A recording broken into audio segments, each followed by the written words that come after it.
reflecting pool. It's painted American flag blue. Oh my God. They're doing the don't believe your lying eyes. He's literally staring at it. He's like, look at how blue it is. It's blue. This is blue. Don't you dare say it's green. It is not Islamic green. You do not say it's green. This pole is blue. And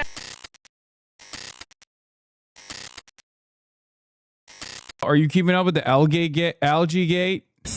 Yeah, President Trump fixes the reflecting pool and a week later is green again, loaded with algae, sabotage, vandalism. I believe it. The left can't stand Trump. American greatness with his quest to make DC beautiful again. What a shame. Yeah, algae. More like. Yeah, this man is incapable of not making shit more swampy, dude. It's awesome. He's running around being like, this is it. We're gonna make America beautiful. We're gonna make it beautiful. And everybody was like, hey, no matter what you do, it's still going to turn green, right? Yeah, drain the swamp, baby. It's just really funny that it happened so fast. I genuinely thought this would hold out until like July 4th. You know what I mean? I thought it would at least hold out for like a month. No, it flipped.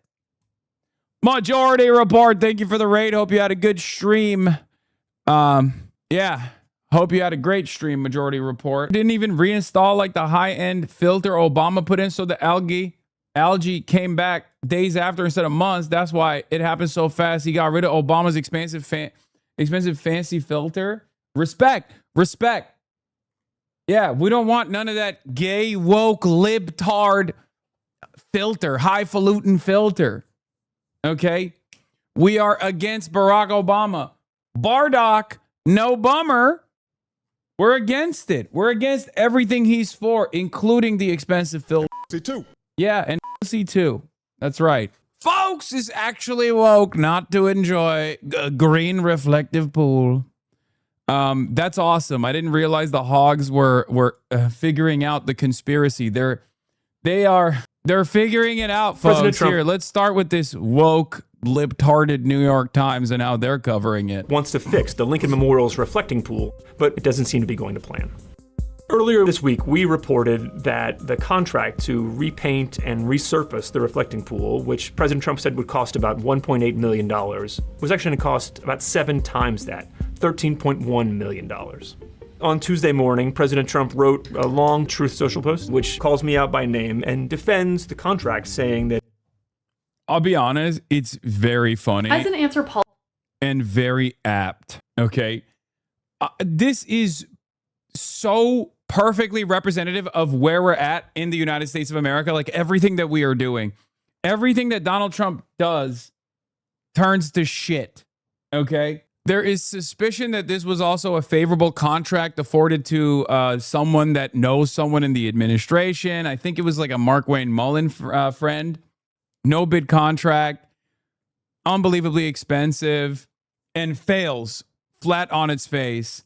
It's just like it was already a hollow initiative to begin with. It's shallow. It's just like you just want to make it look kind of good, you know? Like everything is shit in America, but at least we can like engage in beautification initiatives, right? And it not only falls on its face, but it falls on its face instantly. Yeah, shallow, no pun intended, but it's like, it's so silly, like a child's brain. We're like, oh, we just make it look good for the day. Maybe it'll look good for the week. Maybe it'll look good. Why don't we do it? We should do it. Make it look good. That it is a deeply complicated work of smart and beautiful construction. The reflecting pool is a national icon. It's a part of so many people's conception of Washington and America. But the things that make it beautiful also make it a real nightmare to keep up. It's very, very long, and that means lots of joints between the concrete slabs. Those leak out 16 million gallons of water every year. The pool is also very shallow. That makes it a petri dish for the growth of algae, which make the pool look green. The $35 million trying to fix these problems and basically failed. President Trump, though, has said he wants the pool to be blue, specifically what he calls American flag blue. So they're applying basically a waterproofing compound. It's also used in swimming pools or pipes. And as part of the compound, they're adding this blue color. But some Interior Department staffers have noticed issues with the waterproof coating that's being applied to the pool. They noticed bubbles, small holes, and also inconsistent colors. So it's so shit. Oh, that's so funny. This is such a perfect example, dude. This story is everything to me. I mean, oh my God, an unbelievably stupid way to try and make things seem good. It's so perfect. Everything around us is going to shit. And Donald Trump's like, oh, we'll just slap a coat of paint on it and it'll look good. It turns out they can't even do that successfully. They slapped the coat of paint on it and it failed. It failed. Some places were more blue than others. Folks that I've talked to who know the reflecting pool well say that if you don't repair the plumbing underneath the pool, then you may end up with another big bloom of algae, which no matter what color you paint the bottom of the pool, is still going to make the pool look green. The other issue which it's awesome. He tried to landlord special it, dude. He is such a real estate guy. It's fantastic. He genuinely thought, oh, we'll just do the landlord special. Just slap a coat of paint. What do you mean? Fix it. Slap a coat of paint and it fixes itself. Well, it turns out that's not how it works. Turns out the landlord special actually sucks for the people who have to experience it, you know? Reported on earlier this week was questions about timing. The Trump administration justified giving this out as a no-bid contract because they said they had no time to consider other bids. President Trump said on a couple different occasions that he had personally found the contractor to do this waterproofing and we had no time to look for other bids. We just painting in the pool. I have a guy who's unbelievable at doing swimming pools. That's not the way that the law says contracts should be assigned. Federal agencies, when they need a job done, are supposed to seek out, whenever they can, multiple bids from multiple bidders to make sure they're getting the best work for the lowest price. However, the Interior Department did not do that. Instead, they've just said, look, we want to go fast. We want to be done by this summer so we can have the pool in good shape for the 250th anniversary. The contract was awarded on April 3rd. It's supposed to. That doesn't seem to be happening. Instead, what we've been told is they are about 35% done with the waterproof coating on the bottom. And the documents we've seen showed that on Sunday, they were 0% done with another key part of this job, which is to replace the joints between the slabs. What President Trump is saying now is he'd never worked with this company before, and he doesn't even know them. We've reached out to Atlantic Industrial Coatings, the company that's leading this work to apply waterproofing on the pool, and they've declined comment. It's a little bit ironic that the method and the contractor they chose may actually be moving so slow that they will miss their own deadline. They're trying to props up tier 2 cities in 3 months, farms into San Francisco level tech colonies, and we can't even do a glorified swimming pool. Dude, it is so cooked. America is so, bro, I swear to God. This is the most American story because Obama didn't fix the underlying infrastructure. Yeah. So what's actually wrong with the reflecting pool is that it's the plumbing underneath it. Okay, the plumbing underneath it is in a state of dire disrepair. It's very costly to fix. So instead of fixing it, everyone just keeps slapping coats of paint on it. I guess Obama tried to put a new filtration system in it and it still failed. But Donald Trump didn't even try to do any of that. He just thought he could literally paint it blue and it would be fine. And now they're dumping hydrogen peroxide in the water. Y'all, not to be a huge nerd, but for the reflecting pool, you would need a minimum of about 8,000 liters of 12% hydrogen peroxide to reach the 50 parts per million concentration of algae. Is this what happens when you have 0 scientists in your administration? Oh my God, they're dumping hydrogen peroxide by hand, bro. Oh my God. That probably, especially because it leaks, is going to have environmental consequences as well, for the record. So it's probably going to end up seeping into the ground and the lawn in the area. Just so you understand, one, they're not going to be able to dump in the necessary amount of hydrogen peroxide. And two, even if they were supposed to do that, it's going to kill a ton of birds, a ton of the natural wildlife in the area, and it will probably kill the greenery in the area as well because it has holes in it. There's no way, if you hit the necessary amount of hydrogen peroxide, that amount of hydrogen peroxide making contact with the natural environment is probably not going to be good. God damn, everything is so stupid. It's safe, it degrades fast. Oh my God, it's so funny. What a hilarious. You're wrong, there's no algae. Oh, wait, hold on. Let's see what Fox News is saying. Well, the Fox News is contradicting what this guy is doing. This guy did some independent journalism, Hogwatch.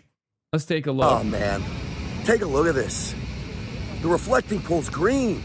It was supposed to be completely Black. Yeah. I mean, we just saw it like a week ago. It was like crystal clear blue. all that, yeah. Crazy. Yeah. There's algae in here again.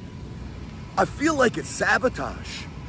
That wouldn't shock me either. Why is it like this? I can't tell if this is parody or if this is legitimately a bunch of hogs in the wild looking at a natural phenomena that everybody predicted would happen and going, how did the liberals do this? Joe Biden!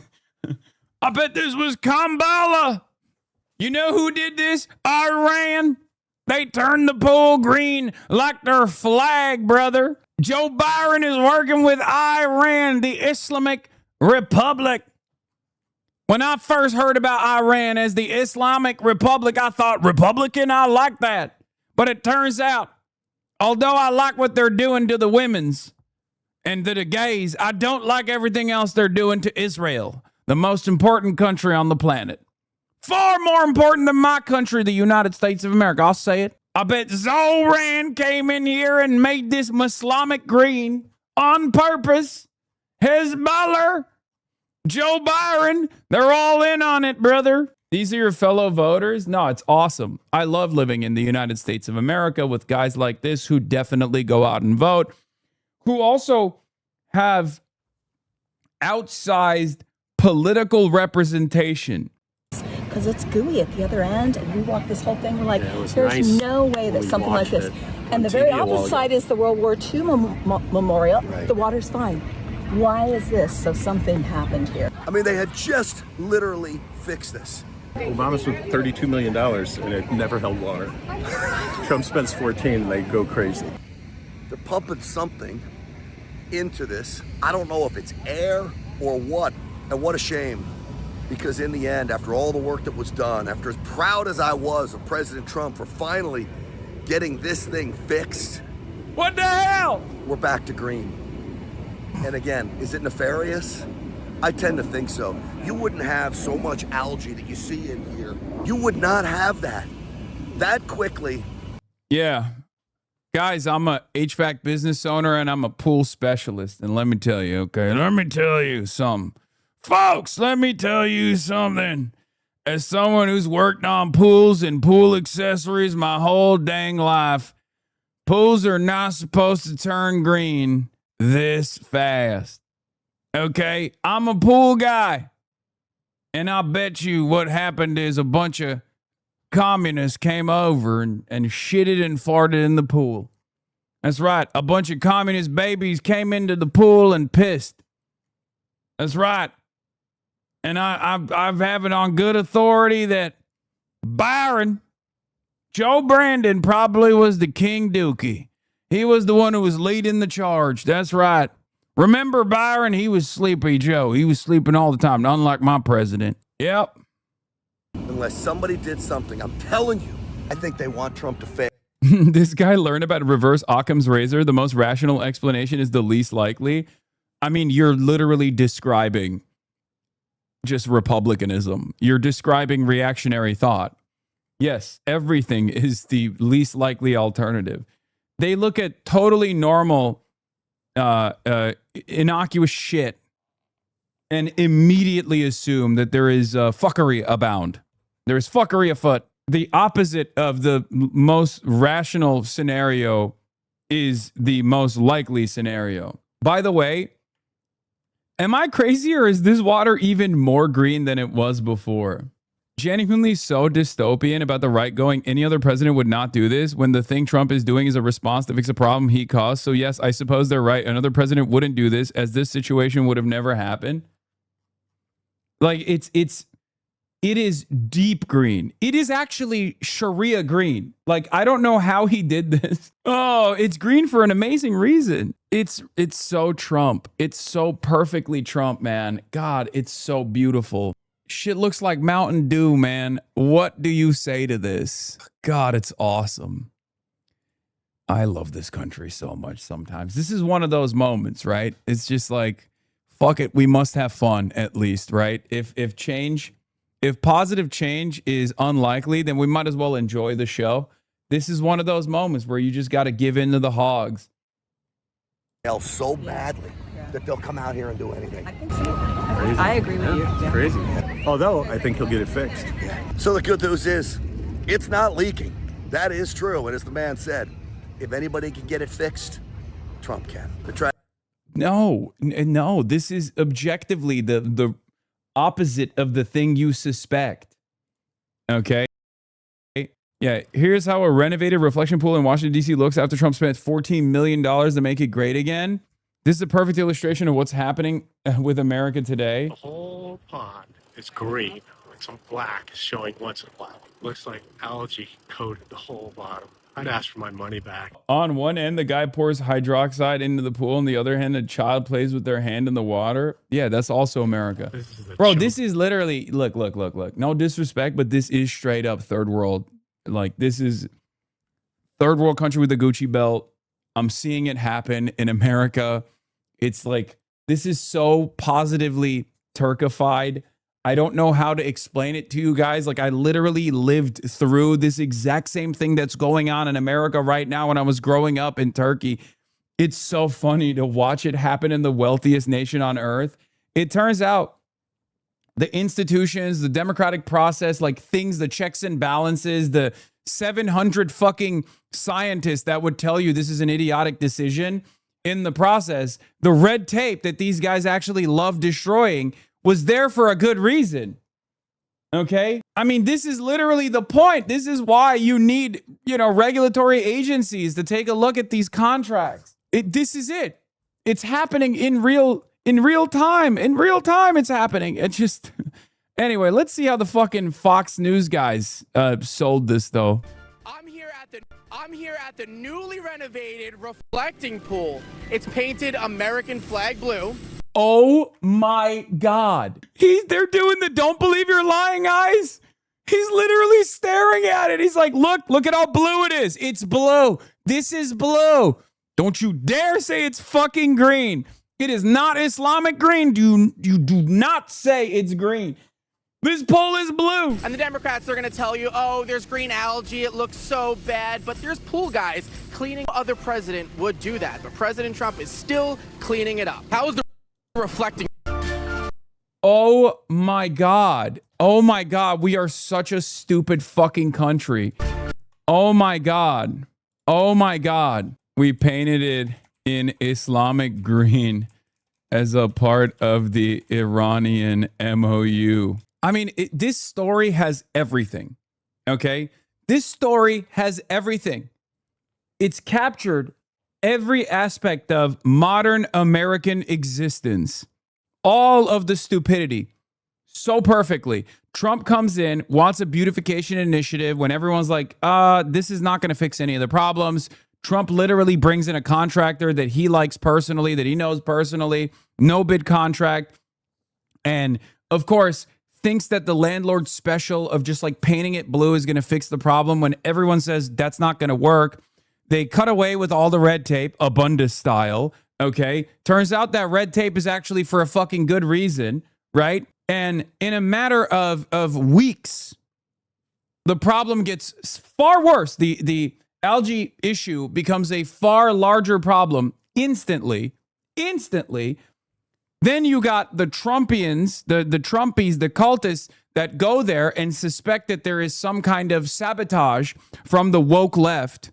And then you have the propaganda outlet for the state propaganda news broadcaster, Fox News, stares at that fucking green ass pool and goes, the Democrats will tell you this fucking pool is green, but it's very clearly American flag blue. It's everything. This is it. This is modern American existence, dude. This story has it all. You got a Fox News guy looking at the very clearly green reflecting pool behind him and going, don't believe your eyes. That's blue. It's the most beautiful type of blue. And I know there's going to be fans. There's going to be Trump cultists that go, that's blue, you fucking libtard. Shut the hell up. Shut your stupid mouth up. Huh, that's funny. Yeah. Huh. Dems say blue and green are different colors. They're not. What's going on? The reflective pool is very clearly blue. The bluest type of blue that you've ever seen. Democrats will tell you it's actually green. Do they want it to be green? Do they want it to be green, the color of Islam? Perhaps this plays a role in their immigration initiatives. What's going on? Is the Statue of Liberty green or blue? Well, I say it's both. Big W for the colorblind community. Yeah, big W for dogs. New images of the blue. Okay, dude. 11 years ago, the dress was posted on Tumblr. It was later confirmed to be black and blue. Yeah, I mean, there is an incredible irony to this, where they're like, they will sincerely look at like a trans woman and be like, that's a man, right? But also at the same time, they'll be like, this very clear green pool behind me is actually blue. And I guess it is technically in line. It's technically consistent, right? Because both of those things are stupid. Like, trans women are women, and that fucking reflective pool is absolutely green, okay?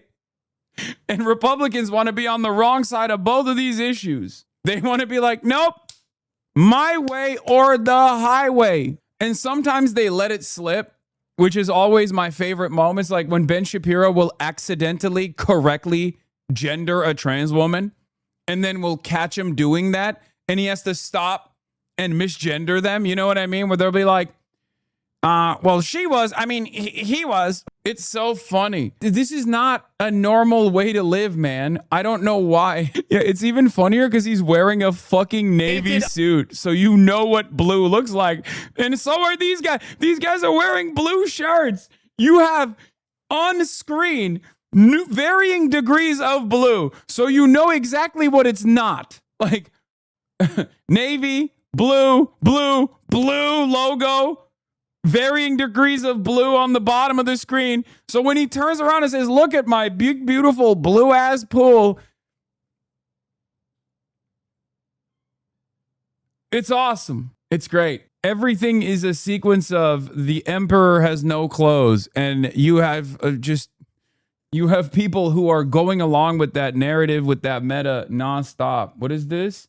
Breakfast Club link. You appear on, what is this? At 1:14. I don't even know what this is. I don't even know what this link is. If you watch Twitch, he's heavy on social. How'd you find this? Before and after, it was blue before. This combination of pictures created on the 10th of June using satellite images released by Vantor Technology shows the Lincoln reflecting pool on the National Mall in Washington, in Washington, D.C. on June 2023 on the top and June 2026 on the bottom after it was resurfaced and painted blue. Yeah, and it went back. Yeah, it was blue for like one day, and it wasn't like American flag blue either.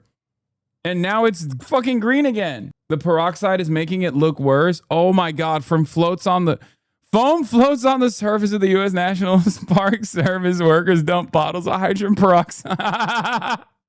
Oh no! They talked to the boss last week. Wait, is this actually real? Wait, exclusive interview. Trump's pool got fires back at critics who say the reflecting pool sealant is black. It doesn't reflect. Algae will return. Miss deadline. Watch full video. It's definitely blue. It's a very, very dark blue, but it is blue. It's just that dark. If you take something black and put it up against it, you'll see the blue. Black, blue. Black, blue. What? Well, you don't have to worry about that anymore, big dog. It's neither black nor blue any longer, you know? Wait, so this person like actually found the pool guy? Or is this just like a random pool guy? At the reflecting pool, and it is totally green. But I'm going to tell you exclusively why this happened and how it's getting fixed. Oh no. Oh no, those ducks are going to die.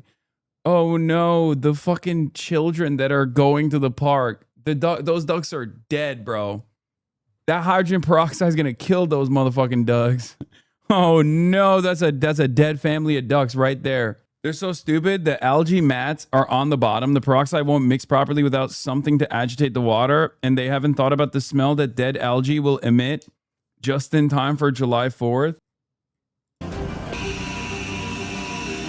RFK goes, yum. Well, when those squirrels around start drinking the hydrogen peroxide infused water, what to many looks like scenes out of the Bible of bedlam, death, and destruction, to me, I say, yum, it's dinner time. When I see roadkill on the reflecting pool, I think to myself, I'm starving. Many people are worried about hydrogen peroxide, but I know it kills COVID. Doctors are afraid of telling you this truth, that the hydrogen peroxide inside of the ducks, the now dead ducks, is actually very good in combating COVID, which is fake. Which is fake. Dr. Fauci lied. COVID is not real. But also at the same time, hydrogen peroxide kills it. That's right. You know what time they're coming? Water is less green today.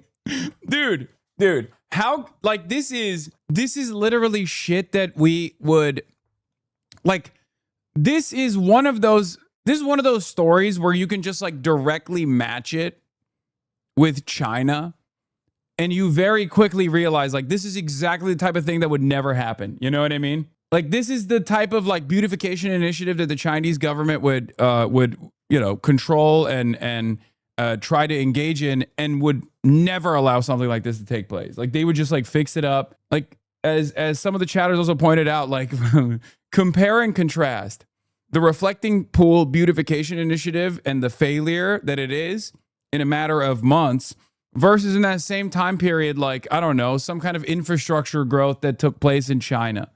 This is something that developing countries do, and their excuses that they are poor. Yes. This is exactly the type of, like, inside baseball corruption that takes place in a developing nation. And you have the guy who's like, well, my nephew actually has worked on many pools, right? So we're just going to give the no bid contract to my nephew. And the nephew's like, I don't fucking know. We got some blue shit. And, you know, we slattered it around and it's probably fine. Except it's happening in the wealthiest nation on earth. Yeah, overpaid uncle contracts are a normal part of developing nations, except now we get to experience it as well. Yeah, put the green water, I mean, not green, objectively less green water back in, please. Will algae go away? Wait, why is she running in the last? That's awesome. Oh, bro, the state of California is built on corrupt uncle contracts. You think I don't know that? I know that, okay? Just like enshittification has impacted every aspect of our lives, though, enshittification has also destroyed the corrupt uncle contracts in a meaningful way. What do I mean by this? At least in the state of California, it's not so, like, apparent. It's not so in your face that the corrupt uncle contracts are unbelievably costly and not actually following through on these initiatives. This is a more, in your face version of the corrupt uncle contracts. So even the corrupt uncle contracts have gotten worse. Like, you need to go out into the wilderness to see the corrupt uncle contracts and their failures in full display. Chat, please like my shit against the centrist. What the fuck is this? Why are you? Okay. Speaking of RFK Jr. and animals and pools, this interview was insane. He threw a snake into a pool of children at a birthday party. Wait, what? He actually, RFK Jr.'s sister at my daughter's four-year-old birthday party, RFK Jr. stuffed a snake and a small rodent together in a bag. The children all screamed. He then released the snake into a swimming pool full of children. Wait, what? I'm surprised he didn't just bite the head off in front of the kids. I wanted to traumatize them differently. Normally, it's a win-win. I grab the snake with my hands and I go, yum. And I bite the head of the snake and I chew on it in front of the kids. But this time I thought, I would teach them a valuable lesson. It clearly builds character. You throw the snake in the water, and you're teaching the snake how to swim, but you're teaching the children to avoid the snake. One more thing, if I can, before you go, Carrie, and that is just these viral videos that have come out of your brother and animals. One that he had posted of wrangling a pair of racer snakes with his bare hand. That's fucking awesome, dude. Cheryl, his wife, obviously, was repeatedly telling him to put them down. They were these racer snakes, I guess, on the porch of where they were, Dr. Oz's house or something like that, if I remember. But it just comes in the context of, the dead bear cub, which looked like it was in Central Park, that situation. And I know, I can't get over it. No. It's so stupid. Yum. I see a dead rodent on the side of the street. I say, that's snack time. I chomp on it like it's beef jerky. Kick claims he once used a chainsaw to decapitate a dead whale. That went on the roof of the minivan, and then he drove it home. I mean, all these stories. I'm just curious, because someone had mentioned that he had a fascination with animals, with being a vet, animal carcasses, since very young childhood. Does that jive with what you remember as his sister? Yeah, absolutely. And to me, it's complicated. I'm so grateful. Wait, what the fuck? Why is RFK Jr.'s sister? Wait, what? Wait. What? Why does she sound like him? Wait. What the fuck is happening? I can't even hear anything any longer. The only thing I can hear is she sounds like a less bass boosted version of him.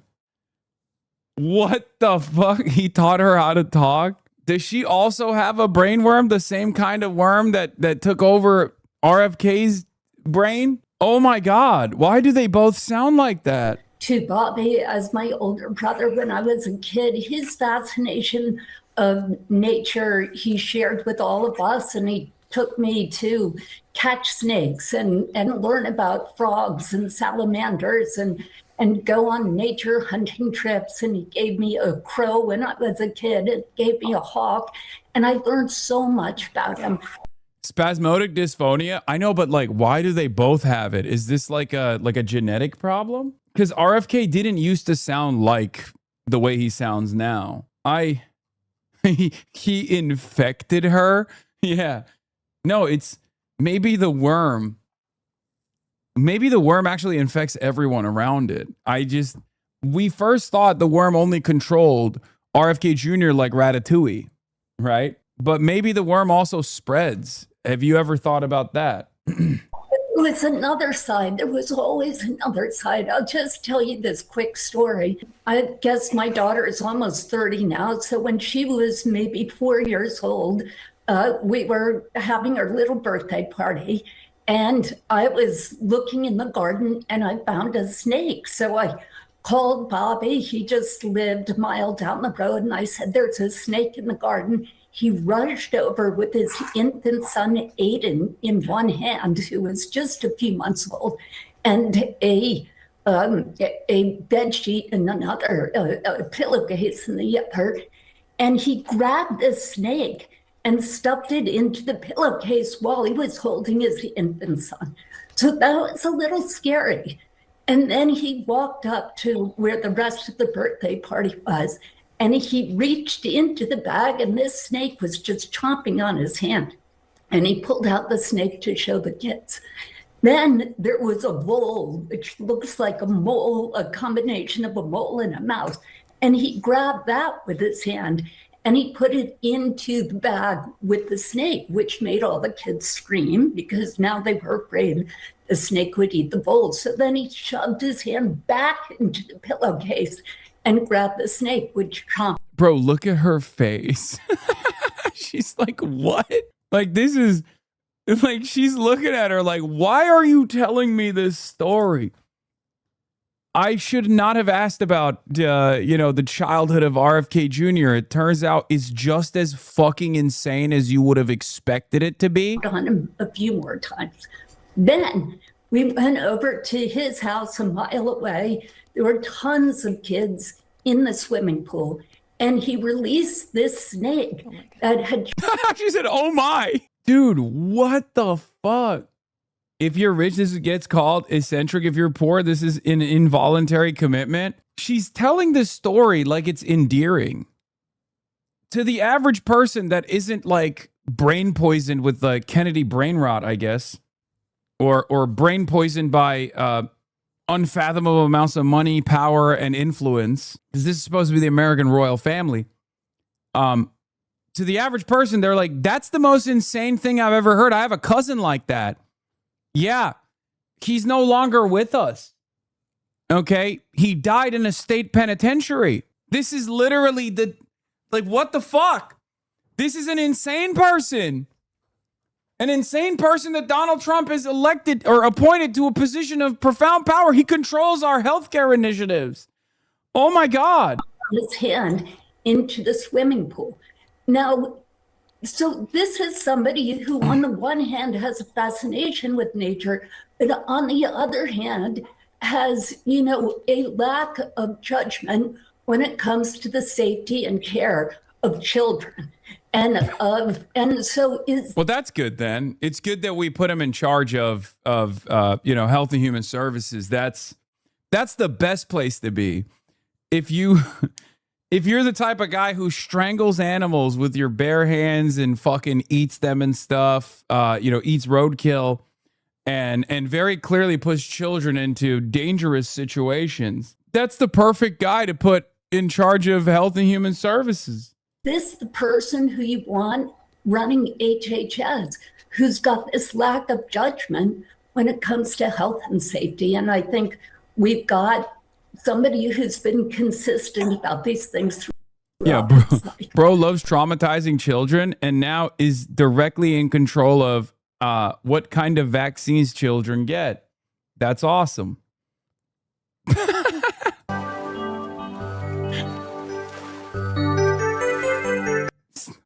Oh, God. Oh, Jesus Christ. I mean, it's perfect. It's a perfect...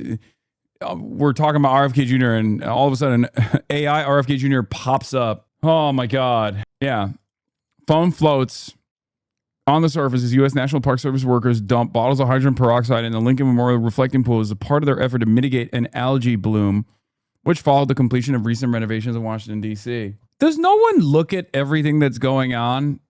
Like all of these like very overt signs of instability and just like worse overall experiences and think perhaps there's a problem here. Is that not a thing that people call into question at all, where they're like, you know, it's kind of weird that these guys wanted to you know, fix the problem by just painting it blue and then it failed and they didn't actually They did away with all the red tape, all the bureaucrats that would have normally stopped this to ensure that it's actually successful. The implementation is actually successful. We decided, nah, we're not gonna do that. No more red tape, right? Obligatory China comparison.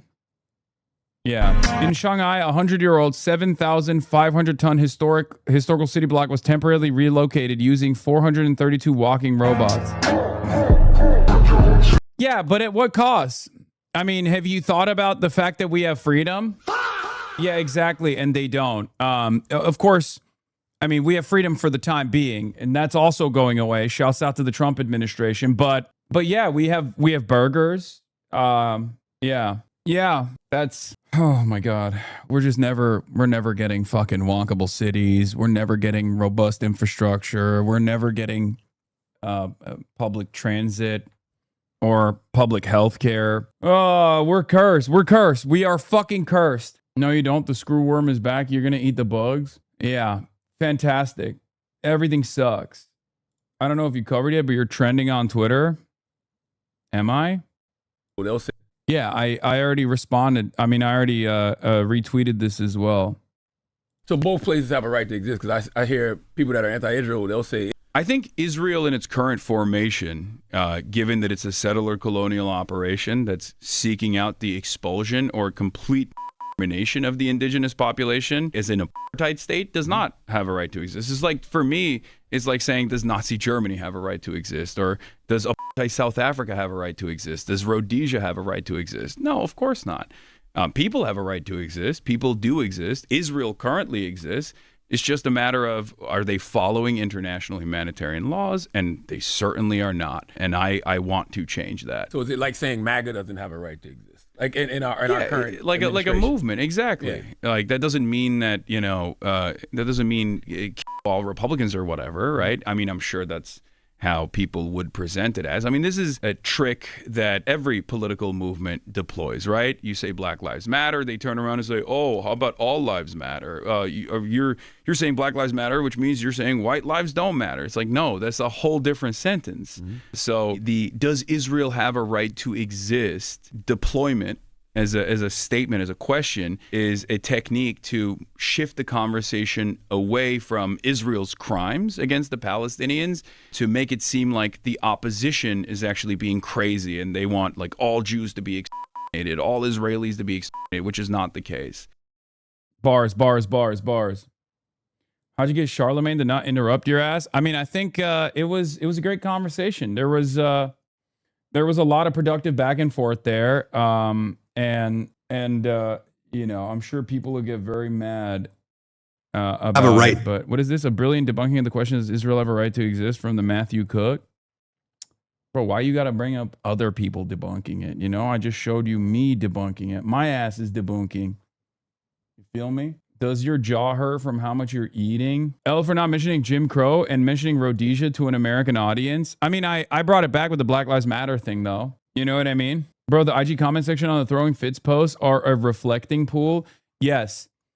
There is a great deal of people that are either bots or behave like bots on Instagram, in the Instagram comment section, on Twitter, where they see any mention of me and immediately go, dude, this guy's a dog abuser. This guy's a commie piece of shit. Why would you platform him? I'm a lifelong fan of the Throwing Fits podcast. Even though as a lifelong fan, I didn't know that Hasan actually was on Throwing Fits many, many years ago and is friends with the host. It's just, it is what it is. It's just noise. I think more and more people have figured out that it's not real and it's something that you just tune out. Because like, for me, I don't pay attention to the replies usually. I don't because I'm inundated with like negativity, so I just don't even look at it. And I think more and more people are starting to recognize that it's just not productive to read the replies. Like it's dead internet theory. Everything is just a bot. You shouldn't be spending a good deal of time just dealing with bots on the internet. It's a waste of time. It'll fuck your day up. It'll fuck your life up. I mean, I talked about this ironically on the Breakfast Club as well. Yeah, here, this is me. I'm self-aware of my Twitter addiction. Every time I go on Twitter, I'm angry. So I think every moment of the day that I waste on Twitter is a moment where I'm more angry than I was before I got on Twitter. But I'm sure you're being targeted. I'm sure these algo bosses, these technologies, they're targeting your feed on purpose with things. You probably arguing with bots all day and don't even know. Yeah, I know I am, and I still do it. Every time I go on Twitter, I'm angry. So I think every moment of the day that I waste on Twitter is a moment where I'm more angry than I was before I got on Twitter. But I'm sure you're being targeted. I'm sure these. I don't get why you're still on Twitter. Other people are on it. I think hosts have moved away from comments as a whole because in the last X years, everything has become political and people have realized it's pointless discourse. Yeah. Getting crazy famous is crazy. I don't think so. Real in its current formation. Yeah, what was I going to say? Oh, I mean, we can watch the Breakfast Club. Social media, we're going to talk to him next. So don't move. It's the Breakfast Club. Good morning. I was saying, like, the walk-up is crazy. It's like is this like a spirit tunnel situation? Like, are there going to be producers waiting out there clapping as no. I can't do that. I'm too I'm too stiff for that sort of thing. What's up, my brother? How are you, man? Welcome to you. You good? Yeah, I'm good. I brought you guys gifts, but not. I don't think I have enough. But Three of us. Well, I got the whole 3. staff. That's 3, yeah, that's 3. I got Democratic. I'm with it. And you can dish it out amongst Let me see. Okay. What size is? Nice to meet you, Martin. Hi, Hasan. Nice to meet you. What's up, DJ Envy? How you doing? Nice to Pleasure meet to meet you. You right here, brother. Hasan. Oh, there's jerseys? Oh, no, right here. We got jerseys. There's a running short. I mean, but these are small. That's Like I mean, you could fit those. yeah. And then a tank top. You ain't want to fold them, huh? What? I just. Threw them in the bag. Okay. You ready? I am ready. As soon as everybody else is ready. You good? Here we go. Morning, everybody. It's DJ NV, just hilarious. Charlemagne the Guy. We are the Breakfast Club. Lauren LaRose is here as well. We got a special guest in the building. Yes, indeed. Hasan Piker. Welcome. It's good to be here. How are you, man? How you feeling? I'm a little tired. I've been traveling quite a bit, even though they've stopped me from traveling to certain places, not to the UK. But yeah, I've been in New York for the week. I just did a DSA slate rally for all the New York City candidates last night. What's that, Democratic Socialists of America? Yeah. I brought you guys merch from them. I don't know if you want it. I mean, but I don't like to label myself anything, but if I did label myself something, it would be a Democratic Socialist. Really? Yes, because I believe. Told you. He just came in hot. He was like, "Yep, I'm a Democratic Socialist." I was like, "What?" In capitalism, but I also believe that we need to have social programs in place to take care of the least fortunate amongst us. Okay, so you're like a social democrat. That's what it would be like. Okay, so so it's not the same thing. Democratic socialism and social democrats are different. There are definitely some social democrats in DSA as well, but they would be to the right of DSA. So they're the DSA right. Okay. For the most part, yeah. I mean, it's well, without the directions. Just tell me what. All of this stuff was considered radical to the average American politician. It's not so radical to the average American person, right? Because if you ask like regular folk, like, do you want free health care? They'd be like, yeah, that makes so much sense. If you were like, hey, should we stop bombing random countries and instead, I don't know, spend money on building schools here? Everyone would be like, yeah, no, that's a great idea. But in Washington, D.C., that's a radical concept. They're like, whoa, what are you talking about? Well, for people that don't know who Hasan is, let's break down who he is. So you break down to people who've never heard of you, who's first time listening, first time watching you, who Hasan Piker is. Yeah, I'm a Turkish-American political commentator. I grew up in Turkey my whole life, but I'm an American citizen. I was born here. New Jersey, I was born here born and raised in New Jersey. Well, not raised in New Jersey, but born in New Jersey, went back to Turkey, grew up in Turkey, and then came back for college. I went to University of Miami for a year and then graduated from Rutgers. And I started working for my uncle because just like every other 2013 graduate at the time, it was impossible to get a job. So I was doing a free internship, and then basically that turned into a very underpaid job. Yeah, that was the uncle nephew special for me. Tell him who your uncle is. Oh, it's Cenk Uygur, the Young Turks. Yeah, you know him. That's my guy. Yeah, that's how we made that connection to begin with. But yeah, so I started working there. I was doing ad sales initially, but I graduated with a political science and comms double major, dual degree.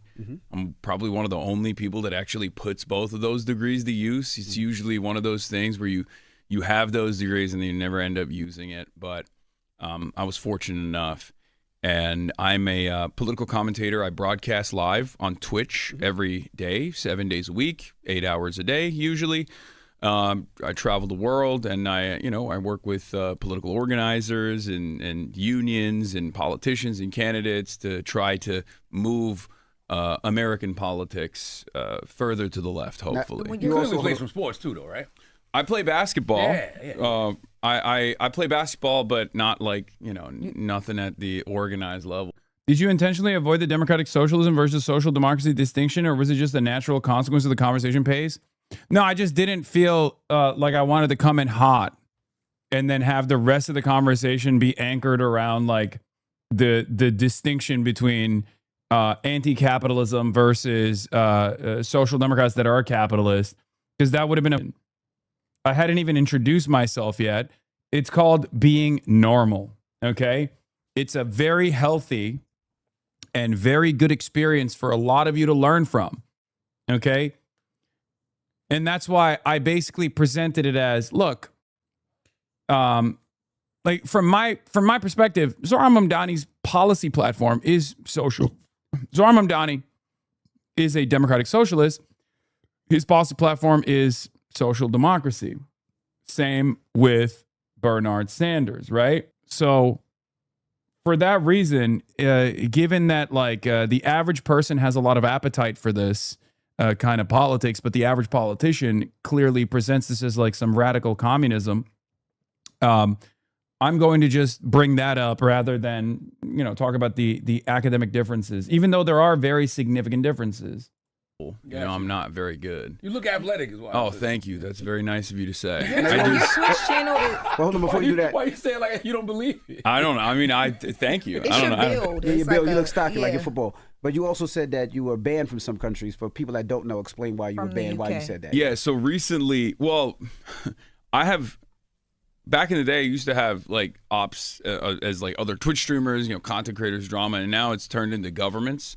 And obviously, the number one government op that I have probably is Israel. They're not too fond of me. And then the American government is also apparently, allegedly, investigating me for doing a humanitarian aid mission to Cuba that I went on with a journalist visa as well. There's supposedly some subpoena that Fox News says I received. I never actually received the subpoena. And then now the UK has banned me and my uncle from traveling. Just because of your criticism of Israel. Yeah. Wow. So focusing on the UK, right? Because they said that you were you were blocked from going on the grounds that your presence in the UK may not be conducive to the public good. Yeah. That's happening what they with said. this And it's a audio? very opaque structure where they just kind of make this decision and they don't even have to defend it. Now, obviously, the UK doesn't have the same expansive First Amendment protections that we have. They have, hate speech statutes and whatnot. Having said that, this is definitely an escalation, and that it became a much larger issue both in the UK and internationally, as a matter of fact, because like in the past, they had stopped Kanye West from traveling to the UK.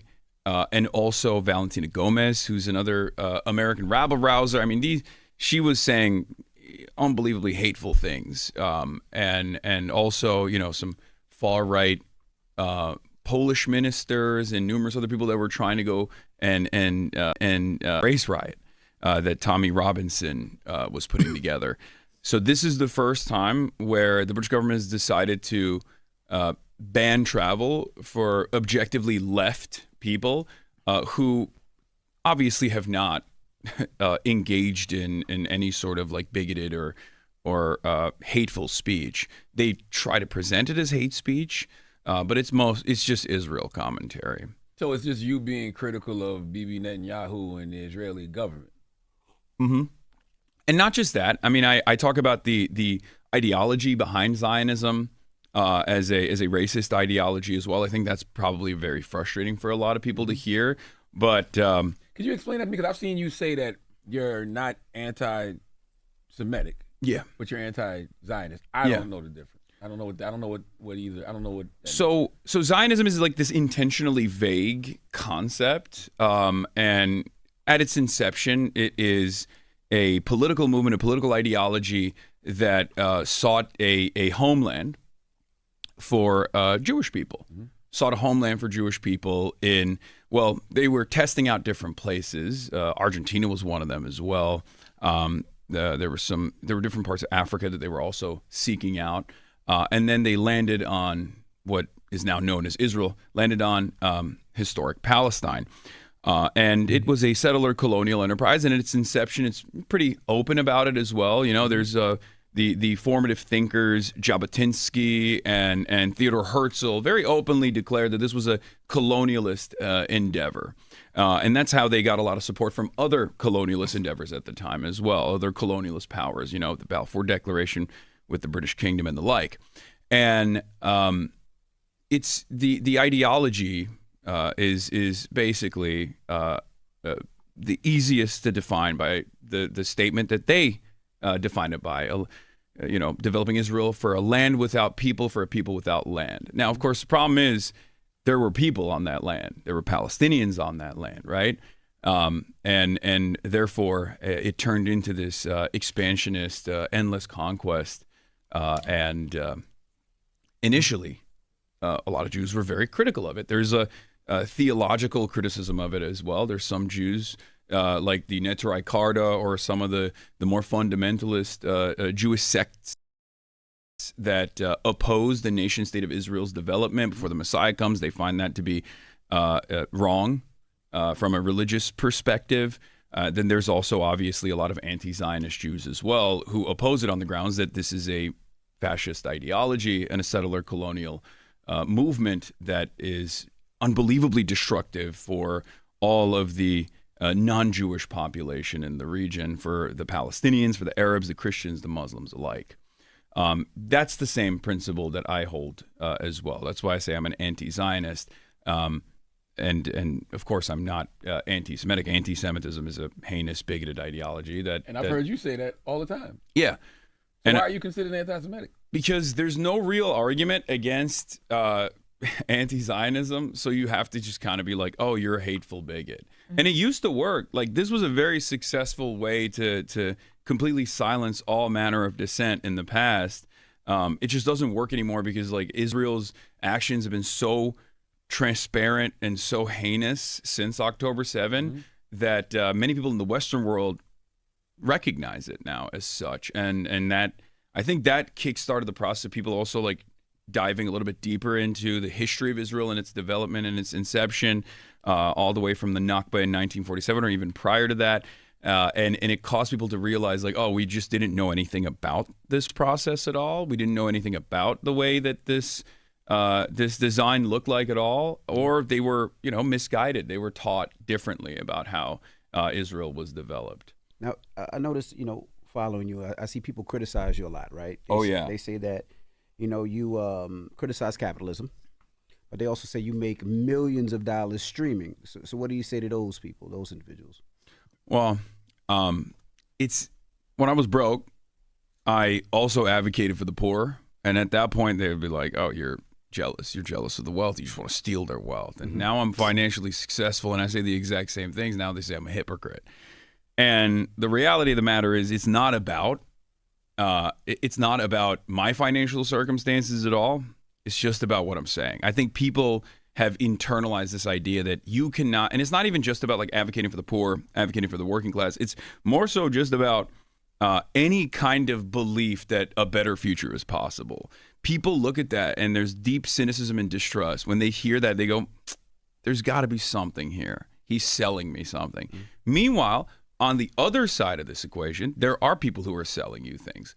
I feel like there are so many people who will just be like, I made it. I'm rich. I made the American dream happen for myself. And you can too, as long as you sign on to my course. For $65. If you go to my Discord server, I'll teach you all the tricks on how to be rich. And everyone, like, there are a lot of people who want that. There are a lot of people who demand that. They're desperate for it. And it's understandable that they're desperate for it because a lot of people are struggling financially. And I want to create a much better solution to this problem because the problem is within the systems and not up to the individual. That's why I want to hear more about being a democratic socialist, because to me, I thought being a democratic socialist meant you want economic power just to shift from corporations to working class individuals. You want the wealthy to be taxed. You want market regulations. Like for sure. Yeah. That's definitely one form of it. Okay. And there's numerous different designs for how to move this economy in a more productive way. I like the way I put it is there's a lot of potential in this world, and I think we're squandering it. Right. There's a lot of potential in this world that is never unlocked because of which zip code someone was born into, or at the global level, which country someone was born into. If you're born on one side of a made-up boundary that we created, and you're being dominated by countries like America or even Israel in the circumstance, it's a lot harder for you to unlock your full potential. And I see that everywhere that I go, and it's very frustrating for me. So yeah, I want to make sure that there is this real material equality as a single person, as long as we have that capacity, and we certainly do here in the United States of America. This is the wealthiest nation on earth, and yet 700,000 people sleep outside every night. Like they don't have a house. I mean, that's crazy. That's a policy failure, right? And we can solve these problems, but the reason why we choose not to is the same exact reason why we have a surplus of food supply in the world, and yet 14 million people die every year due to famine-related diseases. It's a matter of logistics. It's a matter of profit. So I don't care about profit. I think it's ridiculous, and I think we need to scale that back dramatically in the interim, and then hopefully evolve away from our current design, our current understanding of who the economy is supposed to work for. And how do you balance?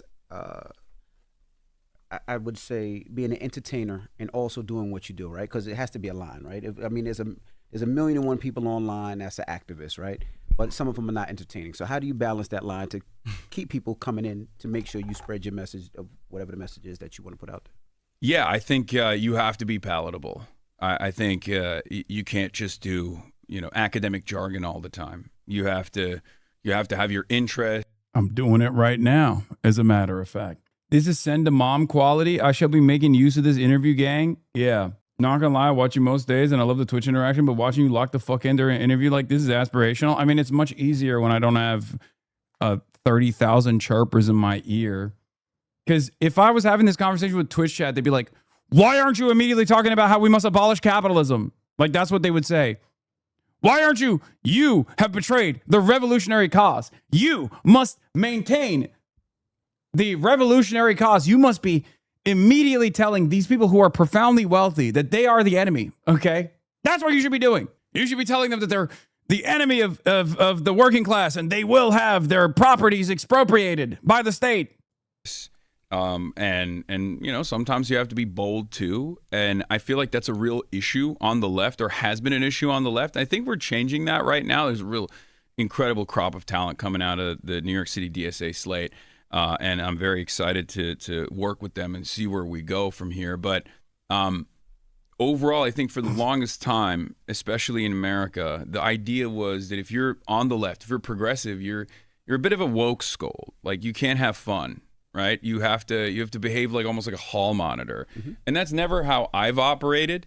And that's actually drawn some enmity from the left as well, where people will be like, oh, no, you're not supposed to say certain things. You're not supposed to joke about certain things. But I think it's fine. It's fine to be able to have fun while also consistently pushing for a better future. Because I think that's what the average person, that's where the average person is, right? Like, socialism is not a poverty cult. Mm-hmm. Socialism is not about taking a vow of abstinence or taking a vow to never enjoy anything. It's actually about making sure that everyone can enjoy things. Everyone can have some autonomy in their workplace, better time off, better conditions overall, and pursue whatever hobbies they want to pursue. Because what the hell is the point at the end of the day? Are we just on God's green earth to work every single day so that someone else can make money off of your labor and then you get nothing in return? And the best you can hope for is like pay off your rent. And the only way that you can actually reach, the last level is if you're someone like myself or someone, people like yourselves as well, who have basically won the lottery, mm-hmm. right? That's the way I describe it to people, where it's like, I have won the lottery and I continue to win the lottery every single day. Do you get scared about that? Do you get nervous with some of the things that you do say? And we've seen this climate, this political climate, this government climate, it's very nasty, very disgusting, very revengeful. Mm-hmm. People listen to every word that you say and want to take revenge on the things that you say. We've seen it with the president. We've seen it with countries banning you. Are you scared? Are you nervous? And what are you doing to make sure that something doesn't happen to you? Well, as far as like, am I Safety. worried that someone is going to come after me? Correct. Someone's going to kirk me, is what you're saying, potentially. Yes. Yeah, I mean, we breezed past that. That's on Netflix, bro. Sure, that's always a concern, but that's always been a concern. I mean, I've been seems worse recently. Yeah, it's definitely gotten worse, but I mean, the worst aspect of it now is it's not just like I'm getting random death threats or whatever from Nazis who are doxing me and my family, trying to swap me, but you got the New York Post coming up outside of my house with a drone, with an actual drone, Tel Aviv style, taking photos outside of my home, and putting that on blast on their website. And it's like, it's a joke, but it's become this reality where it's like, oh, have you offended the sensibilities of wealthy people, billionaires? Here's a photo outside of your house. Just a reminder, you're not impossible to reach, and that's kind of the fear that they want to foment. But from my perspective, this is unfortunately a natural part of the process. I've been saying the same things for many, many years. The government never came after me like this. It's not like I changed anything. What changed is the environment. What changed is that people are actually a lot more receptive to this message now. So now it's all of a sudden a real threat. So that's always going to be a fear that I have, but I can't let fear guide me. I saw an interview you did. It was at like an ICE protest, and you said that the government is targeting activists. You feel like that? Oh, for sure. But the government's always targeting activists. Yeah, I mean, there's already tremendous suspicion around numerous key figures in Black Lives Matter protests, all the way from the Obama administration as well, that have all died by suicide. It's strange. Why is the chat so slow? Did you get raided? Yeah. Well, no, I'm botting. I got raided and I'm botting. That's why the chat is so slow. Yeah, it's mostly bots. I have I think it's just you and probably 8 other people in here, and they all hate me. And every other aspect of this is just completely made up by WME, the Democratic National Convention, the DNC, and Israel is another big supporter of the bots to make it seem like I have a lot more popularity than I actually do. As a matter of fact, in the real world, most people they love whatever your politics is. And I suspect it's very far right, you know what I mean? But it's not even far right. It's actually totally just normal politics, right? Apolitical politics, purging all the migrants, right? Abolishing women. That's what everyone believes, but they're too afraid to say it out loud. Warm water port. Okay. Oh, we have a hype train, by the way. If you want to carry the motherfucking flame, level 2, 4 minutes. Hype train, ladies and gentlemen. The nation of Qatar. Strange phenomena, and obviously we know that there is a historic precedent for this. The American government. Yes, exactly. So that's always been the case, right? We're at level 2 hype train. Subscribe to the Piker Broadcasting Service, the People's Broadcasting Service. If you don't subscribe, then we will not be carrying the flame. At level 10, we will be unlocking a new Charlie Kirk song today. You can also gift subs to others. Frankie, 5 fingers, thank you for the 5 gifted. Parky Park! Charles Moses Jones, thank you for the 5 gifted. And Parky Park, holy moly, thank you for the 25 gifted. Anonymous, thank you for the 10. We are at level 5 hype train. At level 10, we're burning through it. At level 10, we unlock, for the People's Broadcasting Service, we unlock the carrying of the flame. People are gifting so slowly. Look at all these bots in the chat. This is such a receptive audience. This was such a great interview. I think everyone in the room is engaged and interested. Really great work. Yeah, it was great. Level 7 hype train. Holy moly. If we hit level 15 on the hype train, I'll carry the flame even harder than ever before. And outside of that, I think there is a lot more apprehension of even student protesters and whatnot nowadays. I mean, I believe Michigan restarted another case with the federal government for student activists. I believe it was 7 of them that are now being prosecuted by the federal government. I don't want to get the details wrong, but I looked into it because Kash Patel comes out and he's talking about this thing as though they got Osama bin Laden, basically. It turns out they filled up balloons with red paint and they were going to throw it at the houses of the dean or something. A bunch of students, I mean, this is it's not great, but this is not, you haven't uncovered a grand conspiracy. There isn't anything, material here. These are people who are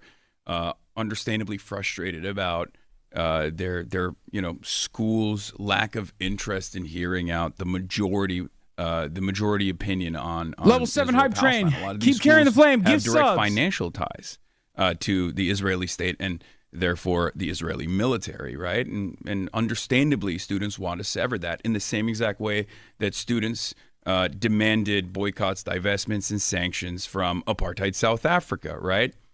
And you know, this has been done before. Of course, Israel was a big ally to apartheid South Africa at the time. As a matter of fact, they were spying on American students, Jewish students as well. Jewish anti-apartheid activists were being spied on. Black activists were being spied on by the ADL, the Apartheid Defense League, or the Anti-Defamation League. At the time in the 90s, there was a court case. And I think Israel learned a lot of lessons from the failures of apartheid South Africa. And, you know, and that's part of the reason why their apartheid has been far more resilient than the South African one. Have you had conversations with, like, you know, Jonathan Greenblatt from the Anti-Defamation League? I've been trying. Okay. I would love to. I mean, on the back end, I tried to make something happen, and he has been very resistant to it. Because, I mean, what conversation are we gonna have? Damn. That's my backyard. They coming. They're coming for you. That's how it goes. I feel mine just in case. You're cooked. You just never know. You said what kind of conversation could you have? I think that it could be a conversation that could help people not see you as anti-Semitic. I think. I Because I hear you speak out against anti-Semitism often. That's why I say that. I know. I think here's Level the 8 thing. hype train. I think Jonathan Greenblatt knows I'm not anti-Semitic. I think that's the reason why he's coming after me. I don't think it's a confusion. Mm-hmm. The reason why he's coming after me and not like, you know, there's definitely some vicious anti-Semites out there right now, right? The reason why he's doing that is because none of those guys are his nieces and nephews. And that is a major problem, you know, because I've spent Convert them to what? Anti-Zionism. Okay. Yeah. And I think that's a big problem for the Zionist lobby. It's a big problem for the multi-million-dollar advocacy network that exists in an effort to ensure that young American Jews feel a sense of connection to the state of Israel, even if they don't go there, even if they don't want to live there, even if they never will live there, they still feel like they have this association with the state of Israel and defend the state of Israel. And it's been fairly successful, these initiatives. I mean, it starts at like J School, you know, camp, and 3 minutes remaining. Level 8 hype train. Any kind of community organizing, because a lot of Jewish institutions. We're close to carrying the flame, ladies and gentlemen. Ladies and gentlemen, boys, girls, and MBs. Not every day do we carry the flame, but today at level 10, we will be able to carry the flame, and we are close to it. Support independent media, Piker Broadcasting Service. If you subscribe for $6 or for free with the Twitch Prime by connecting your Amazon Prime account to your Twitch account, you can rewind the broadcast on a desktop. You can also send me links if you would like, with no guarantees that I will click on them. It's perfectly voluntary, but support independent media. Our hands will be warm on this beautiful day if we carry the fucking torch, we carry the goddamn flame, because we are, after all, Charlie Kirk. It is a time where carrying the flame is especially important, ladies and gentlemen. Let's be real, because I've heard rumbles of Erica Kirk letting go of the flame. Hospause also got 433 likes. Oh my God, this meta is so real. Erica Kirk has filed to legally remove Kirk from her last name. This is not real, obviously. It's Hoopsgrave, but Hospause says she's not carrying the flame. 430. Okay, this is our impact. This is our impact, ladies and gentlemen. This is what we have accomplished. That's crazy. The whole, like, they're not carrying the flame, we're carrying the flame shit. That meta. Level 9 hype train is complete on that note, ladies and gentlemen. We are at level 10. I have to pee so bad. Okay, no. This is too much. That's crazy. Give me something different. That's crazy. What the fuck, dude? Now it is too much? No, I want to carry the flame, but I want to carry it in a different way. That's crazy. We can't be carrying that kind of flame, dude. Give me another one. Charlie Kirkamani? Of Israel, even if they don't go there, even if they don't want to live there, even if they never will live there, they still feel like they have this association with the state of Israel and defend the state of Israel. And it's been fairly successful, these initiatives. I mean, it starts at like J School, camp, and 3 minutes remaining, level 8 hype train. Any kind of community organizing, because a lot of Jewish institutions. We're close to carrying the flame, ladies and gentlemen. Ladies and gentlemen, boys, girls, and MBs. Not every day do we carry the flame, but today, at level 10, we will be able to carry the flame, and we are close to it. Support independent media, Piker Broadcasting Service. If you subscribe for $6 or for free with the Twitch Prime by connecting your Amazon Prime account to your Twitch account, you can rewind the broadcast on a desktop. You can also send me links if you would like, with no guarantees that I will click on them. It's perfectly voluntary, but support independent media. Our hands will be warm on this beautiful day if we carry the fucking torch, we carry the goddamn flame, because we are, after all, Charlie Kirk. It is a time where carrying the flame is especially important, ladies and gentlemen. Let's be real, because I've heard rumbles of Erica Kirk letting go of the flame. Hospause also got 433 likes. Oh my God, this meta is so real. Erica Kirk has filed to legally remove Kirk from her last name, which is not real, obviously. It's Hoopsgrave, but Hospause says she's not carrying the flame. 430. Okay, this is our impact. This is our impact, ladies and gentlemen. This is what we have accomplished. That's crazy. The whole, like, they're not carrying the flame, we're carrying the flame shit. That meta. Level 9 hype train is complete on that note, ladies and gentlemen.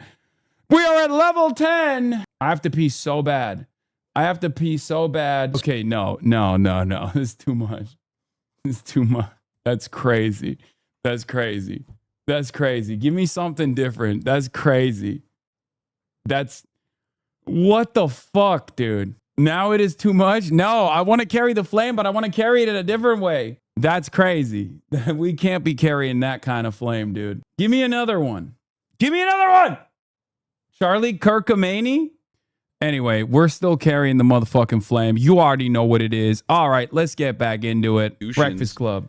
Still, and this is, what my members of my community have told me, like a sense of loss that they feel once they come out and tell their parents that they are opposing Israel. They no longer can participate in a lot of these community events because they get chastised.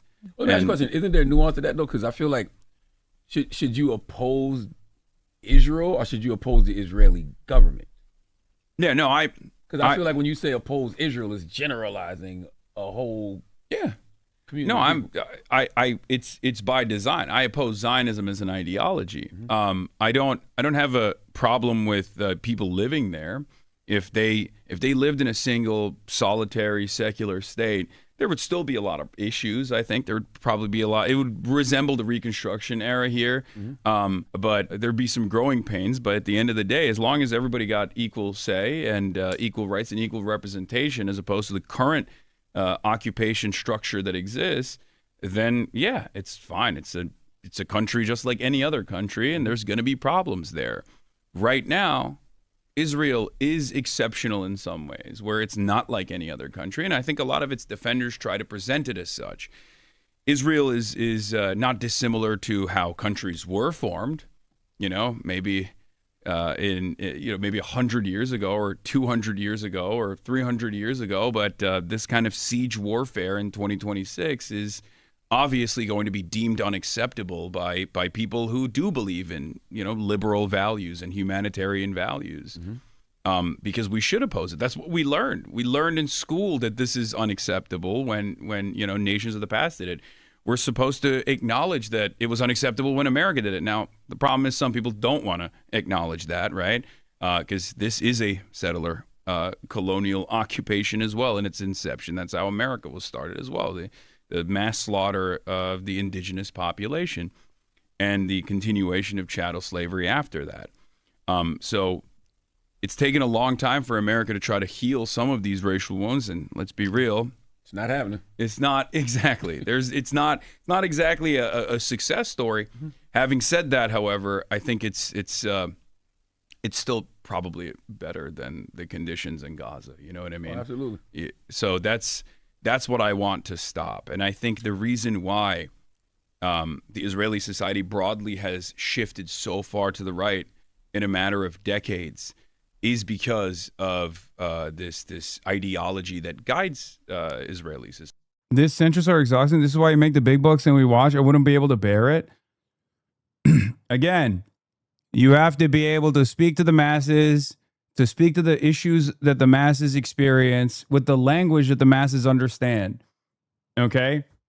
There's an opportunity for me here to not to use more radical language or something, but I'm intentionally not doing that. My convictions are very clear. They're still the same. It's not like I'm dialing back my worldview in any way, shape, or form. It's something that I have talked about over and over again, but I'm not getting hyper specific. I'm not getting lost in the minutia. It's something important for many of you to also understand. It's Zionism.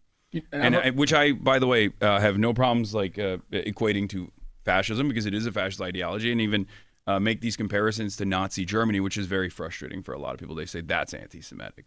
Well, one thing that Giannis talks about in the book is he talks about how, these algo bosses is what he calls them. They monetize our emotions, and the greatest currency in the cloud capital is conflict. So has outrage become a business model? Yes, absolutely. I mean, it's always what has sold newspapers as well. But if it bleeds, it leads. Yeah, for sure. But yeah, this is definitely.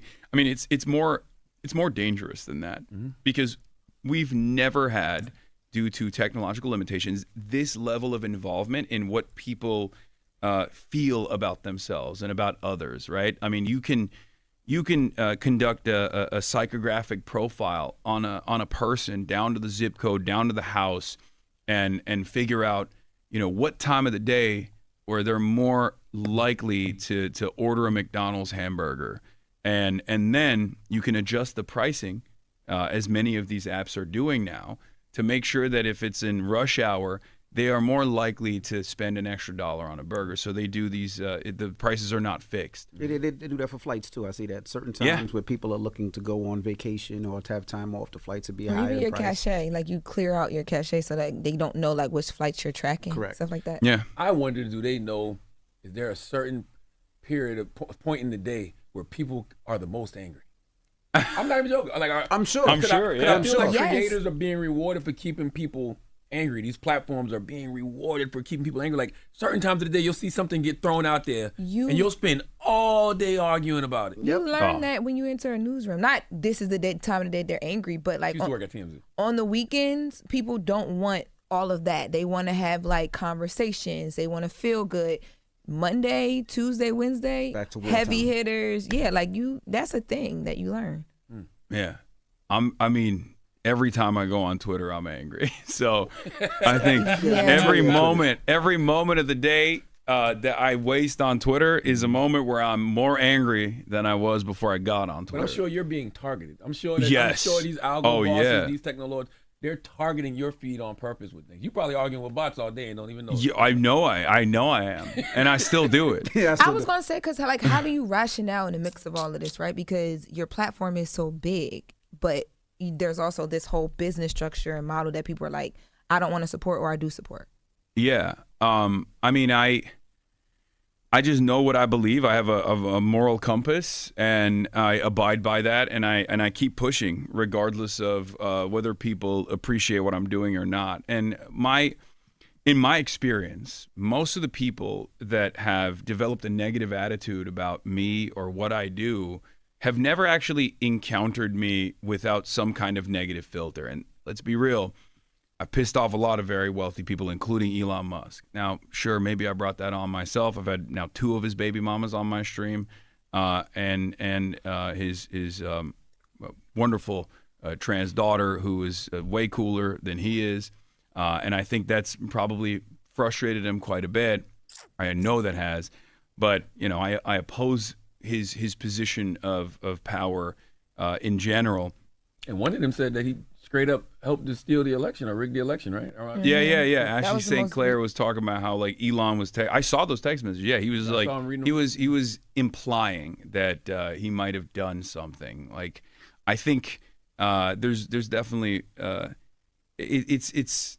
I don't know if that's like proof enough. I So think is nothing off limits when it comes to that. Like you said, you spoke to his baby moms on the stream. You had his trans daughter on the stream. Is nothing off limits when it comes to streaming or what you want to discuss or talk But they're about? talking about the state of the world. I mean, that's what I yeah. got from it. Yeah, Well, some yeah, people yeah. don't talk, because you and Elon don't mess with each other. But some people will keep it into just me and Elon, or just the politics, or just the this.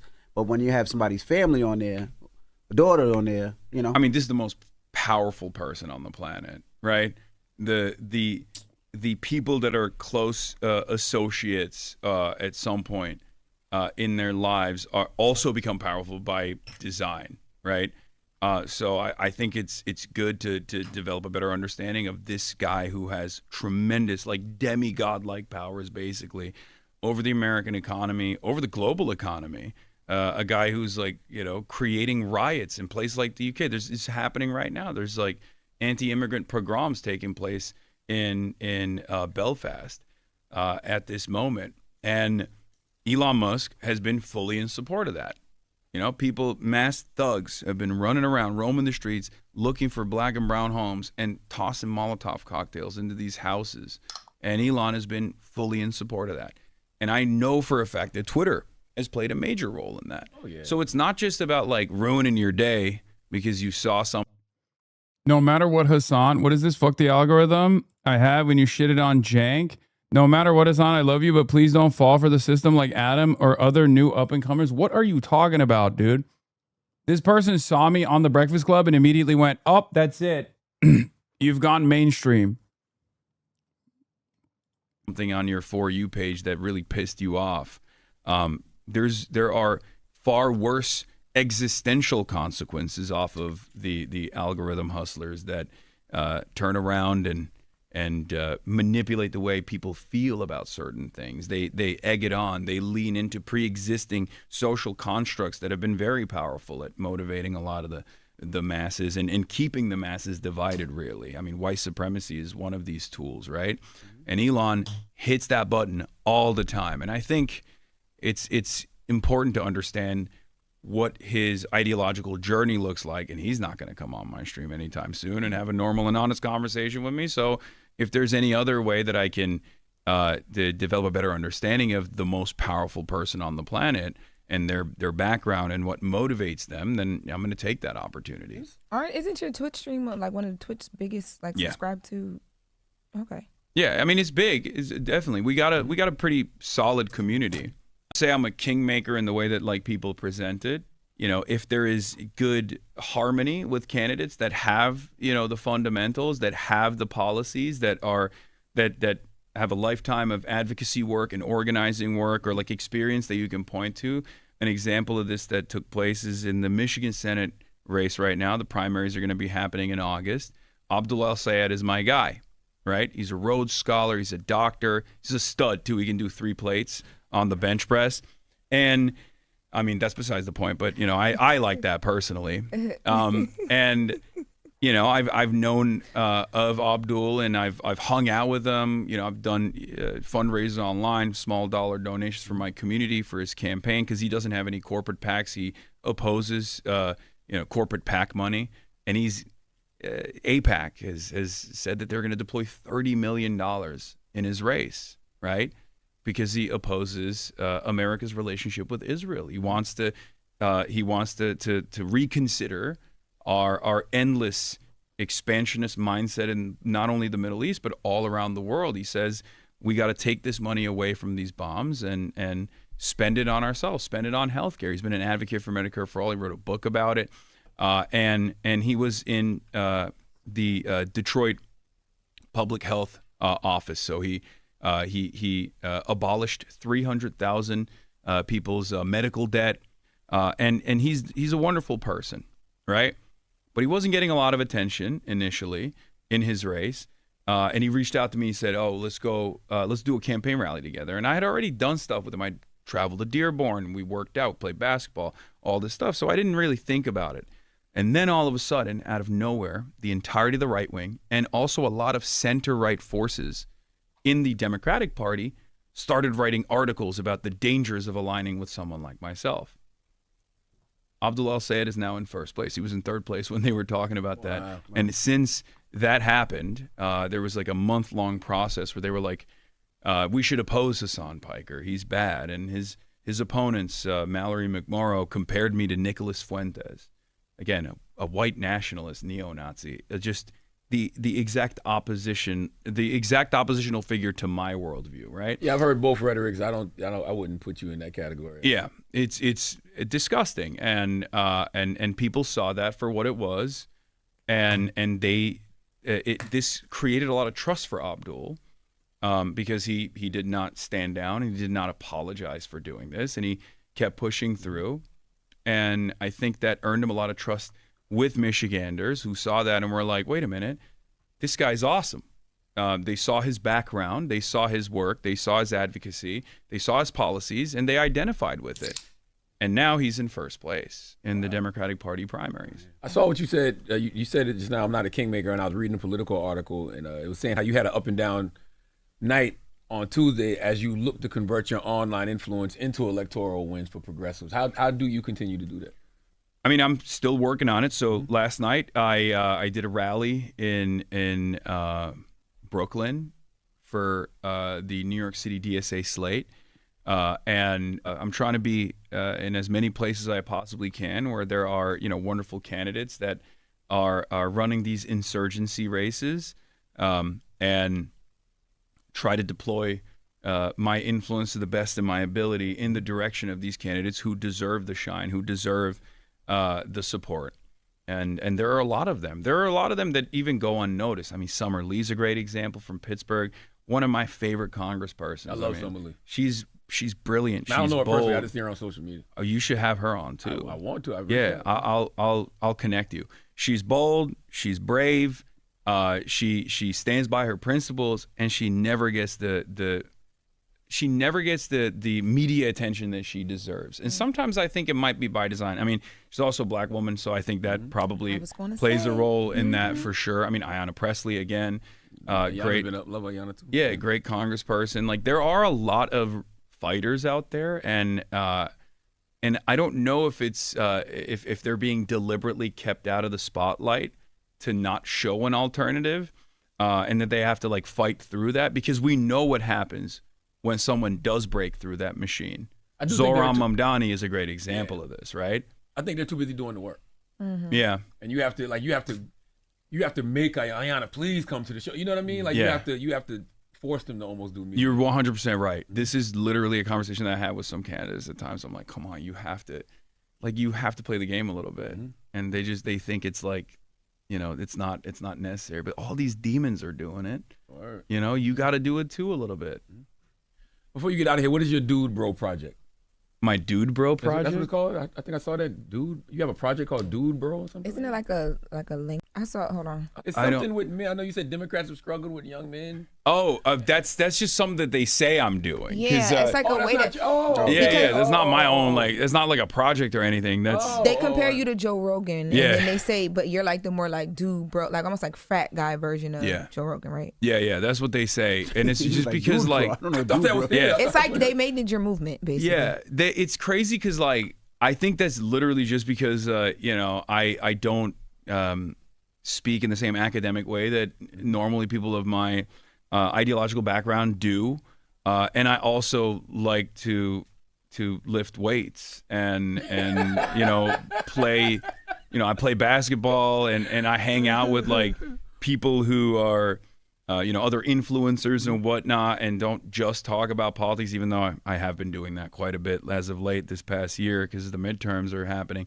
But I think that's what it is, because the Democrats are just like, wow, you're woke, but you also work out. And that's not unique. Like, there's so many people like that out there. That was such an internet thing to just say right now, you're woke. Yeah. You also work out. Yeah, I think that's what it is. That like they find that to be a juxtaposition that they haven't seen before, I guess. But I mean, I do have a a young male audience too, and I think that's probably part of the reason why. Look, I'll take it. Any kind of marketing, I'll take. Hasan Piker, tell them where to follow you, man. Yeah, I'm live on Twitch every day at Twitch. That's it. That's it. That was good. Hasan, this is you. Sure. I mean, he was woke. He's the king. He's a legend, Mr. Rogers. Yeah, that was a pretty good interview, I think. And I think it'll this is the type of interview you can watch with your family, you know? Because like your parents probably know about the Breakfast Club. It's like it's a little bit more dialed back. Tonally, it's not as like aggro. And it was a relatively friendly interview overall. It is on Netflix. Breakfast Club's on Netflix. All right, so what? They talk about me in this, you said? Chris Hayes, HasanAbi head versus HasanAbi head right here. Ezra Klein, 2 HasanAbi heads having friendly banter. Where is it? 1 hour and 6? They've maybe cut them out of their lives. Right. And that is not Yeah. John Ossoff's world. That's what I mean. So he's formed fully in an environment in which the appeal of Trump and Trump's power over the electorate and Trump's power over specific people that he has to win over or whose family members he has to win over is present from the beginning. And I think there's something really useful and powerful about that for just, again, how you train. But if you look at polling, and if you particularly now look at the prediction markets, polling, Kamala Harris has a lead. I don't think this is the spot. I think you guys gave me the wrong timestamp. Yeah, this is just how long the whole thing is. And no, I can't look at the transcript because there's no transcript here, okay? What are they talking? I heard that they, wait, Joe Rogan? Actually, by... Again, I was tool. This back, I think, Oracle feel harbors a great anger at the Democratic establishment. You know, he's a state representative. Yep. And I think... What is your opinion on Chris Hayes' ideology? He's a HasanAbi head. Chris Hayes is. Your parent-friendly content is much appreciated, Unc. I can show this to my Desi Muslim parents without fear that they'll faint after you talk in detail about how you're fucking a Chatter's mom. True. YouTube link with the transcript. Yeah, so Ezra Klein, the #1 defender of the worst anti-Semite in America, me, had a conversation with a conversation with the other HasanAbi head on MSNBC. Maybe they talk about it here. Michigan primary. Right, you remember the Gavin Newsom thing a couple months ago where he's doing a book talk and he's like, I'm just like you to a mostly black audience. I'm like you. I'm no better than you. You know, I'm a 960 SAT guy. It's like, my SAT sucked and I can barely read. Yeah. And, like, it looked really bad. It was everywhere for a couple days. But then you just go do something else. He just keeps moving forward. So, partly, though, I think all of these calculations about risk, reward, control, lack of control, how much you're going in is what your own personal position is with respect to attention, right? Because she is so commanding of it. She has the luxury to take much more sort of conservative stances about what press she does. Mm-hmm. Yeah, by the way, I can't believe I'm going to say this again, but as I defended him at the time, the Gavin Newsom thing was total clip job.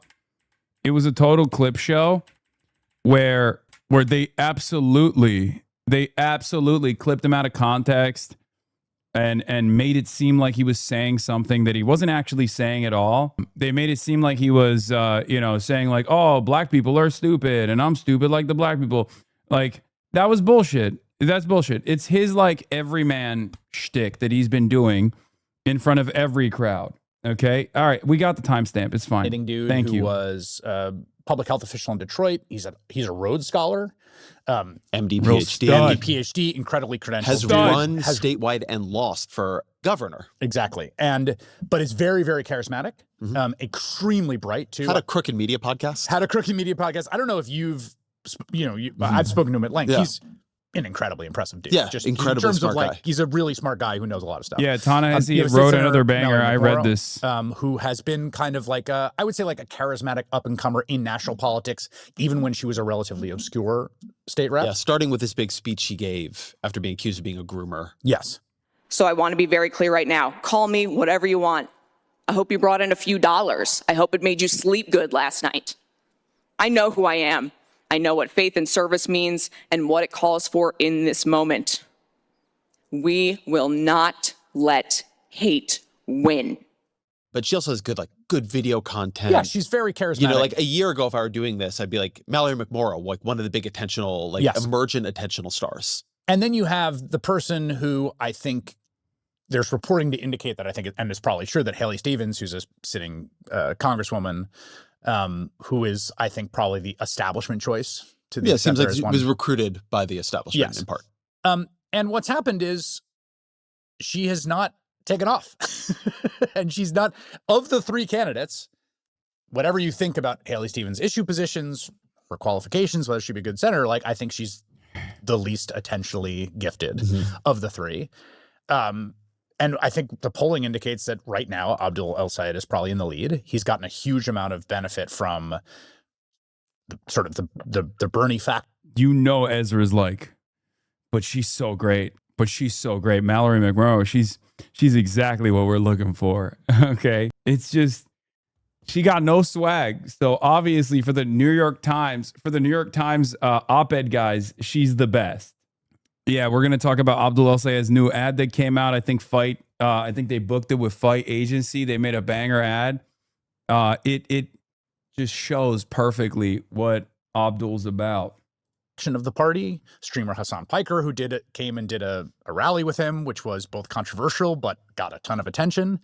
And in a first past the post primary split field, what do you have to get? You got to get 30%, 35% of the vote, 38% of the vote. So I want to talk about this primary because first, in one way, Abdul El-Sayed is like the opposite candidate from Graham Plattner, right? He is attentionally capable, but he is not a outside the institution, right? Like, he's a guy who taught at Columbia. The Rhodes Scholar. I mean, it's like the ultimate brass ring of credentialing in the American meritocracy is worn on his hand. Yes. He has run before and lost. When people talk about candidates who wanted to be in public office for a very... Bring it down, bro. Stop bringing that up. It's fine, bro. Sure, he did a gubernatorial out. Why are you bringing that up? That's old news, man. That's old news. That's old news. We got new news now. Goddamn, Ezra, rude. Long time, he is one of those candidates. Yes. And if you look at the polling in this race, you look at Polymarket or Kalshi in this race, you can see that he did not walk in and start dominating it. What happened was that he started centering Israel and Gaza. Hasan Piker coming was part of this. And the role Piker played in this, to me, when the way at least I observed it happening, is not that it was Piker's endorsement or something that mattered.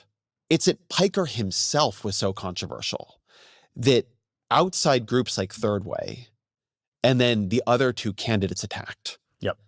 And in attacking, they centered Israel and Gaza, which turned Israel and Gaza is like an attentional superconductor. Yes, it is. Right? It is like no other issue, with the exception maybe of Donald Trump himself in American life.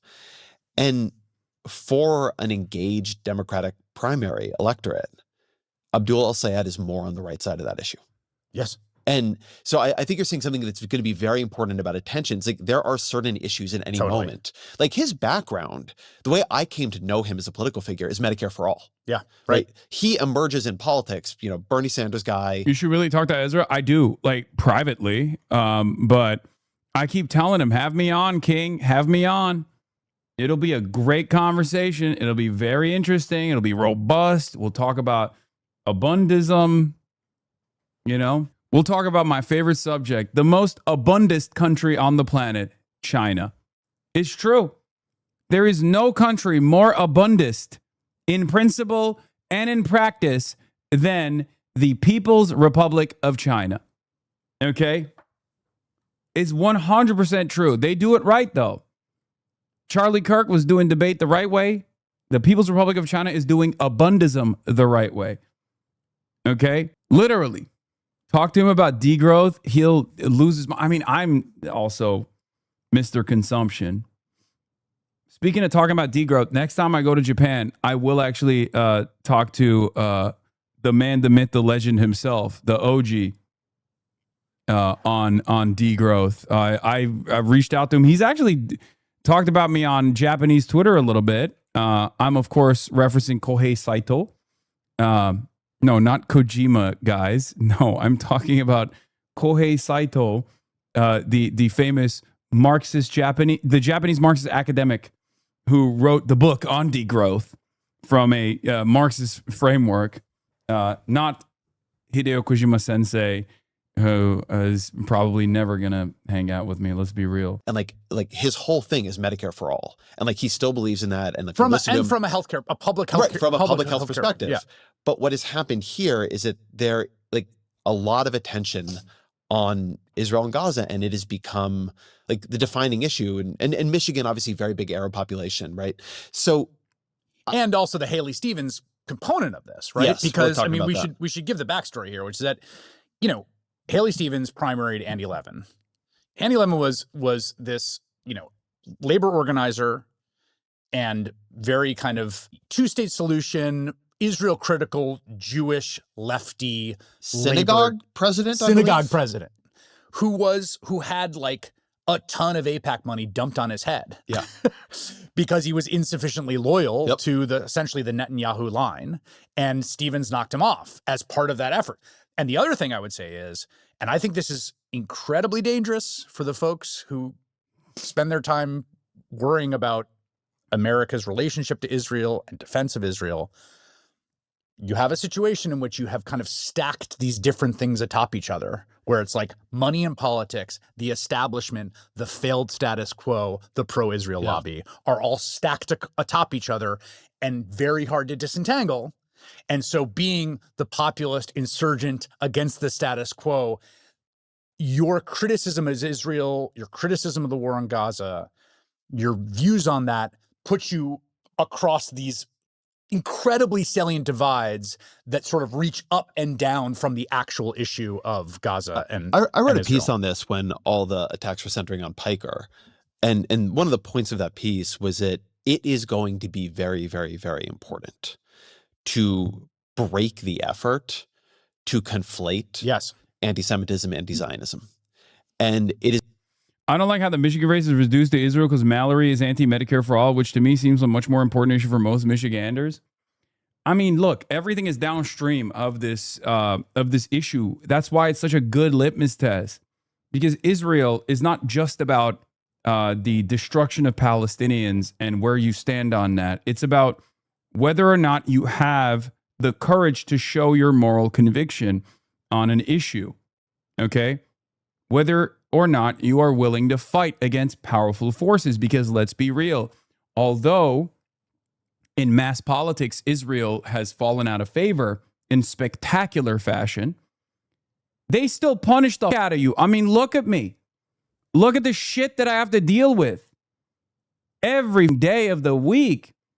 It's very clear. You say something about Israel and you're a prominent figure in media, they will make your life a living hell. Right? It's not like they're not shy about it either. It's actually a part of the process, like where they're very bold about it. They'll blast you. They'll send a drone to your house to take aerial footage of the front of your home and put it on an article in Rupert Murdoch's newspapers, where they'll call you a pervert. They'll be like, and that's bad. He has had sex and that's a bad thing. You guys should think that that's a bad thing. They took a photo of my house with a drone and said he masturbates in this house. Who do they do that for? I mean, think about that. They'll send paparazzi outside your house and be like, well, he is a dog walker. It's unacceptable. Now, that's what I mean. It's like, that's what I fucking mean. It's obvious. It's obvious that there is there's a lot of influential institutions that will very openly try to tarnish your reputation, get in your head, punish you for demonstrating that moral conviction. Do you understand? And other politicians see that and they're fearful of it. They try to navigate in this space without too much friction. And that's why it's not just about Israel, but it's about your responsiveness, okay? It's not just about Israel. It's about whether or not you have moral courage, moral conviction, whether you're willing to withstand a barrage of attacks. Do you understand? Because if someone is willing to say the truth about what Israel is doing, regardless of what the social costs are, then they're absolutely willing to fight for Medicare for all as well. Then they're absolutely willing to say no to corporate funds. They're willing to put the people first rather than corporate interest first. That's how it works. That's why it's a great litmus test. So the issue on Israel is not just about Israel, even though that is an important issue. It's a very important issue, a genocide. It's the crime of all crimes. See any criticism you talk about with Israel or dealt with facts or flip side on lies and deceiving of the truth? Yeah, it's just, you say something about Israel, you say you don't fuck with Israel, it's over. You're a prominent critic of Israel, they'll literally lie about you nonstop. They'll deploy bots your way. They'll fucking spend every waking moment like an obsessed hysteric trying to tarnish your reputation. I mean, look at Nicholas Kristof. Nicholas Kristof is a Pulitzer Prize winning New York Times reporter. He wrote an article on Israel in the paper of record, the Gray Lady, the New York Times. He wrote an article that was unbelievably well sourced about issues that we've talked about quite a bit, about sexual violence, systematic sexual violence deployed against Palestinians from the Israeli occupying forces all the way down to the settlers themselves. And now the New York Times is investigating his financial disclosures. They'll always punish you. At a certain point, you have to understand, okay, this is not happening because of some sincere demand for accountability. It's just it's a blunt force object. It's a multifaceted approach to besmirch prominent critics of Israel who have done the right thing and have decided to say the truth. They make it as costly as possible. Yeah. So there is a penalty for it. There is obviously a penalty for it. Look at Ta-Nehisi Coates. He went from a beloved author, Obama's favorite journalist, to now being attacked endlessly for the crime of recognizing the truth about what Israel was doing to the Palestinians. I think it's because of the fact that you're streaming 8 hours a day that these outlets don't seem to be able to fully get away with slandering you. Is that a reason why you put the emphasis on streaming so consistently to reframe the narrative? I mean, the reason why I stream all the time is not because I'm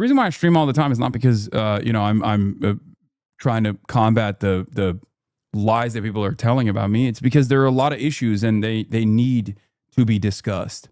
They need to be reinforced. There's a lot of people that need to be defended, and someone's got to do it. I just happen to have certain qualities that work very well in this space.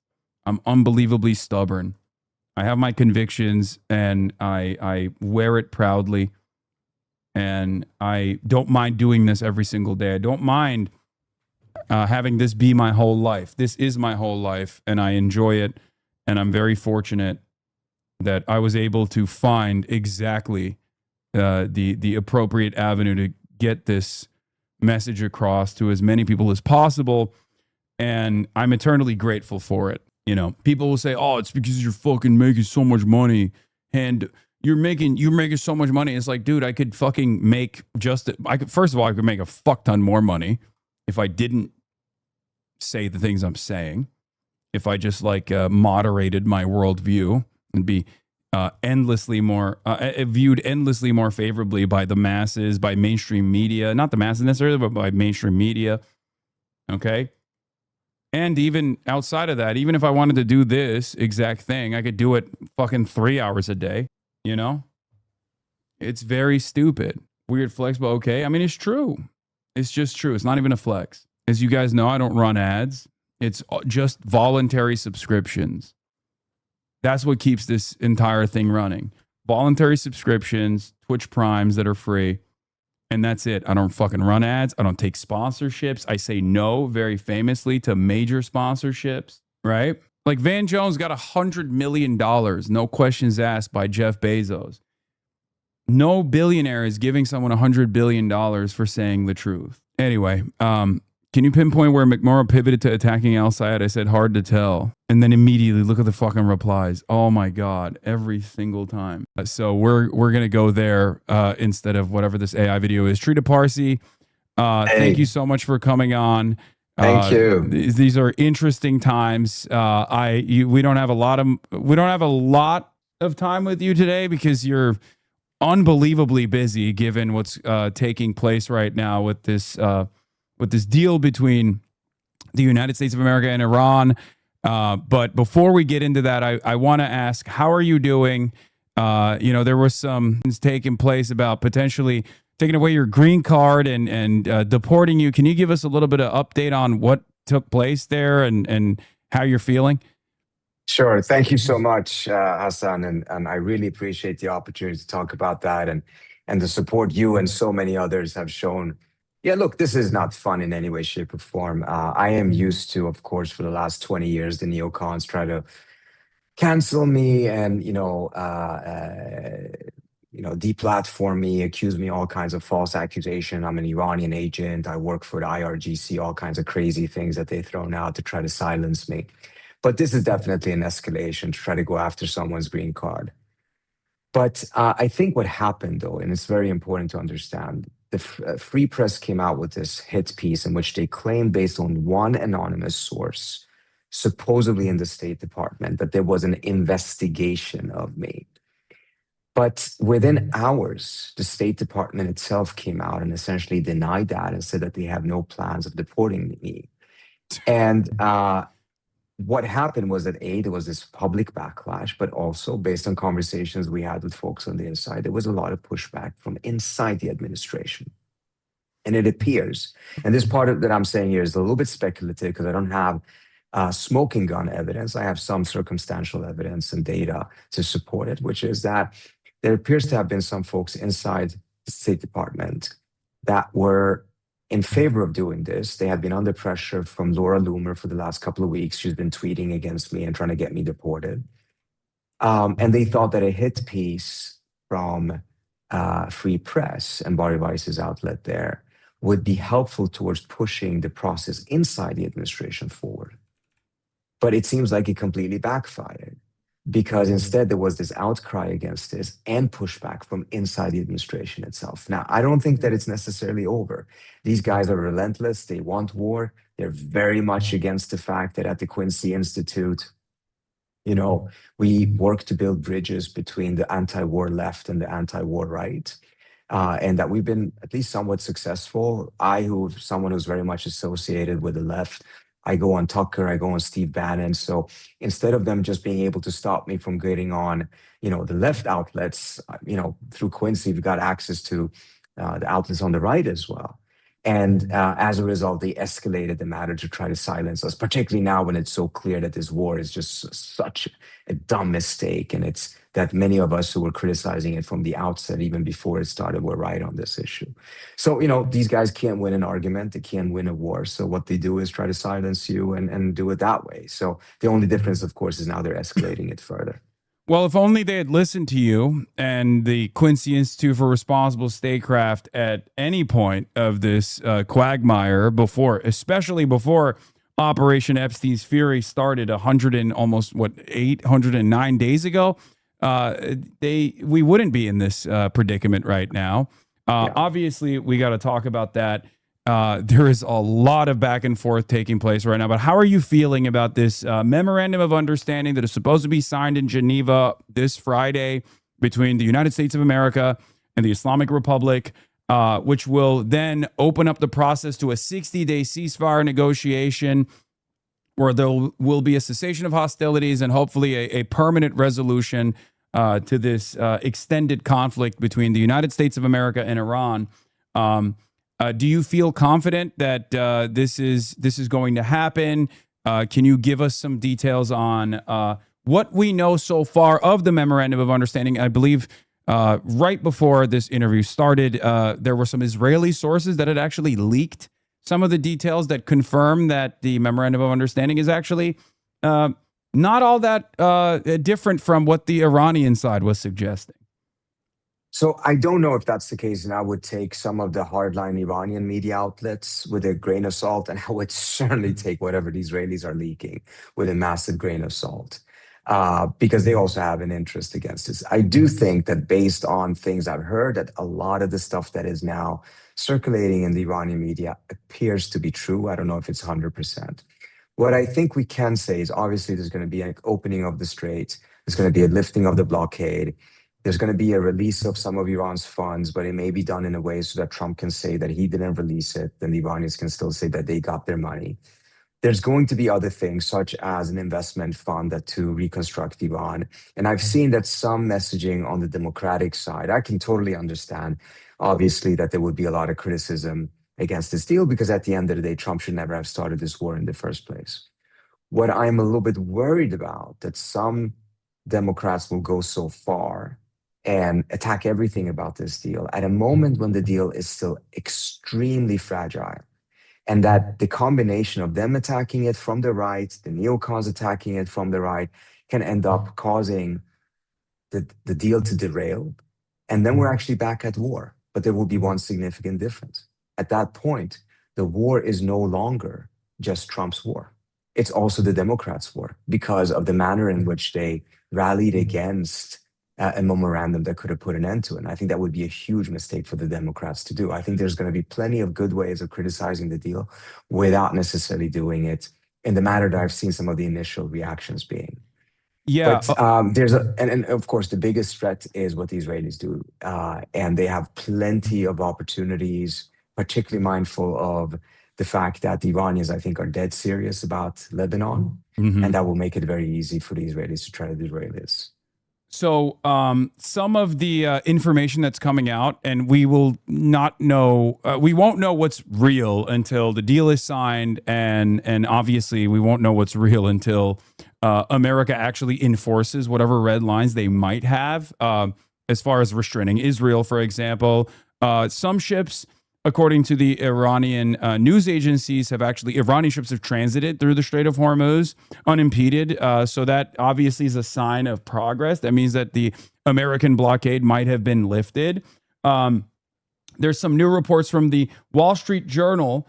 Alex Ward, the national security reporter, says the U.S. will allow Iran to immediately begin selling oil and fuel under the deal to end the war, offering Tehran an early financial incentive to wind down the conflict. The provision for waivers on sanctions on oil sales takes effect immediately upon signing the agreement. A senior U.S. official said even though Iran would get upfront sanctions relief for oil sales, sustained relief would be tied to Iran's performance, aka how it abides to the deal. So on the American side, it seems like they're dangling full-blown sanctions relief, as you and I had talked about, not just secondary sanctions like the ones that happened in the JCPOA for the European markets, but also primary sanctions relief as well, so that America could potentially, conduct some trade with Iran, which is a spectacular development. I'm perfectly in favor of this, and I do think that the Democrats should be speaking in favor of this as well. I've only seen Ro Khanna perform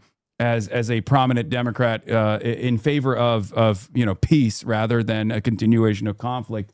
But what do you think about the Israeli reaction thus far? I believe is the approval ratings for Donald Trump went from +16 to -23 in what seems to be an overnight change of attitude towards Donald Trump. They're very pissed off about Donald Trump now. Yeah. Look, the Israelis are having a public meltdown over this. This is undoubtedly a massive strategic defeat for Israel, if it holds, of course. And we have to also keep in mind, Obama got a deal. He got it through. He fought the fight. He got it. Nevertheless, it fell apart because the Israelis managed to convince Trump to walk out of it. At least that's what the Israeli narrative is. Netanyahu is on record saying, I'm the one who got Trump to leave the JCPOA. So I don't think the Israelis are going to give up. But look, they're having a massive meltdown because this is a major strategic defeat, particularly if primary sanctions are lifted. It will be much, much bigger than the JCPOA. And on top of that, of course, we should also know that part of the volume of the screech that you're seeing in Israeli media is also politically motivated, because this is everyone now trying to find a way to put a final nail in the coffin of Netanyahu's political career. He will go down owning this. And as a result, it will get rid of him. And then you'll have a bunch of other Netanyahus in Israel, because I frankly don't see a huge difference between them at this point. But nevertheless, that's part of the reason why the volume was also as high that it currently is on this issue. Yeah. So the Iranian army has said that Israel has already violated the ceasefire in southern Lebanon 84 times since the U.S.-Iran deal was announced on Sunday, adding that the aggressors should expect a harsh response if the attacks continue. So this is obviously a major point. If the red line, well, not the red line necessarily, but if Iran's major demand here, as you and I have talked about over the course of the past couple of months, is the hardest one to accomplish, which is forcing America to restrain Israel, specifically in the Lebanese theater, but there's some talks that it might even extend to Syria and maybe even Gaza. But that is obviously up in the air. But if that is the biggest ask, and America does not restrain Israel, what do you think will take shape in this conflict? Do you feel as though Iran will try to reestablish military deterrence, especially as you and I have also talked about the fact that Donald Trump sees any kind of concession, even an interest in deal making from the Iranian side, as a sign of weakness that he will pounce on? So look, I think the Iranians are dead serious about Lebanon, and I'll go in a little bit as I suspect that up until Friday, they probably will not do anything, particularly if the Israelis don't strike Beirut. By Friday, the Israelis may strike Beirut, by the way.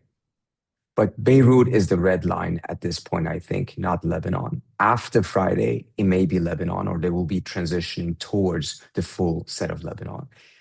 And I don't think the Iranians are joking about that. I think they're dead serious about this. And the key reason is the Iranians are not just trying to restore their own deterrence. They have done so in their view. They're trying to extend it.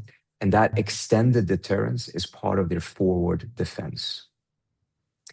If the Israelis had managed to defeat Hezbollah in 2006, the Israelis would have attacked Iran back then. The deputy foreign defense minister of Israel put this very clearly to me. I ran into him at a conference during that war, and he said, look, Iran is just a prelude. Lebanon is just a prelude. Iran is the real goal, and it's the war there is inevitable. We just have to first defeat Hezbollah. But they didn't manage to do so. And as a result, the war never reached Iranian territory. By 2024-25, Assad fell. Hezbollah was not defeated, but significantly weakened. And we saw that the war went to Iran's own territory. And now the Iranians are saying from now on, after this, Iran's deterrence will no longer be on its own border. It's going to be a forward defense.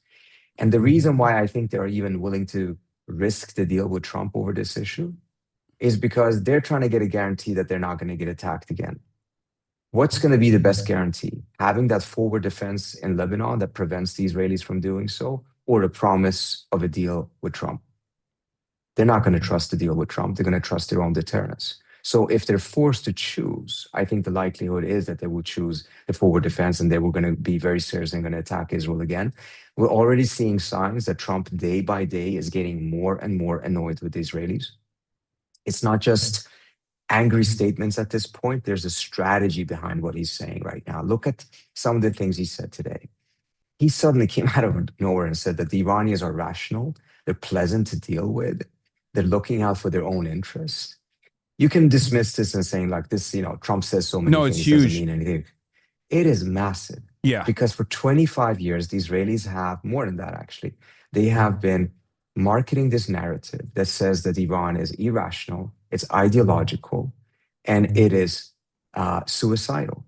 If you accept these three premises, it means diplomacy won't work, deterrence will not work, and because of the fact that they're suicidal, you have no choice but to attack first. Yeah. Because their desire to die means that they're going to attack you at some point regardless. So you have to attack them first. So if you want to drive a country towards a preventive war, this is the narrative you have to sell. And it's been very successful. The Mad Mullah image is very strong in Washington. Here comes Trump who says, they're rational, pleasant to deal with. They're looking out for their own self-interest and building their country. What does that mean? They're not suicidal. He is destroying the premises that built up this Israeli narrative. And so this is more than just an angry phone call or pushing back a little bit. I'm not saying it's fixing everything in any way, shape, or form. I'm just trying to say that there's something significant about this.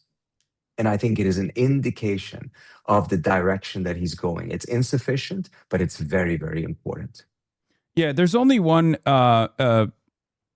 theocracy, I think, in the region that is belligerent and only understands force and restrains itself whenever they're matched up with sufficient military deterrence. And it's not Iran, it's actually Israel. However, I don't know. I mean, I do personally think it's a good sign because Trump used similar flowery language when referencing Ansar Allah when, Operation Prosperity Siege Guardian or whatever that was called was conducted and it failed. And Trump actually took the L on that, which I gave him credit for at the very least to cut a side deal with the Ansar Allah movement where he said they're very strong fighters and we really pummeled Yemen and it didn't do anything. So that does signal to me, at least judging by past performance, that like this deal might be close. But I still believe that Israel will do everything in its power to diminish this. Let me float this idea by you. There's some conversations at G7 right now that European partners might be involved in the demining operations potentially, in the transiting, or at least like play the role of Coast Guard in the Strait of Hormuz. Iran clearly sees the Strait of Hormuz as a part of which it is, Iranian waterways alongside Oman. They do not consider it to be international waters. They consider it to be their territory. and obviously it's both, right? But what I am fearful of is that when America, alongside maybe even French and British navies is going through the Strait of Hormuz, I worry that would be the most opportune time for Israel to broaden the conflict somehow and force an Iranian retaliation or response and force the hands of the European vassals to also join, regardless of the bilateral commitments that they may or may not have with Iran, which they've not been so open about. What do you think about that? Is it crazy conspiracies, or do you feel like no? I mean, the first part of it, we should be very careful about one thing. The fact that Trump will fight back, I think, is a good sign. Again, it's not clear whether it's sufficient because at the end of the day, he's going to have to do so 24/7. This is not a halftime job. If he wants this deal, he's going to have to persistently and consistently fight back and push back against the Israelis. And the Israelis will push back. But it's not predetermined what will happen, in my view. It's very much based on what they end up doing, how they play their cards. So there is a chance that Trump comes out prevailing out of this. And I say this because I lived through this. A lot of people are saying there's no way Obama's going to defeat AIPAC on Capitol Hill. And he did. Now, of course, they came swinging back afterwards and got rid of his deal through Trump. But nevertheless, that fight, he did win it. And he fought it. Now, when it comes to some of the other things that you're mentioning, the Europeans are going to offer these things. I'm not so sure the Iranians are going to accept it. I'm just speculating on this. I have not any inside information whatsoever on this. But I find it unlikely that the Iranians will let the Europeans back into this. The Europeans are out. The Europeans are going to have to do a couple of things for the Iranians to agree to let them back in, and particularly giving them some sort of a role in all of this. The Iranian insistence is that the territorial waters, that the strait is partly Iranian territorial waters and partly Omani territorial waters. They're insisting that there is no international waters in between.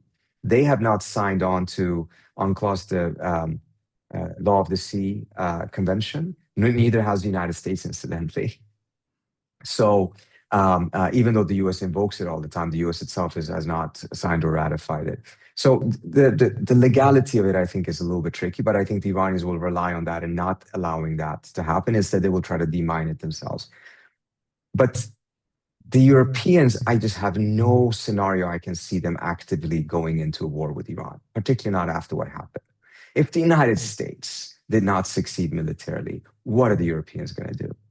In fact, I think one of the things that came out of the statement that the E4 made, which is a new formulation, it used to be the E3, was that they said that they're willing to lift sanctions on Iran. I think they're a little bit late to the party, to be frank with you, because if Trump strikes this deal, he's going to lift a lot of sanctions. And without the American secondary sanctions and primary sanctions, a lot of the world is going to start trading with Iran. And the Europeans, the sanctions they have on Iran is not going to be leverage. It's going to be an obstacle that gets themselves into that market and trying to build, from their standpoint, it's going to be important to make sure, in particular, I think, that Iran doesn't drift further towards China and Russia. Yeah. There's obviously that element there as well. What do you think about what has been the most surprising aspect of this deal for you? For me, it's the $300 billion fund. I saw the possible Reuters coverage on United Arab Emirates panic shipping $300 billion of released funds potentially to Iran a couple days prior. That could be this opaque funding structure that America might have set up. But the $300 billion fund is reparations, it seems. The Iran, Phil Stewart, chief national security reporter, Reuters says, Iran deal includes $300 billion fund, more than half of which already committed. The new fund is a private investment vehicle, not a reconstruction or reparations program, and will not include any money, any government money or grants, the source said, adding that companies based in the U.S., the Gulf Arab states, Asia, South America, and Africa have agreed to commit financing. Investments pledged span energy, logistics, manufacturing, and transport, the source said. Is that surprising to you? How do you feel about that? Is this Trump finally getting getting away with it without shipping pallets of cash to Iran? Yeah.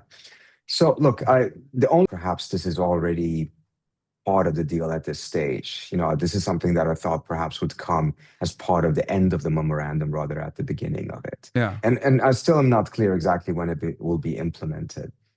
It would be completely wrong to look at this as charity. This is business opportunities for a lot of these different companies. They're looking to make money. Iran has suffered at least $300 billion of damages. So it will need to rebuild itself. This is one of those points, by the way, that I've seen that some Democrats are attacking. And I find it really problematic because this is not a scenario in which the US is giving American money to Iran or the US government. This is private entities, but more than anything else, if the regional states decide that they want to help rebuild Iran, they want to invest there because they've realized the isolation of Iran is not productive. It led to a war. It was disastrous. So they want to try economic integration as a way of preventing future wars, building those type of bridges. Same thing that happened in Europe after the Second World War, the Steel and Coal Union, and all of these different things that try to ensure that economic integration raised the cost of war and created a buffer against it. If the Europeans want to go in that direction, the GCC states and others want to go in that direction, how's that possibly bad for the US? If it means that it stabilizes the region, reduces the risk of war, if it means that the Iranian people who have suffered tremendously because of this war actually get reconstruction, and we're going to be against that because Trump is doing it, I think it's a betrayal of values. And I think perhaps talking points that have not been really thought through that well, because I think this is exactly the type of thing that is needed to make sure that the deal actually sticks. There was no such thing in the JCPOA, for instance. Yeah. No, I think part of that is the Democrats are in a unique predicament now because Trump is actually doing something that is appropriate and good. And I think Democrats are used to Trump doing bad things all the time.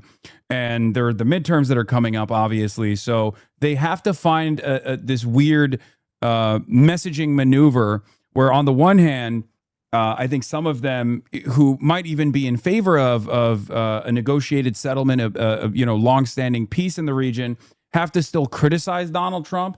And in an effort to do so, they have to say, well, this sucks. You lost.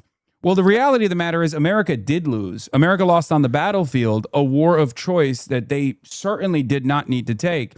And I think one of the best possible ways to get out of this, while still being critical of Donald Trump, is to probably highlight the commitments that Iran always had, longstanding commitments that they had through the JCPOA, which was which now looks to be even a much better diplomatic accomplishment in comparison to what Donald Trump has done, while simultaneously saying it's good that we're actually getting other companies to release these sorts of funds to offer some semblance of reparation for, the children that our forces killed in Iran. And listening to what Ro Khanna has said, for instance, he said, I was against this war. So how could I be against ending this war? Obviously, I'm going to be in favor of ending this war. Still be against this war. You can still, in my view, say none of this was necessary if Trump had never walked out of the JCPOA in the first place. In fact, by now, we would probably have a much better situation in the region, et cetera, because we would have had time to build these bridges, the trust, et cetera. Yeah. So those are all valid points, but just don't put forward a critique that actually serves the interest of the neocons who want to push this back towards war, because that would be really foolish and shoot for the Democrats to actually shoot themselves in the foot, because they will be co-owners of that future war if that is the direction that they go. Yeah. And last point, because I know we got to let you go. One thing I will say is this, and I want to hear your perspective on it. There is a lot of talk about how, we've fought Israel's wars for decades. I think that's wrong. Obviously, Israel has always consulted or goaded America into going to war in Iraq as well. However, that was an American thing, right? That was an American crime.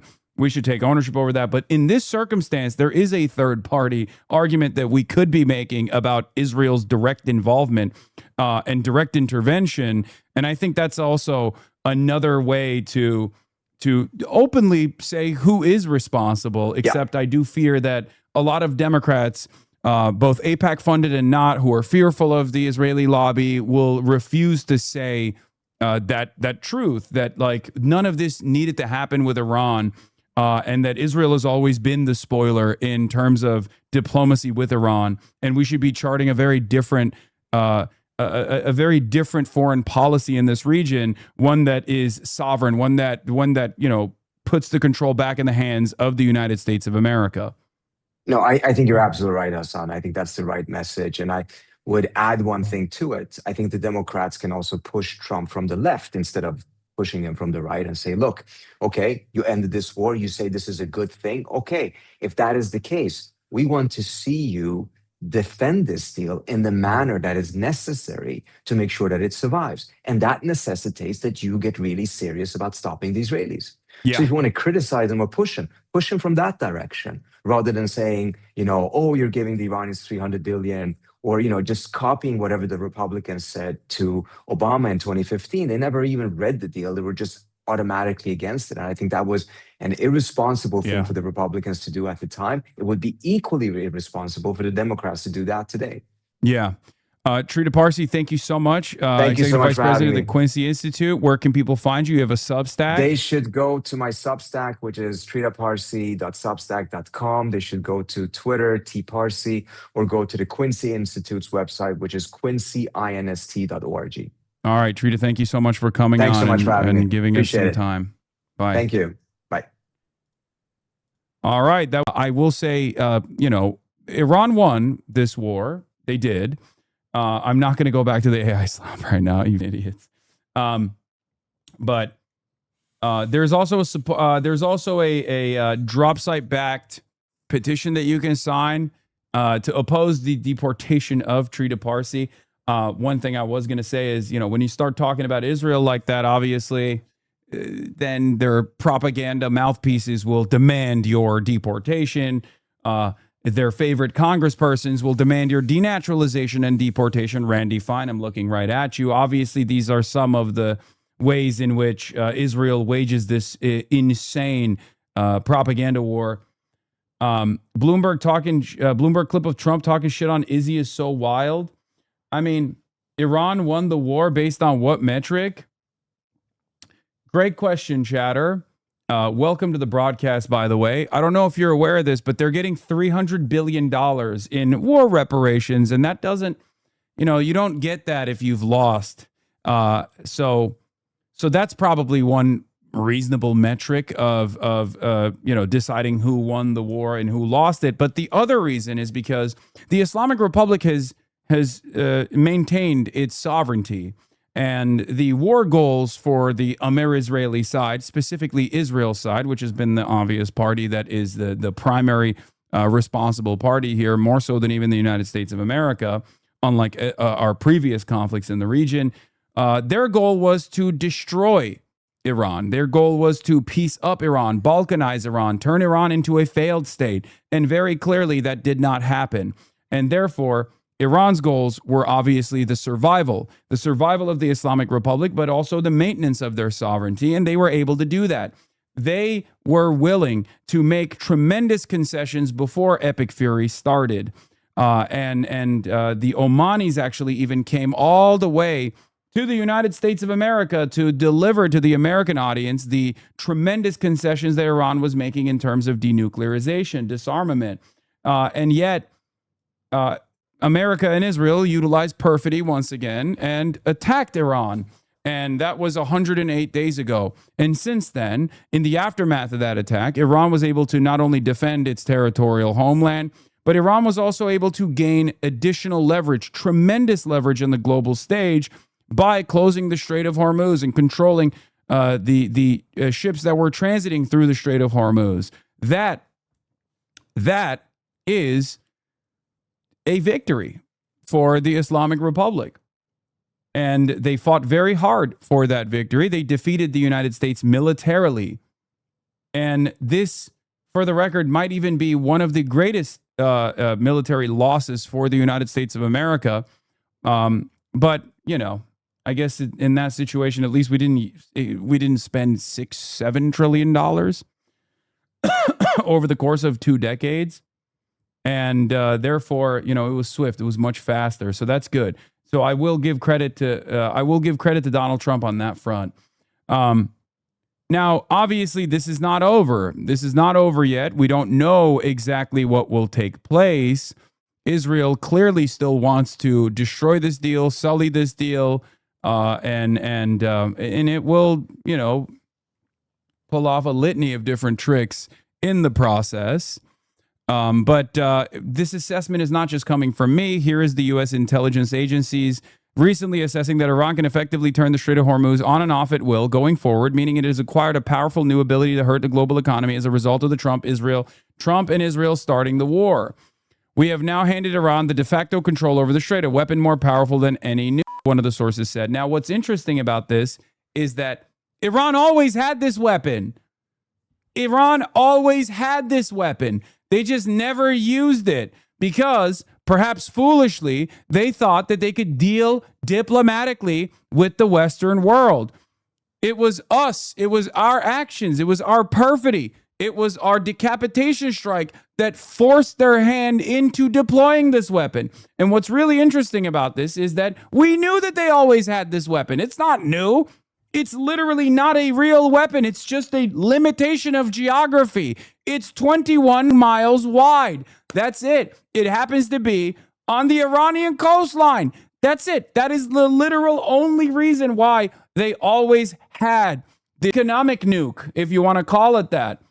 They just foolishly thought they don't ever have to use it. They don't ever have to harm the rest of the global markets. And it's not the only weapon that they have. They also have the Bab el-Mandeb Strait, which is the Red Sea. They have it by way of the Ansar Allah movement, the Houthis that control Yemen. So there is more in the tank for Iran. And yet America, goaded into this conflict by Israel, has seemingly considered none of this for some weird fun reason. The intelligence community obviously considered it. They said, don't do this. The generals obviously considered it. They openly said to Trump, this will be devastating for American force projection capabilities. This will ruin the global economy. This will ruin the energy markets. Iran will gain leverage. We will expend all of our standoff munitions that we have created specifically for peer and near peer adversaries like Russia and China. Iran is a middle power. Iran is barely a regional power. What are we doing? We're just giving them all this leverage if we go and wage war with them. And Donald Trump listened to none of that. He just listened to Benjamin Netanyahu. He saw his stupid ass PowerPoints and he was goaded into it because Benjamin Netanyahu knows exactly what buttons to press with Donald Trump. He told him, it's going to be great. Look at how easy it was in Venezuela. It'll be just as easy, if not easier, with Iran. They're weakened. They're objectively a weakened country at this point. You've destroyed their economy with the sanctions. We have destroyed their resistance front in both of top leadership in Lebanon, the Hezbollah leadership, and the Turkish-backed initiative in Syria that overthrew the Bashar al-Assad government in Syria, directly cutting off a logistical supply chain that was unbelievably important, that connected by land Lebanon and Iran. But it turns out none of that matters. And none of that ever mattered, because Iran has always had the ability to close the Strait of Hormuz. Iran always had the ability to light every oil refinery on fire. Do you understand? And I kept repeatedly explaining this over and over again. And there were so many dumb naysayers who would turn around and be like, nah, bruh, you don't understand, gang. America's got the smoke. We have contingencies. We have contingencies. Where were those contingencies? When will you learn? When will you understand that you cannot outmaneuver geographical limitations? You cannot destroy a country that has taken advantage of its topography and built fortresses, bunkers that are impenetrable by bunker buster bombs with how they have developed their munitions facilities. They have missile silos deep underground. They have launchers deep underground. That's not how this goes. You can't just go, oh, we have the biggest bombs and we do the biggest booms and it'll be fine. Especially when your enemy, which shouldn't even be your enemy at all, for the record, okay? But especially when the foreign adversary has recognized that this is a battle that is existential for them. Okay, this happened in Vietnam, this happened in Afghanistan, and it happened in Iran. All they need to do is survive. All they need to do is wait it out. Hasan, how did the USA lose? We tried but came back from it, losing only a few people, testing our forces, but the only thing giving up is stuff that already belonged to them. Wait, what? That's an insane level of copium. America showed every single regional partner that they were not invested in their defense, that American military bases are not actually there to provide security for these countries, but instead are simply missile sponges. We've also burned $150 billion worth of munitions, assets, radar installations in the region that were left unguarded. Iran was able to pepper these installations with $10,000 lawnmowers that can fly, that have grenades strapped to them. It is unbelievable how bad of a L this was for American force projection capabilities. Something that I have been warning about over and over again, that this is the decline of American empire. We're in it now. We are far too expansive. We are spread far too thin. Okay? It's clear. It has always been clear. And Iran was, I guess, goaded into, or rather pushed into, forced into showing the rest of the world that America actually didn't have, America had all the talk, but none of the smoke to back it up. We deployed and wasted virtually all of our standoff munitions that are unbelievably costly to make, that take years to refill. America showed that it is a paper tiger. That's what America showed. It is a paper tiger. We panic shipped our THAAD missile launchers from Korea that were placed in Korea that cost the Korean economy billions of dollars of economic damage from China when they were initially sent there. We hurried them to the United Arab Emirates and we hurried them to Israel because we did not have sufficient defenses. We showed every country, not just in that region, not just in the MENA region, but all around the world, that American bases are simply just missile sponges. American bases will not protect you. As a matter of fact, American bases will put you in harm's way, will put your people in harm's way, will destroy your economy. When we decided to wage this war against Iran and Iran closed off the Strait of Hormuz, we didn't even tell Japan that we were going to fight against Iran. There were Japanese nationals on Iranian soil whose lives were put at risk. Japan relies heavily on the Strait of Hormuz for all of its energy needs. And so does the rest of the Asian markets. Now, this isn't necessarily a bad thing. It's accelerating the American demise. But at the end of the day, it's up to us to manage this decline. to make sure that we retreat in a reasonable manner, to make sure that we change our attitude in the way that we deal with the rest of the world. It's very clear. It's very clear that the American strategy of behaving like the world police, the American hegemonic superpower status, is now no longer even called into question. It's gone. It's over. Murtaza Hussein writes, the manner in which this has all been put on a platter for Trump to approve and with affirmations already attached suggests that the GCC quartet is guiding him to this. In 2015, the situation was quite different as the GCC states were opposed to engagement with Iran. The failure of the current war dispelled the lurking suspicion that the U.S. could just take out Iran and reveal the limits of its capacity, while also emphasizing the existential danger of the status quo. With these countries egging the situation along, they can just create new security architecture and isolate the few bad actors.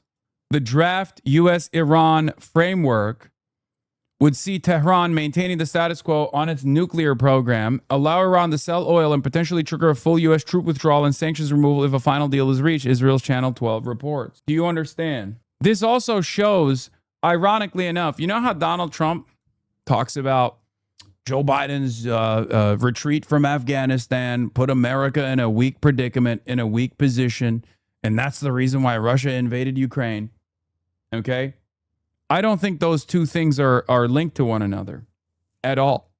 But what I will say is this. Donald Trump's failure to destroy Iran and offer Iran this unambiguous victory, there is no way that you can cut it. And this was spelled out basically since the second week or the third week of Operation Epic Fury. There's no war that you wage against a foreign adversary that ends up gaining more leverage in the process that isn't lost. Okay? And here's the thing. This is good. This is good for long-standing peace in the region.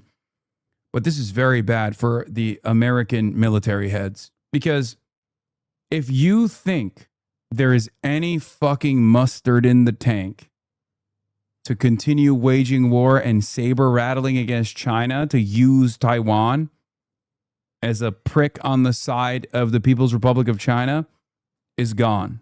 Okay?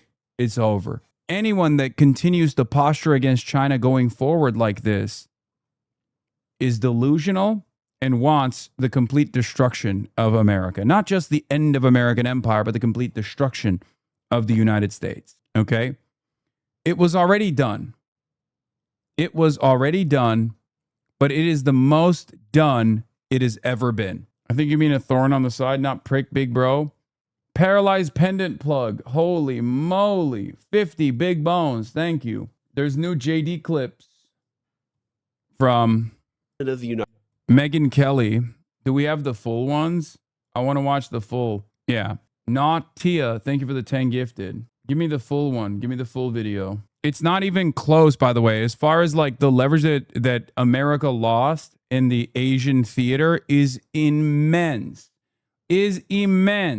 China's granted to tip over the bus, throwing everyone else under it. Column, Chinese oil weapon. The Strait of Hormuz crisis shows Beijing is now a stabilizing force for oil prices. This potentially reshapes the energy risk premia and Asian geopolitics if conflict breaks out over Taiwan. I don't think conflict is breaking out over Taiwan. I think if Americans are intelligent, which they're not known to be, but if they have any investment in the continuation of America as a nation, how about Hezbollah? They don't even fucking do anything. They just try to normalize relations with China, and whatever happens, happens. I don't think China is going to, another Russia won't invade prediction. Buddy, I don't know if you know this.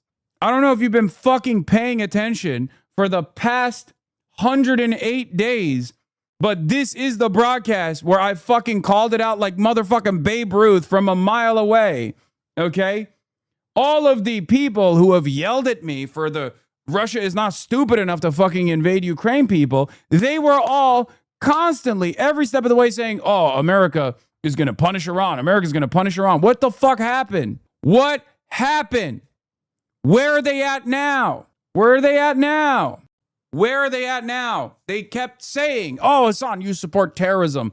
You just don't want America to go wage war with Iran because you're worried that your your fucking funders, the mullahs, the ayatollahs that fund your fucking broadcast are going to be killed in the process. They would come in here and be like, oh, flex mode. 87-year-old guy was assassinated alongside his family while tending to his fucking flowers. Beast mode. What do you have to say to that? What did I say?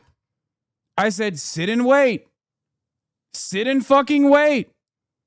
How is that the pivotal American military achievement? This is the most powerful fucking nation on the planet. What happened? What happened? That was 108 days ago. Everyone was like, oh, well, look at us. They're going to find out why we don't have health care. Bitch, we still don't have health care. Maybe Iran can build a fucking more comprehensive nationalized healthcare system with the $300 billion that we're giving them, which they deserve, by the way. Just make no mistake. We should have never done any of this shit. What happened?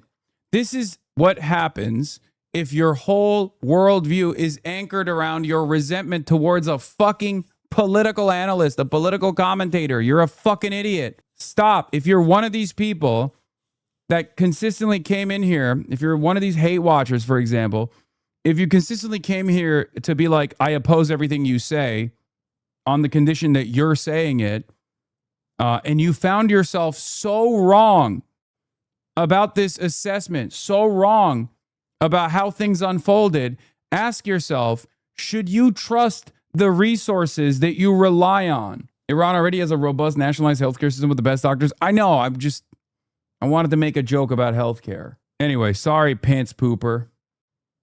Maybe that was a bit of a misfire for you, but Professor Jiang predicted it before you. Yeah, he also predicted that there would be fucking troops, boots on the ground, and that would lead to America's demise. And maybe it'll still happen, but it's certainly not happening in this bout of the conflict. Yeah, he also said 200,000 Saudi troops, brother. What happened there? He said 200,000 Saudi troops will be deployed alongside the American forces. So yeah, I mean, no disrespect to Professor Jiang. I'm a big fan, as you guys know, but he doesn't get everything right. Sometimes he's just tossing shit. He's just flinging stuff at the wall to see what sticks. Anyway, let's take a look at the ass-eating operation coming from Jedediah Vance over here, Jorkin the Peanuts Vance, who has to sit there and eat this entire ordeal.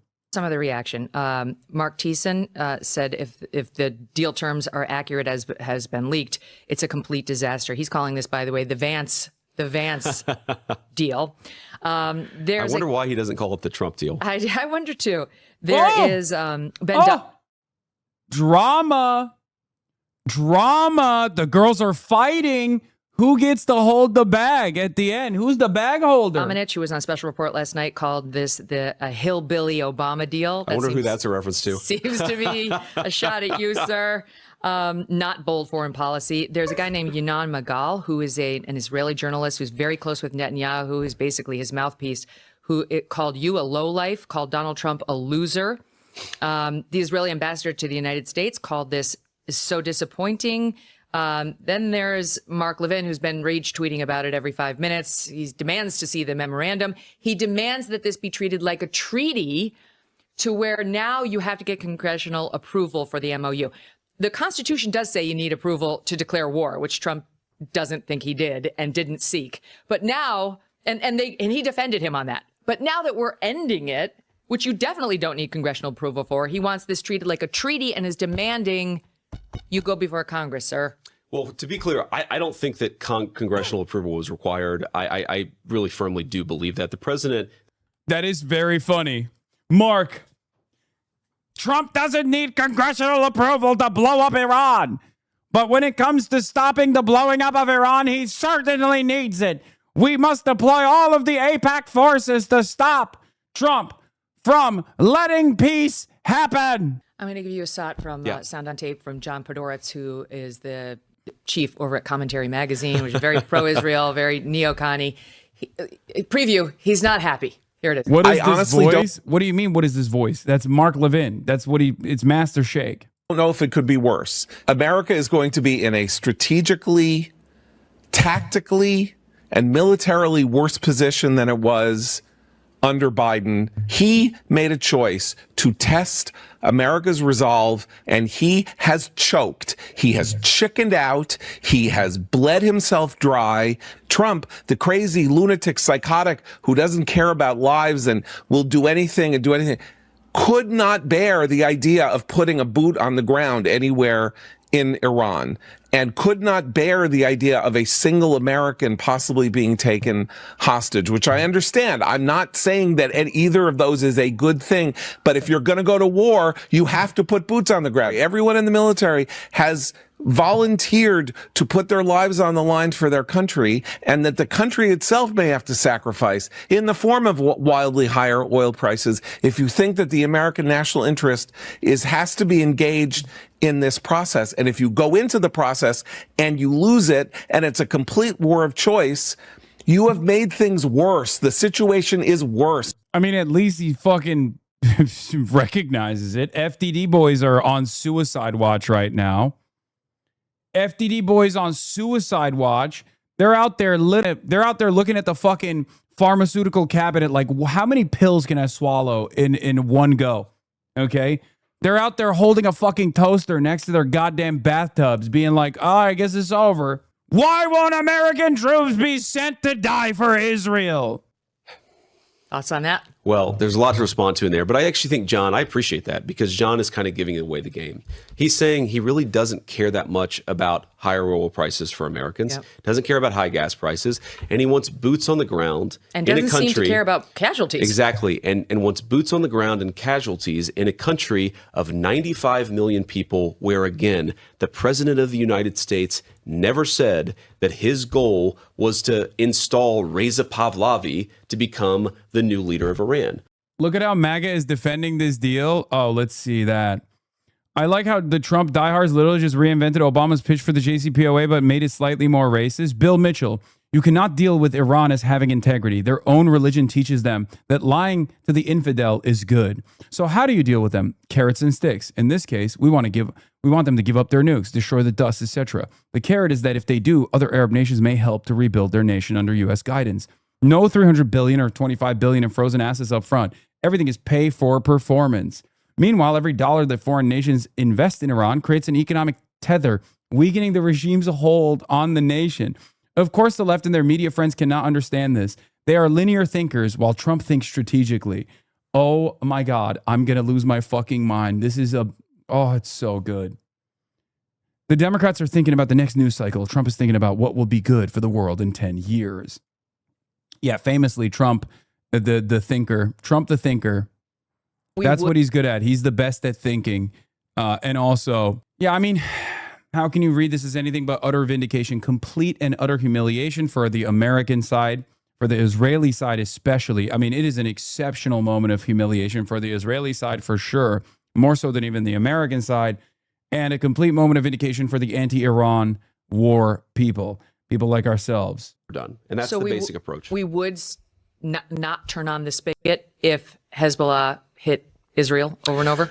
Well, what I would say is... Well, now, if Israel fucks around and then they find out, that's their thing. That's their thing. That's, there's a memorandum of understanding, Megan, that says Israel shouldn't do anything in Lebanon. Now, if they choose to do so, it's just, what are you going to do? What are you going to do? What are you going to do? Now, I think they shouldn't do anything in Lebanon. But if they do and Hezbollah retaliates, well, what are you going to do? Like, if Iran is funding Hezbollah, we're not going to allow a bunch of unfrozen assets to freeze to the... Oh, really? Yeah, like Iran is not going to... Yeah, Iran is stopping the funding of Hezbollah. Okay. Iranians, right? Now, I want to be clear about this, too, because those are not American assets. There's been a lot of misreporting on this, and people have said, oh, is the United States going to give Iran... Yeah, what do you mean if, dude? It's like saying if Iran consistently funds the IRGC, if Iran keeps building ballistic munitions, we won't fucking lower the sanctions. Like, okay, dude, good luck. Billions of dollars. No, it'll be very, very crystal clear. Even if the Iranians do everything contemplated by this deal, not a penny of American money flows to Iran. Okay. Yeah. That's very funny. That's a very funny ass covering operation right there. 95 million people, where again, the president of the United States never said that his goal was to install Reza Pahlavi to become the new leader of Iran. What he said is, if the Iranian people want to rise up, great. That's their business. That's between them and their government. What we want is a cessation of their nuclear program, either through diplomatic means or through military means, as he ultimately went down that pathway.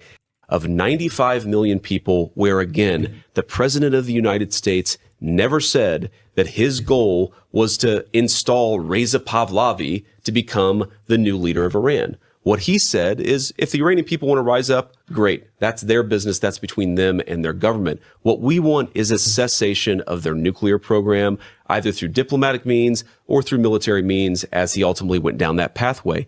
Of 95 million people. Oh, JD lives in another reality? No, he's just trying to fucking liberally explain why this MOU is going through. Going forward, I mean, if they fucking sign this deal, it's over. I mean, the details that are being leaked are unfucking believable, dude. I mean, it's an exceptional deal for Iran. Yeah. The war was never really about defeating Iran, but about deterring China by demonstrating that the U.S. is both willing and able to use force when necessary. In that sense, it already won. Yes, China is absolutely deterred by the revelation that the U.S. is clumsy, reckless, ineffective, and vulnerable. If I was China, I'd surrender now. I mean, this is so funny. Oh, it's so much. It's so great. Art of the deal, more like Art of the Neil. From the Republic. Oh my God, he went on Fox 5. Did JD Vance go on Fox 5? Oh, come on. How come he gets to do it, but I don't get to do it? That's fucking bullshit. There's no way we're actually paying him $300 billion, right? I mean, it's not we are. We're allowing it to go there. Okay? We're allowing it $300 billion of American dollars to flow to Iran. You know, it's just new angle by Israeli officials for why they lost the war. Israel's culture minister says that Israel could have easily wiped Iran off the face of the earth on its own, but didn't do so because we respect the U.S. They mean nukes, by the way. Oh, America did not let us use the nukes. Israeli platform. Since this morning, Hezbollah hasn't stopped trying to hit and kill our soldiers. Our soldiers being prevented from responding. In effect, they're just ducks in a shooting gallery. I don't want to see another permitted for publication announcement of a fallen soldier in southern Lebanon. God forbid. Either let them fight properly or pull them out of there. If this continues, it's only a matter of time until a disaster happens. Let's hope for good news. Also, they are responding, but you know, the idea that they're prevented from responding is bullshit, but you know, they'll say that anyway. Oh my God. Oh my God. Trump called out Israel on Fox. Yeah, I saw this. Israel's fighting Hezbollah too long and too many people are being killed. And you don't have to knock down an apartment house every time you're looking for somebody. Because there are a lot of people in those apartment houses, and they're not all Hezbollah, that I can tell you. And I suggested to Israel to let Syria take care of Put that shit in my veins. Because to be honest, put that shit, hook it up, strap it up to my fucking veins, dude. Pump whatever the fuck he's putting out there directly into my fucking veins. Oh my Lord. I can tell you. Of course, another only Nixon can go to China moment. Only Trump can go to China moment. Only Trump can just come out and be like, Israel sucks. They're murdering people. Why are they blowing up apartment buildings? If any Democrat said this, they would be fucking assassinated, okay? And I suggested to Israel to let Syria take care of Hezbollah. Because to be honest with you, I think they do a better job of doing it. And I didn't like Syria. I didn't like where 2 hours before we're signing the agreement that there was an attack in Lebanon, in Beirut. It wasn't like in the southern side, and you know, it was in Beirut. I did not like that. I let them know that. I didn't like it, not at all. But I think that Syria, you know, he's pulled that country together amazingly quickly. He's very capable. And he's been very good for me. He's protected everything that I've asked for, he's done. And if Israel can't do the job without killing everyone else, he'll do the job. Syria will do the job. Yeah. Speaking of which, by the way, as Dave DeCamp also points out, the White House group chat when the U.S. knocked down an apartment building in Yemen. Typing too fast. The first target, their top missile guy. We had a positive idea of him walking into his girlfriend's building and it's now collapsed. Excellent. Punch emoji. American flag emoji. Burning emoji. Yeah. My man is going to convert to Shia Islam soon if this keeps going. Oh, Vance was grilled by the ladies of The View. Oh, this is so funny. They're making him do this is so awesome, dude. JD Vance has to now own this deal and just like sell it to people as though it's good. And he has to go on every fucking news outlet. What an incredible moment. For 29 Oh, he's doing a fucking dumbass book tour. Oh, that's so seasons, awesome. this show He's doing a dumbass cuck tour, dude. JD Vance humiliation ritual. Obviously, he's used to this. He's literally Peter Thiel's blood boy, right? So he's doing a humiliation tour, which is something that he's probably most comfortable with doing. Still awesome, though. Still awesome to watch it in real time. has invited thousands of guests with all kinds of diverse points of view. And we have been asking our next guest to join us for a while now. So we're glad that he's taken us up on the offer today. Please welcome author of the new book, Communion, Finding My Way Back to Faith, the Vice President of the United States, J.D. Vance. I was surprised at how tall you were. Well, if you only see somebody on TV, you just see their, in my case, hides how tall I am. That's right. We are the table of big heads here. So this is a show of MAGA Republicans, right? That's what my media team told me? Okay, good. Well, we'll find out. I think you have the first question, Alyssa. Yes, Mr. Vice President, thank you for being with us. Now, you came into office with clear momentum, but when I talk to my friends and family who supported you and the president and still support you and the president, one issue comes up time and time again, and it's the economy. Inflation's up, wages are down, gas prices are starting to drop at news of this Iran deal, which we will get to. Sure. What can you say to voters who trusted you to lower costs on day one, and will they be satisfied by November? Well, I think that's ultimately up to the voters, right? I think voters have every right to expect as much as possible out of their elected representatives. We certainly know that we were elected on a number of mandates. One was to close the border, which I think we've done successfully, exceeded expectations there. It's so funny that he has to do the lib tour whenever he goes on a book tour because Republicans are fucking illiterate. It's awesome. Republicans literally don't know how to read. So he has to do the lib-ass book tour where he's like, well, you know, you guys should read this book, please. Please read this book. Number two was to lower prices, and there's a lot of work to do, in large part because of what's happened over the last few months in the Middle East. But as you said, oil, which got up to $120 a barrel, now is at $80 a barrel. That's going to be reflected in lower fuel, lower food, lower energy prices.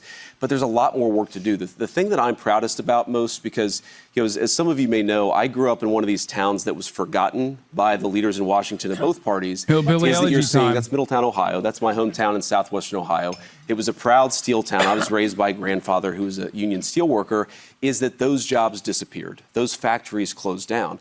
The thing that I'm most excited about is you do see a large amount of capital investment coming into our country. Factories being built, construction jobs are way up, manufacturing jobs are starting to catch up. So there's a lot more work to do. I think that we're making progress, but ultimately we're going to make our pitch to the voters in November, and they're the ones who get to decide whether we've done a good job or not, and that's how they're going to vote. Okay. So President Trump has called affordability a hoax. He said that, not me. He's pouring money into this ballroom of his and the reflecting pool. Oh, don't forget the Arch de Trumpe, I call it, and a White House cage match. All these things. Why is he doing them when you just, everybody knows that Americans are struggling? What is he spending all this money for? Well, I got to defend the president on the hoax point. What the president said is the idea that Republicans caused the affordability problem is a hoax. And I think that's true. If you go back to the Biden administration, inflation got up to 9% under the Biden administration, okay? Right now it's at 3.5%. By the way, too high. We're doing everything that we can to bring it back down to 2.5%, which is where most people would like to see it. But we inherited an affordability problem. We're doing a lot to make it better. It's going to take a little bit of time. There's a lot more work to do. But the president knows that a lot of Americans are struggling. In fact, he ran on that. He talked about it. And we've done some things and made some good progress on that point. He just said he loves the inflation. What he said, Anna, what he said is that he loves the fact that the inflation is going to come down when this war is over. That's what he said. That's not what he said. That wasn't a direct. That's Are you not his, what he wait, said, are you but his it's interpreter or are you his vice president? Well, look.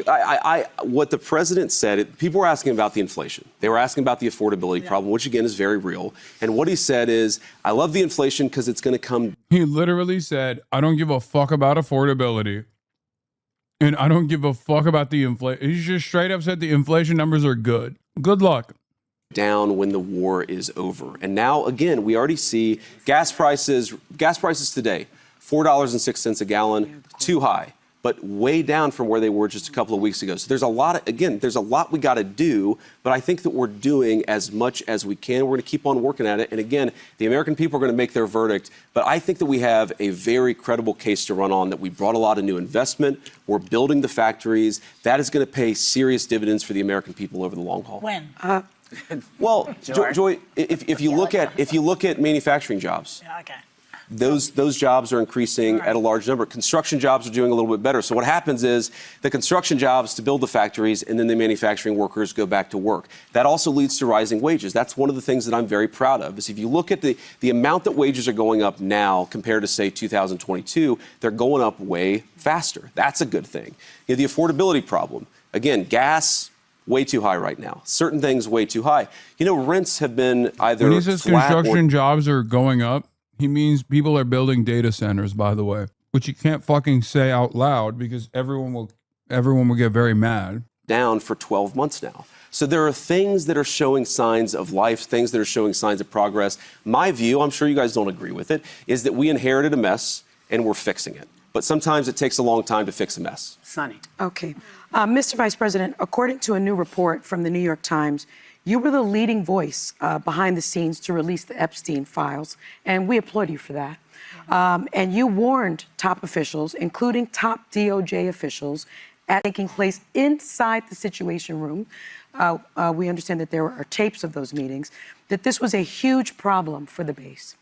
The report says you even floated having Tucker Carlson interview Ghislaine Maxwell to clear the president's name, but you were rebuffed by your people. Why? Well, I'd say, first of all, don't believe everything that you read in any newspaper, whether it's a right-leaning paper or a left-leaning paper, because as you guys know, well, there are things that are true, things that are false, and things that are totally missing context. Well, here's what I'll say. So, number one, I am frankly kind of a conspiracy theory on the Epstein stuff, and that story says that that's one of the things that's true, is that some people called me a conspiracy theory on the Epstein Susie stuff. Wiles called you a conspiracy and I love theorist. Susie, but absolutely, she thinks I'm a conspiracy theorist on the Epstein stuff, because I think that it's crazy that you had this guy who is clearly a sex predator who was hanging out with a lot of very wealthy and powerful people. Like Trump. That really bothered me. Like I don't know Trump. what's there. Like of your course, president. Nobody knows exactly what happened Like unless you were President there. Donald Trump. But that really bothered me, and I wanted to have full transparency. What I disagree with is the idea that the White House wasn't committed to full transparency. We have to remember, like, I was inside the room when some of these decisions were made. The Epstein Files Transparency Act, the one that the president signed, the one that led to all these files that we're seeing, the emails. By the way, again, sorry, Joe, I do have to defend my boss. I know you guys don't always appreciate this, but, you know, one of the things you see in the Epstein emails is that Jeffrey Epstein hated Donald Trump, and that Donald Trump literally reported Jeffrey Epstein to the police. Okay, that's one of the things that came out of these files. They were files. best friends for about a decade. And remember, he signed that Transparency Act under duress when some Republican women, congresswomen like Lauren Boebert, like Marjorie Taylor Greene, did not give in to his pressure of not signing. He brought Lauren Boebert into the Situation Room to pressure her into caving on not voting for that bill. So let me respond to that. So that's all true. Let me respond to that. So number one is, yes, Donald Trump, and he said this, he knew Jeffrey Epstein back in the 1980s. He also threw Jeffrey Epstein out of his club when he found out he was a creep and reported him to the police. That's something that the media often misses when it reports the story. They tell the fact that they knew each other in the 80s, which the president himself, the fact that he narked on him to the police and led ultimately to JeffreyEpstein's downfall. To that point, Anna, you know the Republican Party. Well, it's one of the things that led to law enforcement investigation. But on the point that you made, it was allegedly over a real estate deal that they got into a fight over. But the email says and actually they didn't just know each other. Let's just be truthful and transparent here. They didn't just know each other. He's in a lot of They were pictures. incredibly close friends. he reported him to the police. That's what I'm saying. That is objective. That is objectively true. But Continue. Anna made another point that I think Whoopi, if I may, because Anna made a very important point. This question about did Donald Trump release these files only under duress from Republicans? And Anna, you know the Republican Party probably better than I do. The idea that Donald Trump runs around afraid of Republican congressmen as opposed to the other way around is kind of crazy. What was it bipartisan, it was Republicans and Democrats. But because the Republicans control the House and the Senate, particularly the Senate, you need the Republican sign-off. What the president did is, look, I will say this. Again, I was in there in the meetings. He was very frustrated that the Democrats were making this about him when he's like, look, I threw the guy out of my club. I am the guy who reported him to the police, or one of the people who reported him to the police. So why did he try to prevent it? Like, if he's a white hat pedophile, because that's the funniest argument. But if he's a white hat pedophile, which we know is bullshit, right? Then why was he presenting impediments against the release of their files over and over again? Because he was. Why did he say the Jeffrey Epstein files are a hoax, and that anyone who is defending the Jeffrey Epstein files release is not even a fan of Donald Trump? They were like, they're no fans of mine. Level 2 hype train, ladies and gentlemen. We can carry the flame twice in one day.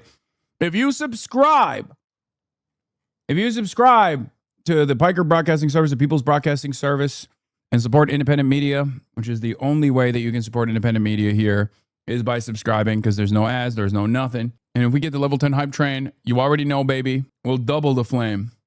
The president was frustrated about that, absolutely. But he eventually came to say, you know what, let's just get everything out there. Let's have this out in the public. And he actually called the senators. I was there. He called the senators and said, you know what, pass this bill, I'll sign it. And that was it. Well, then let me follow up briefly. Let me follow up briefly. Yes. It sounds like you believed that there would be men in the files who would be held accountable. Rightfully so. And the American people are with you on this. Why haven't we seen the release of over 2.5 million additional Epstein file documents? It seems like you are someone that is on the right side of history on this. So we have released, I think it's 6 million files or 6 million pages of documents. My understanding is that 2.5 million, Sonny, I'm going to check on this to make sure, but my understanding is that a lot of those are duplicates of things that have already been released. So we're not holding anything back. Some of those things. So why don't you release them? Oops, I said Mark Levine. It's Mark things are Levine. like the courts have to order you to release them. So that was one thing that we confronted. You talk about these situations in meetings is, you know, there's a big bunch of files that existed, I think in the Southern District of New York, or maybe it was some other jurisdiction. But we were like, we want to release these files, but you need the court approval in order to release the files. Sometimes we would apply to release the files and the courts would say no. So those particular documents, I would need to actually know exactly what you're talking about. 3.5 million documents were released. And my understanding is 2.5 million have not been released. Those may have been the ones that are under court. So I don't know what the documents you're talking about, but I'm telling you, we're. What is this? You should stop working with this org. Yeah, the worse the crisis gets for Mark, the bigger his pins get. Kurt Mills says, you better not be wearing an increasingly large American flag pin and advocating forever war with Iran when I get there. Me. Every day the pin grows. Every day the motherfucking pin grows, dude. Let me go to break. Sure. Let me go to break. Because people are looking at me.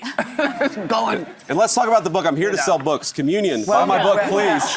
Eventually we will, but this is a good opportunity for us to get some clarity on stuff. Great. We'll be back with more with Vice President J.D. Vance. We are back with Vice President J.D. Vance. Sarah, you got the question. Yes, Mr. Vice President. In your new book, Communion, you write about your personal evolution with faith from evangelical to atheist to Catholic. Sure. Convert. No, I'm not doing this. I will never watch the rest of this. What is this? Black History is what? Okay, I don't care about his book. I would rather die than fucking hear him talk about his new dumbass book. Republican side of this as well. It is a bipartisan concern.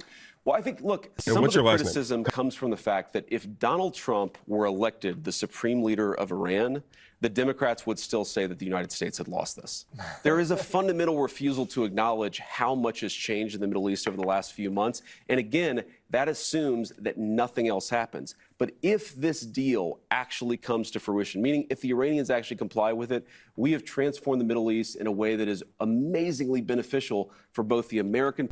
Literally leaned into Israel so hard that it completely rerouted decades-old allegiances. It did transform the region. Yeah, it did. He's not wrong, just not in favor of American dominance. Like, I'm conflicted here because on the one hand, also, we're at level 5 hype train.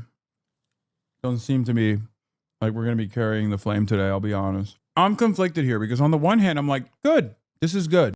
It's good that the Gulf nations are now reconsidering the way that they've dealt with Iran and are forced to reckon with the reality that Iran is there to stay. And therefore, instead of, engaging in endless militarism, unnecessary friction, and leaning to Israel, they will lean to Iran as a regional partner for stability. This is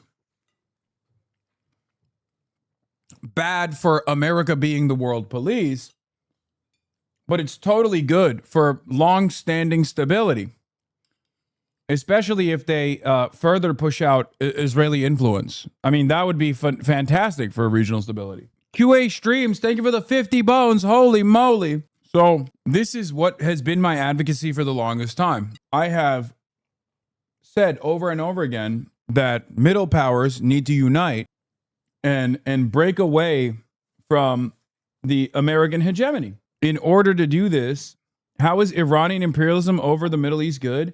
Buddy, you are saying it's Iranian imperialism. That's just cope. It's always Iranian imperialism. It's not. Iran has proven that it is a stable partner in the region. Iran is invested in regional stability. They have to be, because they live there. We don't. And the only country that is an expression of our interests in the region doesn't care, behaves like it doesn't live there, because it wants to fuck up the entire board so they can keep dominating other neighboring countries. Like, you make it seem as though there is like some sort of Iranian imperialism taking place when Israel is the country that's invading the neighboring nations. It's pure cope. It is pure fucking Americope of the highest order. No, it's Iran's way or Dubai gets destroyed by Iran. Brother, the United Arab Emirates opened their allegiance to America and Israel, the two countries that are fucking up the entire region.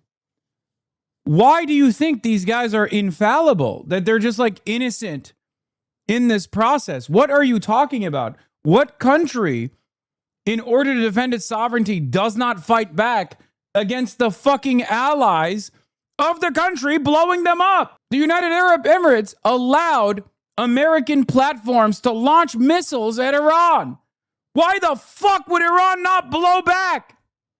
Are you fucking stupid? Why do you think that these fucking countries get to have American military bases, American troops stationed on their soil, American radar installations, American planes that fly off of their airports inside of American military bases against another country in the fucking region, and then that country's not allowed to fight back? What are you, fucking stupid? Do you have a brain? What the fuck is wrong with you? Of course they're gonna fucking fight back, dumbass. Jesus Christ.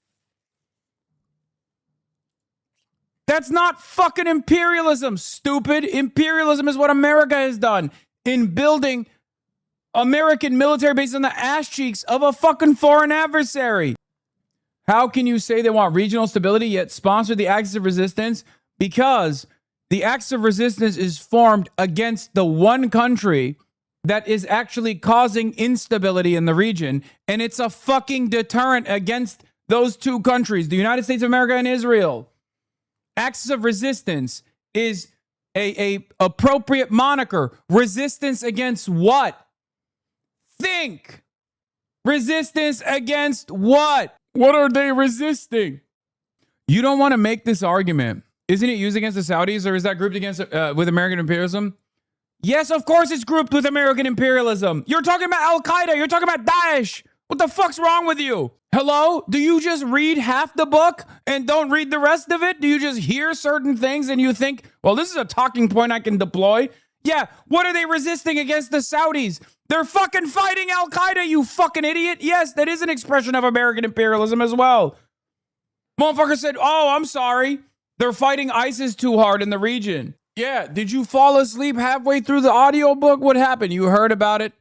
You heard about the first half. You're like, well, there's a lot of regional conflict between Iran and Saudi Arabia. And then you didn't hear about the rest of the story? Is that what happened?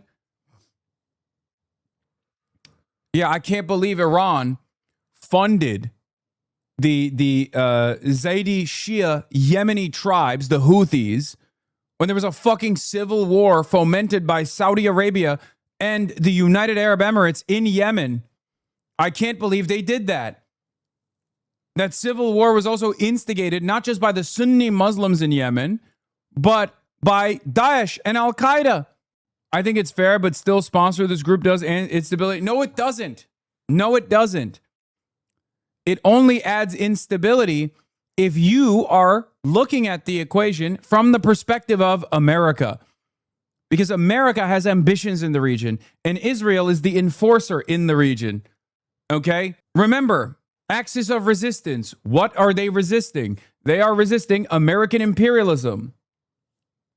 Without American imperialism, there's no instability. You are saying that you're upset that the Lebanese Shia population took matters into their own hands and Iran was there to facilitate it. Okay, Iran was there to logistics. When Israel invaded Lebanon, Hezbollah did not exist.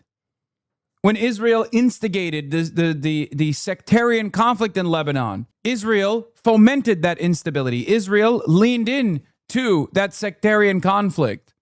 Of course, people are going to fucking resist.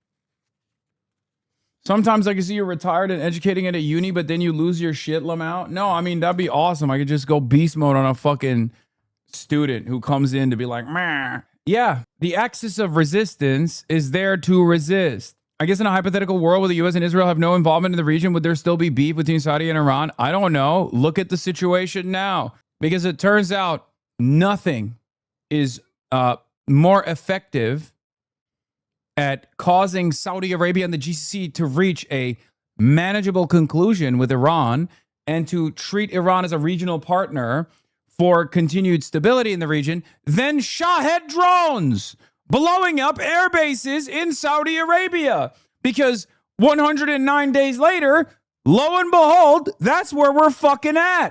So I don't know. What do you think? And it's funny because I said this from the jump. People were like, oh, Iran really fucked up now. Attacking its neighbors? How stupid. And I was like, no, I'm talking to people in the fucking region. I'm talking to people who live there. The calculation on their end is very different. The calculation in the minds of the Gulf nations, with the exception of the United Arab Emirates, is we are getting shafted because Israel does not care about us. And America does not care about us either. America only cares about Israel. We cannot allow what just took place to happen ever again. We watched it unfold. Did a hype chest? Oh no, the fucking hype train ended. I forgot. We dropped the flame, dude. Our hands could not carry the torch twice in one day. Yeah, chatter talking like a think tanker. If disagreement goes forward as reported, it will leave a brutal regime in control of Iran and in control of most of the tools it uses to threaten the region: ballistic missiles, drones, a weaker but still dangerous regional proxy in Lebanon, Iraq, and Yemen. If Michael Birnbaum is going to cite someone from the Middle East Institute to demagogue against the Iran settlement, he should probably mention some of MIE's biggest funders are the United Arab Emirates and Saudi regimes, and Lockheed Martin and RTX, formerly Raytheon. No. And what's crazy to me is like chatters will repeat this stuff. I guess it does work, right? This is the other side of the literacy crisis, where the last remaining literate people in this country who are genuinely invested in trying to develop a better understanding will then go and read these fucking think tank backed papers, and then they'll come in here and repeat it to me. It's fucking crazy. if you're going to read the think tank paper, think after you read it. Think about who its funders are. Think about what the think tank's ambitions are. With the exception of like 3 think tanks in Washington, D.C., virtually all of them want to go scorch earth all the time to varying degrees. I had the executive vice president of one of the 3 D.C. think tanks that is not expressly pro-endless empire on the broadcast 2 hours ago. If you're going to read shit like that, then you have to apply some level of healthy scrutiny to what they're writing. You have to match up what you're reading with what you have seen unfold. Is this true? CEO of Meta Analytica, Dr. Andreas Krieg, writes, I think the UAE is probably the most interesting case because this shift is significantly along the continuum. At the beginning of the war, Oman was on one side, taking very clear positions, neutrality, diplomacy, and view that negotiation was the only viable way forward. At the other end of the spectrum was the United Arab Emirates, you know, the country that this other chatter said was infallible in this process. Remember that? The other country, the other chatter who was like, why did they attack the United Arab Emirates? They were just sitting there looking pretty and allowing Instagram models to live there and operate as a tax haven for cryptocurrency peddlers and you know, rapist pedophiles. Okay? Remember that chatter who was like, why did they get attacked then? That's Iranian imperialism. Well, yeah, UAE was defiant. At the time of the beginning of the conflict, the UAE was out there flipping their fucking phones. The Emirates were flipping their fucking phones in slow motion, doing aura edits, and talking about defiance and projecting strength. His posture was centered on coercion and deterrence. Now, however, the UAE appears to have moved. It has reportedly pulled $3 billion from Pakistan as punishment for Islamabad taking a more conciliatory approach towards Iran. But at the same time, Abu Dhabi now seems to have come around to embracing the MOU and the wider diplomatic process, including supporting Qatari efforts. The one country, other than Oman, in the Gulf that was, you know, trying to manage the situation with a more neutral attitude was Qatar. If anything, they should be the ones who are fucking complaining, but of course they can't either. You want to know why? Because CENTCOM is there. Okay? Because American military bases are there. That's it. You can say they have no choice in the matter, and there's some truth to that. But if you're going to have American military bases on your soil and they're going to be launching attacks against your regional partner that you share a fucking oil field with, a gas field with, okay, then yeah, they're going to fucking hit back. Yeah, CENTCOM. Do you experience deja vu often because you're explaining the same stuff over and over again, right, but too early? It's okay. In this very moment, it's important to explain all these concepts over and over again, because this is the moment where people are tuning in to be like, okay, you were right from the start. Let's hear you out now. What is particularly interesting is that there are clearly tensions within Abu Dhabi and also between Abu Dhabi and the Northern Emirates over how to deal with Iran. NBC's position has been one of defiance, strength, and deterrence rather than entanglement and engagement. Ironically enough, the United Arab Emirates are not so united. Then you have Tahnoun, who has suddenly reappeared on the surface. He had been largely absent from the public view for months, but has now returned to lead on the policy issue. Tahnoun's strategic mindset has already been built around entanglement and weaponized interdependence through commercial networks. This approach shaped the UAE's earlier policy, allowing the RGC to do business in the UAE, in the exception that, in return, the UAE would not be attacked. That equation clearly did not ultimately deliver the desired outcome. Nonetheless, there was no obvious alternative. Tahnoun's argument appears to have been that the UAE cannot win this militarily. Israel's not going to win the war on behalf of the UAE because Israel cannot win the war for itself. The United States does not want an all-out war. The GC partners around the UAE do not want war either. And let me tell you something. If Trump had an appetite for boots on the ground military warfare, let me tell you something about these fucking Gulf leaders. They would be on board with it 100%. They would back it to the fucking hilt. Not realizing that full-blown boots on the ground military warfare would spell complete chaos for the region. Because they're stupid. I'm sorry. They're fucking stupid, okay? Just as they were dumb enough to think that they could just, support the United States of America and get away with it scot-free without Iran retaliating against them. They were dumb for that. Just like they thought Israel blew up Iranian oil refineries, that their oil refineries would not be hit in retaliation. They were dumb as fuck for that, because it's not like Iran didn't spell this out, right? But they're still dumb. It's just that even a stupid person knows when it's over. Okay? The United States does not want an all-out war. The GC partners around the UAE do not want a war either. As a result, Abu Dhabi has little choice but to come to the negotiating table.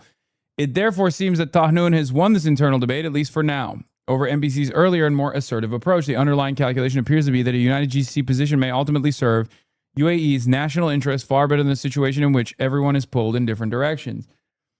The UAE chose to be a fucking fleshlight for the past 2 decades for Israel's desires in the Gulf. So much so that it actually pissed off Saudi Arabia, which is supposed to be the senior partner. Okay? Of course they're going to get fucking penalized for it. It's totally ridiculous to assume that you get away with doing shit like that, especially when that country ends up fucking bombing the other foreign adversary in the region, the sovereign power in the region. Totally ridiculous. Anyway, it is still funny to see Mark Dubowitz. Yeah, somebody sent a leaflet to this Japanese soldier lost in the jungle, says Ryan. What happened to the GOP base as a result of all this? Okay. Because it's divided. Yeah, here he is trying to win favor back with the Tucker Carlson wing of the party, by the way. I know you've experienced it yourself. I've experienced it too. It's been sort of a sad, tumultuous, stressful time. Sure. It's much more fun, I think, for most of us who lean right or are right-leaning independents to be fighting with the left. But it's been kind of Civil War-y over on the conservative teams since this whole thing got launched. Yep. And the non-interventionalist right feels very betrayed by it. Whether you agree with that they've been betrayed or not, Mr. Vice President, what do you say to those people? Well, what I'd say to them is one, I think you can walk through all the ways in which this has led to a good place for the United States of America. And I'd ask them not to sort of view this purely through the filter. I know, a lot of these folks are frustrated with the role that Israel has in all this. We can talk about that, but don't look at it from the lens of, what is it that different people think about it? What do you think about it? Fundamentally, They're against it. I've talked to a lot of them. But I'm saying, ask yourself, I think you can make the best argument that the nuclear program is destroyed. The Iranian conventional military is destroyed.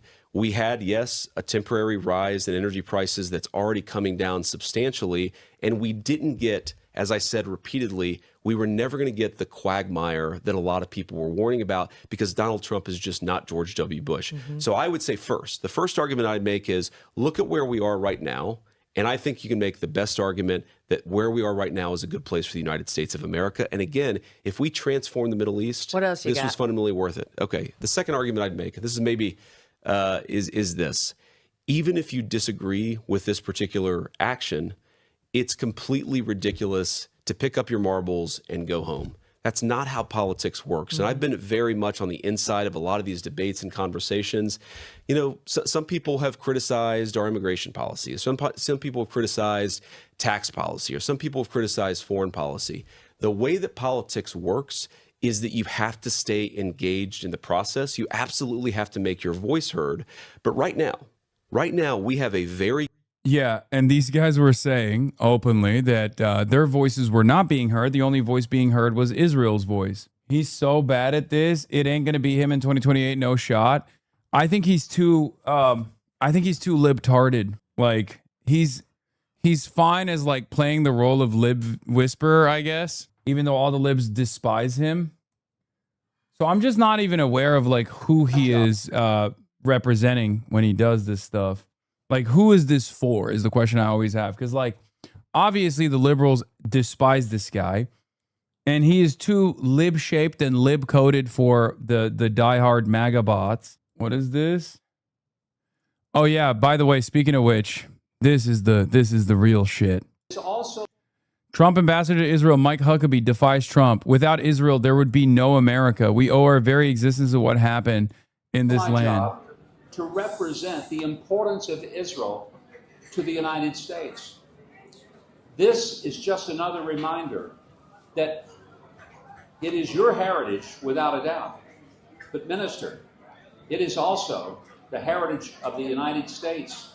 He's on crack, brother. It's so crazy. Without I just Israel, Without the Jewish foundation, there would not be an America. We owe our very existence to what happened in this land. It's also Hard to imagine how we got by as long as we did. Yeah, without the invention of Israel. Huh. Little known fact, but the only way Washington was able to cross the Delaware River was by using Waze. SodaStream, Waze, Israel, #1. Context is that Trump spoke today saying that there would be no Israel without the U.S. They would get blown off the map, which is true. It's objectively true.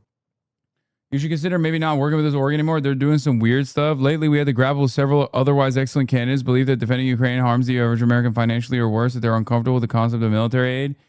Yeah, I don't really care about what Progressive Victory is saying about fucking Claire Valdez or Daria Liza. Straight up. I'm going to be real with you guys. Yeah. Oh, Mark Levin. Name one country, any country, that would go along with an MOU or deal preventing our conditioning its ability to defend itself against a massive terrorist force on its border, firing missiles and drones into its towns and cities. Name one. Meatball. Name one fucking country. You can't. And it has to get permission to defend itself or not strike too hard in response to imminent or actual terror attacks. Meat wad, sorry, not meatball. Frylock! Name one country, Frylock. You can't. And for what? A promise by a terrorist regime that funds terror proxies and seeks to annihilate it, that it will comply with a paper agreement for the first time in its existence to abandon its ideological ambitions? Even now, if I understand what's in play, we are stating that we can always resort to military action if Iran does not honor its obligations. If Iran fires missiles at our bases and armed forces in the region, or if we think it will do so, what will we do, Meatwad? What did we do? We hammered the regime. After having been accused falsely and repeatedly of committing genocide in Gaza, despite the repeated reports and now subsequent reports that this was simply not true, today, Israel is accused of blowing up buildings in Lebanon and being too aggressive. Hezbollah, which uses the same tactics as Hamas and the other Iranian regime terror proxies, may literally become a protectorate of sorts. I sure as hell hope I'm misreading and mishearing things. If there is confusion, it is due to the withholding of the MOU and publicly stated comments, not to those of us who can see and hear. Mark, get on a plane and fly your fat ass to Iran and handle it. Why are you doing Chud Gottfried? Okay, I'm sorry, but every time someone says one of my impressions are bad, it's just because they haven't heard the actual original sound. Okay? I think that was a 1-to-1 Mark Levin and also Master Shake, which is Mark Levin. Anyway, I just said Mark Levin twice. Mark Levin and Master Shake sound identical to one another. Yeah, Master Levin. I consider how well you do that accent to be anti-Semitic. Yeah, here's what Trump also said. Beast mode. But you wouldn't have, if it weren't for the United States of America, with me, because... Starting awesome. at 8, right here on New York One.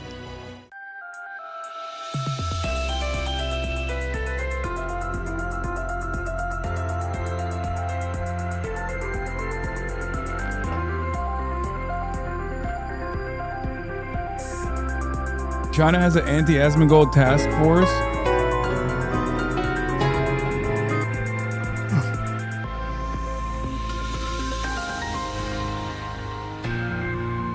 An immigrant kid that overstayed his visa, got his green card, eventually became a U.S. citizen, a voter, and now I'm a member of Congress.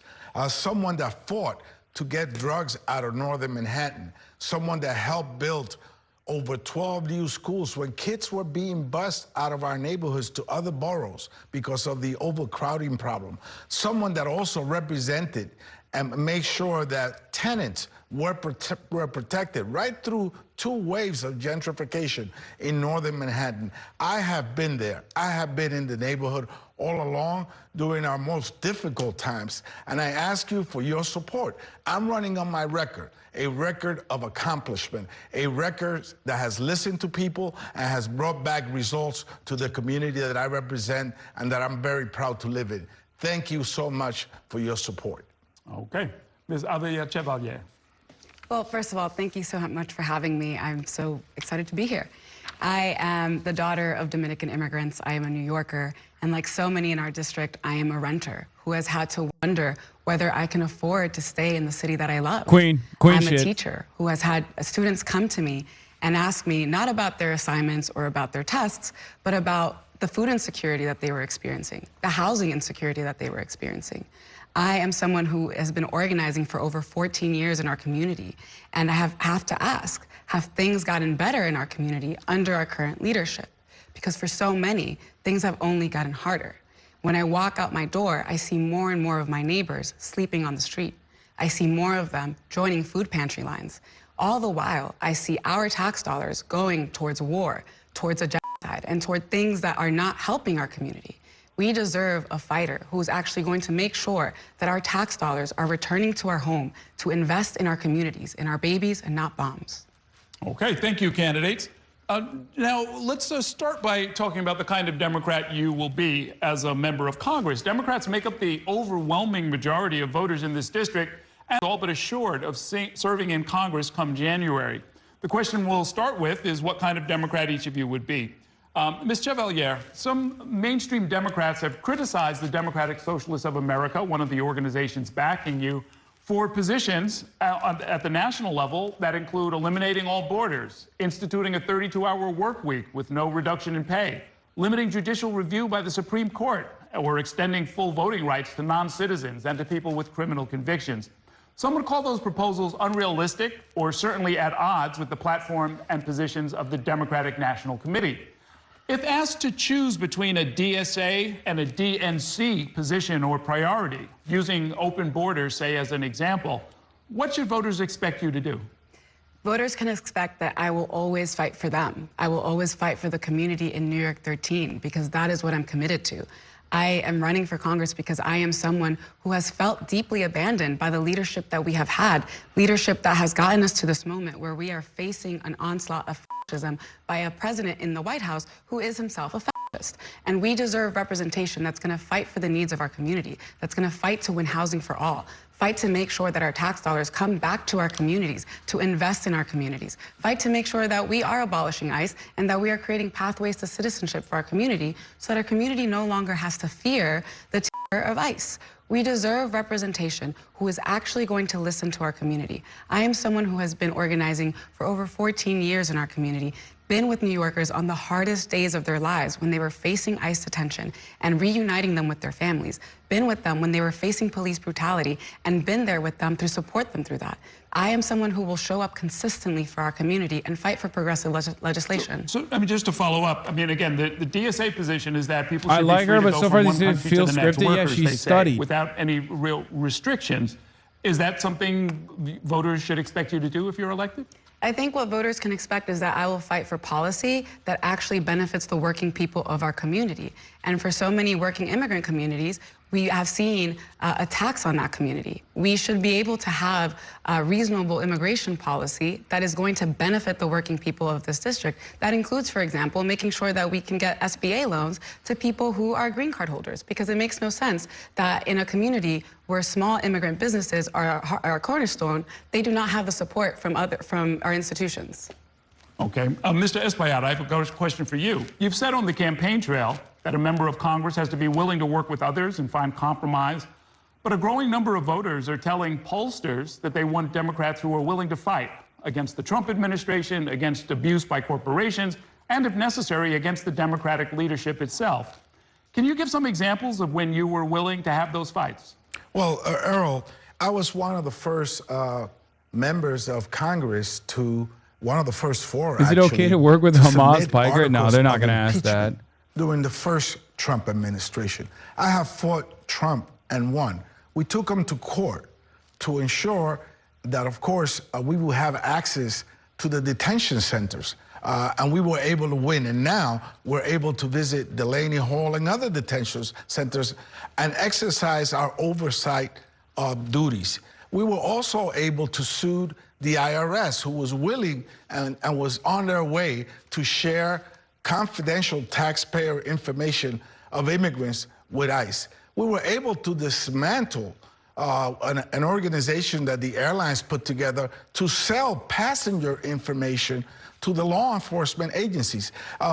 Joe Biden implemented my sensitive locations bill, which disallows ICE from going into houses of worship, schools, and hospitals. We were able to get the body camera program going as well during the Biden administration. This is a fight with proven results. And were there, could you tell us about an instance where the Democratic leadership was going in a direction that you felt you needed to push back against? All my life, Errol, I ran against the grain. I defeated a 16-year incumbent when I was an assemblyman. As you know, I fought Yeah, body cameras is bullshit. It might work with the libs, though, unless Dari cooks his ass on that. I've been a fighter for my community in and outside of the Democratic Party. May I respond? Yes. So, you know, I find that concerning that that is the example that he's giving of having fought against Trump when, for example, he has taken hundreds of thousands of dollars from the very donors that Trump himself has taken. He is someone who has voted in favor of the Genius Act, which has enriched people like Trump and his crypto buddies. He is someone who has refused to condemn a genocide and continues to vote time and time again to send taxpayer money to a country that is currently enacting a genocide in a time where we need fighters who can stand up against that and stand up to defend our democracy. He is somebody who has refused to fight for his own constituents in his district in a time where Trump himself said that that constituent was the blueprint for how immigration enforcement would be conducted going forward. Let's let him respond. Errol, my opponent obviously doesn't know anything about her insulting tweets that have insulted Kamala Harris, Joe Biden, a host of people.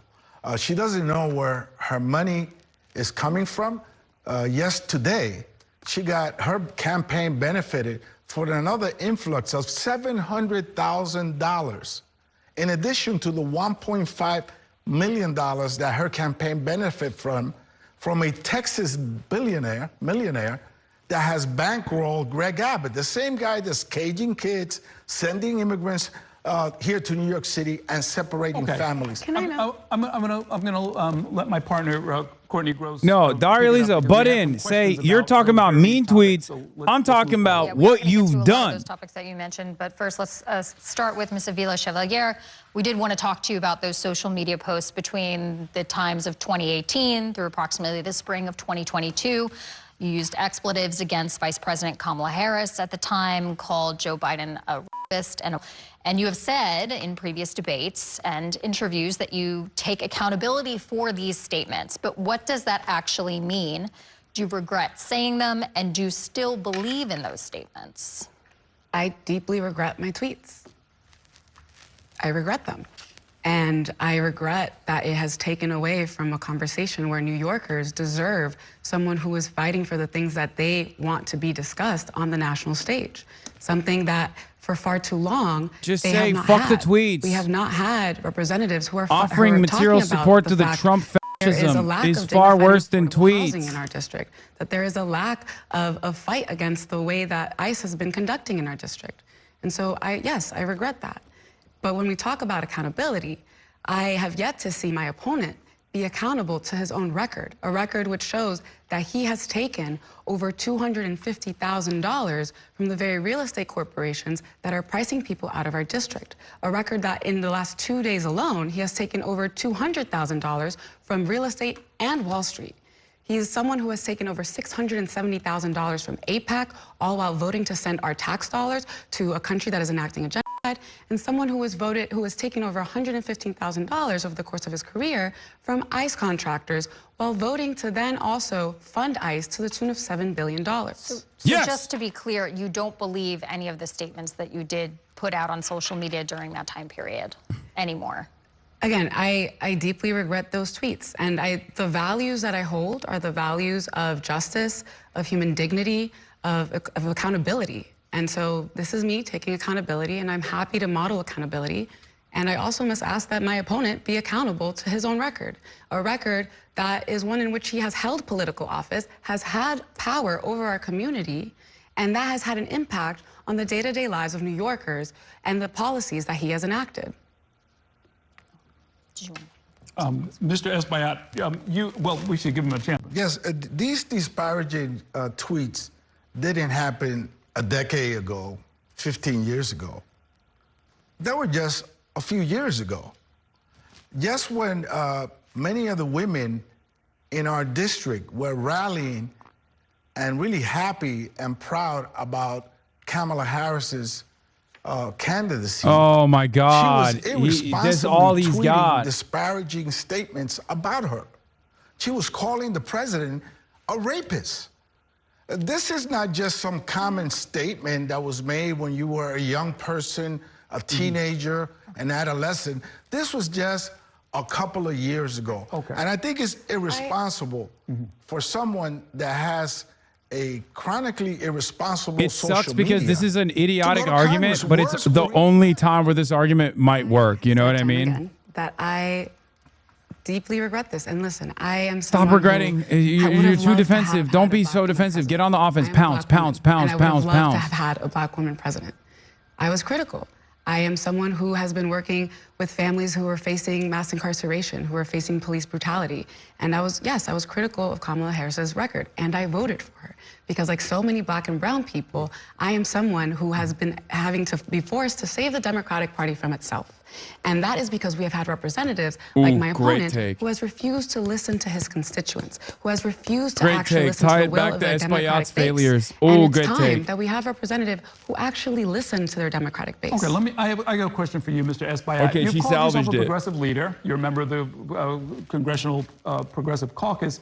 In the 2021 municipal elections, you first supported Scott Stringer for mayor, then dropped that support and backed Eric Adams. Last year, you supported Andrew Cuomo, who then lost the Democratic primary and then settled on Zohran Mamdani. Would you say that those choices along the way were progressive? Well, the common denominator has been, Errol, that I've always supported the nominee of the Democratic Party. And in last year's election, of course, the nominee was Zohran Mamdani, and I supported that nominee. And I am a progressive Democrat. I am proud to have the support of the Congressional Progressive Caucus. I'm proud to have the support of people like Attorney General Tish James. And my values are very much progressive. I am someone that works for working families. I believe in protecting Medicaid. There's 480,000 constituents in my district that are Medicaid recipients. There are savage cuts against them that will kick in. I will fight to take the money back from ICE, the $170 billion plus the additional $70 billion that Trump and the Republicans just gave to ICE, to bring it back where it belongs, in the Medicaid program, to ensure that we have SNAP, that we have food stamps for working class families. I am a progressive Democrat, and I'm proud of my record. Okay, the candidates. Okay, we're going to move on to our next topic, and that is campaign finance and campaign donations. And Mr. Espaillat, we are going to start with you. Over the years, you've accepted thousands of dollars from the pro-Israel lobby known as AIPAC. This cycle, our analysis has shown you've accepted at least $140,000 given to you through contributions made through the organization, and then the PAC itself has given to you separately. You went to Israel in 2022 with the support of AIPAC's sister organization. So the question is, how do you describe your relationship with AIPAC, and do you regret accepting any of this support from the group following the war in Gaza, where the group has strongly backed Israel and restricted aid, and unrestricted aid for it? First, no one dictates or tells me how to vote. My constituents do that. I listened to them. Oh, so your constituents I were like, weighed how please their give more opinions tax are. dollars to Israel? Get I the make fuck sure out of that here. I consult with them. And then I follow through by voting their way. Now, my opponent, that's a drop in the bucket. My opponent just today, Courtney, got her campaign benefited $700,000 from a rich millionaire in taxes. Not yesterday, not last week, today. And last week, she got an additional $1.5 million from that same rich donor that bankrolled Greg Abbott. That's the height of the hypocrisies. That's why politics has a bad name, because there's blatant hypocrisy in people. What do you mean? running Your for hypocrisy is you literally just said donors don't change my vote decisions. that What the has fuck are in you her talking about? website That's literally a the statement peak. that says that she denies Machine politician recognizes that machine politics doesn't work anymore, is trying to fucking flip the script on Daria Lisa, the insurgent Our campaign. next question actually is on this topic, so we definitely want to give you a chance to respond. Ms. Avila Chevalier, your candidacy did begin in part when a super PAC called Justice Democrats recruited you to run, and your campaign has been boosted to the tune of hundreds of thousands of dollars from the super PAC Mr. Espaillat is referring to, known as American Priorities. Some of that cash to the super PAC, not to you directly, did come from a Texas businessman who has also supported Republican Governor Greg Abbott. How is this money any different from the money that is supporting Mr. Espaillat from AIPAC? And please explain. Yeah, well, first of all, I'd like to note that my opponent has yet to actually clearly and directly answer the question regarding his AIPAC money. He's repeatedly refused to answer that question with regards to any of the direct contributions he has taken to his campaign. Now, I am very proud of the fact that I have run a campaign where we have raised over $1 million in contributions from people where the average contribution was $66. Now, in terms of the spending that's happening, that is outside spending. I can control my campaign, and I am proud of the campaign that I have run and the over $1 million that I have raised from that type of contribution. In terms of who is supporting this campaign and how they're supporting it, I am proud to say that if anybody is supporting this campaign in any way, shape, or form, it is because of the fact that I have refused to take corporate PAC money. It is because of the fact that on day one, I will sign on to Congresswoman Summer Lee and Senator Bernie Sanders' bill to abolish super PACs, something that my opponent has had the opportunity to do and yet has not to this day. A show of hands, I mean, I know you just addressed this, but do you support abolishing super PACs? Yes or no? I think that we should have a real conversation about campaign finance reform. But would you I believe that super PACs should be abolished. But my opponent just in 2 weeks got over $2 million for a super PAC. And she refuses time and time again to acknowledge that. I would ask her to denounce that publicly, the super PAC that just funded you, $700,000 today.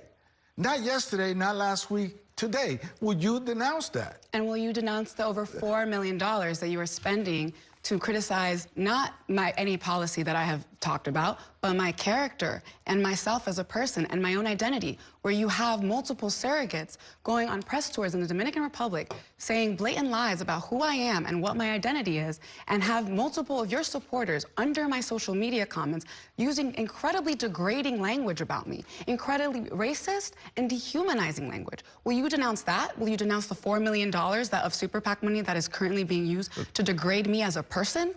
Again, she doesn't answer the question. She doesn't know her tweets. She doesn't know what happened to them, although they only happened a couple of years ago. She doesn't know where she's getting over $2 million in just 2 weeks. And she doesn't know legislation, Courtney. She doesn't know legislation. This is a critical time in America. We need a fighter, somebody that really knows government. I got $7.7 billion for the 2nd Avenue subway to connect you got $7 billion to the for rest ICE. of the world. That's real work, and that's what we need in Congress. Okay, candidates, we're gonna move on. This is something that is very timely. The White House has announced. She should say, I'm trying to talk policies. My opponent is running away from his policies by talking about tweets. Okay? This is exactly what's wrong with politics in the United States right now. I'm a fighter for the people. He's a fighter for corporate interests. And he can't address that record because the winds have shifted from under him. For the longest time, Adriana Espaillat has been able to benefit from being a do-nothing Democrat that just collects checks from corporate entities and allowed his district to be gentrified. The very same real estate developers gave him hundreds of thousands of dollars, and he just sat there and he allowed our beautiful historic black neighborhood of Harlem to get eviscerated. Okay? Now he has the audacity to turn around and engage in xenophobic criticisms. Not even criticisms, xenophobic smears against me, saying I'm an outsider when I've lived in this district for 14 plus years. We should be investing our tax dollars on our children here at home. We can eradicate childhood poverty. We can expand the child tax credit, fight for universal child care, make sure that we are fighting for parents to have paid parental leave. But we cannot do that so long as our society continues he's to very value old. the war machine over the lives of our children here. It is time that we invest our tax dollars here and invest in diplomacy to address them. Okay. Certainly, I have been an anti-interventionist all my life. I was in the Dominican Republic when we were intervened back in the 60s. So traditionally and philosophically, I have stood against any type of intervention. Maybe that's why he doesn't want to intervene in Israel's genocide. And wrong war, an illegal war that I think that the White House has to come to Congress. I voted for the War Powers Act to protect them twice, not once, but twice.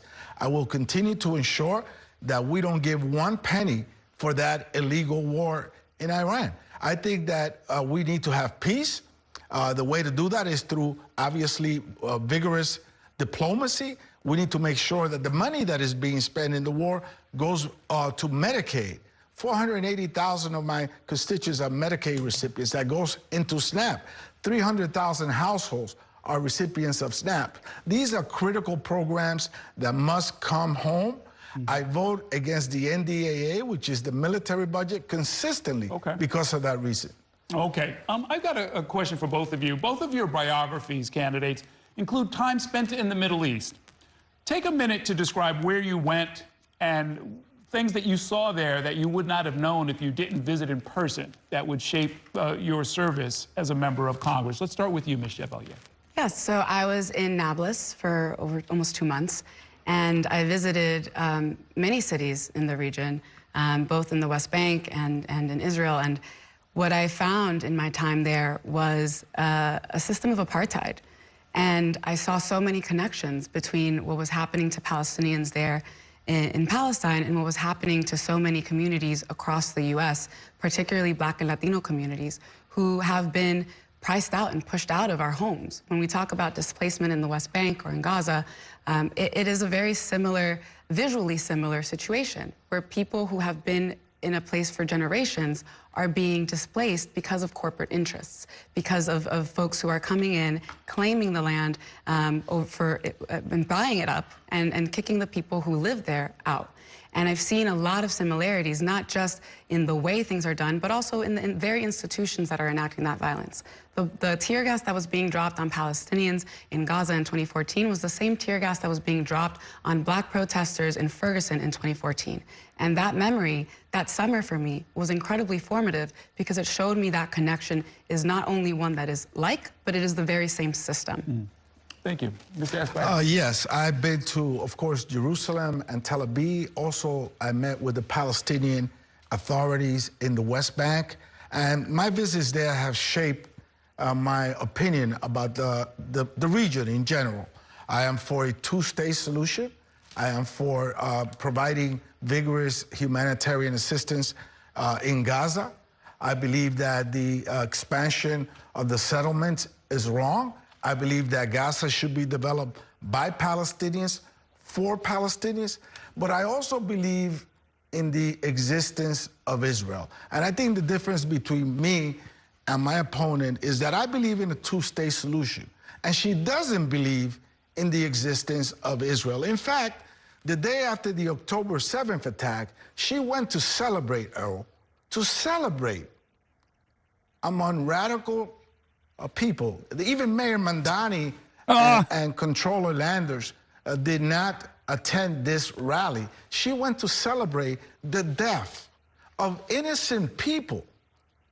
in Israel, right after the attack. Not even a month or two later. The day after, she was spotted, seen there, celebrating the death of Listen, innocent us people. liking her background on this doesn't mean it's good for the race, okay? She has to present this as moral conviction and being there. I'm shocked by the dehumanizing language that was just used. I would never celebrate the death of any human being. I am someone who was in the West Bank when tensions were rising after a kidnapping that had happened.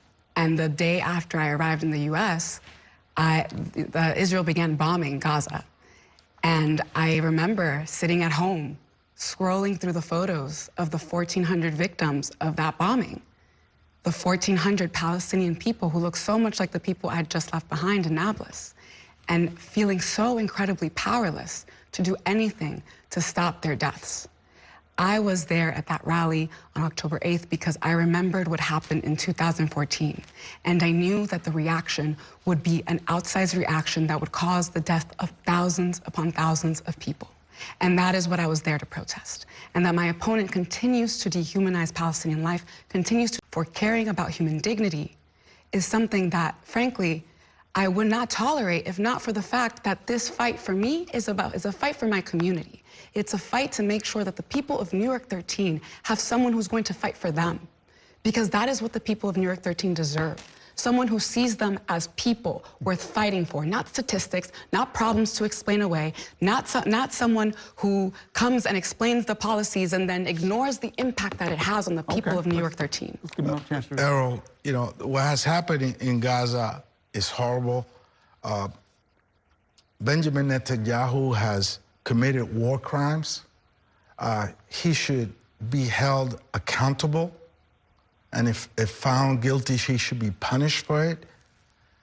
But equally troubling is the fact that my opponent, who now wants to be a voice for the district in Washington, was there at a rally where the mayor, Mayor Mandani, and others took notice and decided not to attend because they knew of the radical elements and extremist elements that were there. And they were there to celebrate the unfortunate and tragic killing of a few thousand. I don't want us to repeat ourselves, candidates, and I want to move on to our cross-examination round. That's where each of you will get a chance to ask one question of your adversary, and please listen respectfully as they give you the answer. We'll start with you, Mr. Espaillat.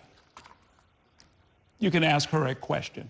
Yes, I would like to ask my opponent if you will apologize to Kamala Harris. As you know, when she ran for office, many women, and particularly women of color, were excited about her race. For the first time, we will have Bro, she's a woman of color. American woman. She's a woman of color. And you're a man. Irresponsibly tweet disparaging things about her. Will you publicly now apologize to Kamala Harris? Yes, and to Vice President Kamala Harris, I sincerely apologize because you did not deserve that language from me. And I would have loved to have seen a black woman president. All right, hammer it, hammer it, hammer it back. I know how much that would have meant to so many, including myself. Okay. Ms. Chevalier, your chance to ask a question. You know, as the chair of the Congressional Hispanic Caucus, it means something to so many immigrant communities here to have someone in that seat who will fight for them. And when my friend Mahmoud Khalil was taken from the streets of our district, you refused to meet with his wife, Noor. So I ask now, what would you say to Noor and the millions of people in her shoes right now who fear that their partner, the love of their life, might be taken by ICE at any moment? First of all, I want to congratulate you for assisting them. I did meet with Mr. Khalil and his attorneys at my office in Washington. Almost a year later. And of course, you know, I am entrusted, Errol and Courtney, by the constituents that I represent to provide services to thousands of people. And my office provides immigration services to people that are on the way to be deported. 700 of them last year. I think every conversation about tweets should be, once again, retaliated with, you have no good policies to stand on, which is why you keep trying to talk about my tweets. Okay? That's it. I was frustrated with the Democratic Party, and that's precisely the reason why I'm running against you, because your constituents are frustrated with you. I'm one of your constituents that's frustrated with you. So we had to be the change that we want to see, because after years and years, we stood around, we demanded change. That change never came. We criticized with our tweets, right? And we still ended up voting for Kamala Harris. We still ended up voting for people like you, okay? Like, all you have are tweets. You can't even talk about policies. All you have are tweets. My tweets. The tweets of your You can constituents. answer mostly yes or no or a short answer. And Ms. Chevalier, have you watched a World Cup match? And if so, which one? This year? Not yet, but I was on my way. I was watching the Senegal, or score for Senegal and France. Okay, Mr. Espaillat. Yes, I watched Morocco win recently, the last game. Are you going to the Knicks parade on Thursday? I'm hoping to, yes. Yes. Mr. Espaillat, what's the last movie you saw in a movie theater? I believe it was an old movie of Apocalypse Now, an old version of it. Okay, well, hopefully not in the first run. No, not 20 years ago, but recently. Ms. Chevalier. I believe it was The Devil Wears Prada 2. Is congestion pricing working, Mr. Espaillat? Absolutely. It's reducing pollution, is easing traffic in the Midtown and downtown area, and it's most importantly, is driven funding for the Second Avenue subway project. I believe that it is bringing funding for the project of expanding the MTA. I also am concerned about what we're seeing, growing rates of air pollution in areas like Harlem, Inwood, Washington Heights as a result. Okay. Ms. Chevalier, when's the last time you visited the Dominican Republic? I believe it was 4 years ago with my family. Okay. I go there 3 times a year, Errol. I can't afford to go every year, but... Okay, we're going to move on from the lightning round and on to our next topic and talking about the New York City Public Housing Authority. This district is home to multiple public housing developments, including Wagner, Johnson, Manhattanville, Marble Hill houses. The Housing Authority has been urging select developments to strike deals with private building managers with the cost of upgrades and operations covered by Section 8 vouchers instead of the traditional funding used for public housing, which is Section 9. Do you support these conversions? And if not, how would you address the Housing Authority's $78 billion capital need? And we'll start with Ms. Avila Chevalier. Yes, well, first of all, no, I don't support this because I believe that we need to make sure that public housing remains public. NYCHA was promised to be a pathway to the middle class for so many, and what we're seeing right now is that for so many, it is a last resort. We need to protect NYCHA, we need to protect Section 9, and make sure that we are fighting for the repairs that it needs by fighting for a Green New Deal for public housing, which would not only allow us to repair NYCHA so that residents can have a dignified place to live, it would also decarbonize it to make it so that housing that has disproportionately impacted children to have higher asthma rates than the other parts of the city can now have cleaner air with the equivalent of taking 400,000 cars off the street. And it would also create dignified union jobs for so many members of the NYCHA community so that they can actually have a pathway to the middle class in the way it be.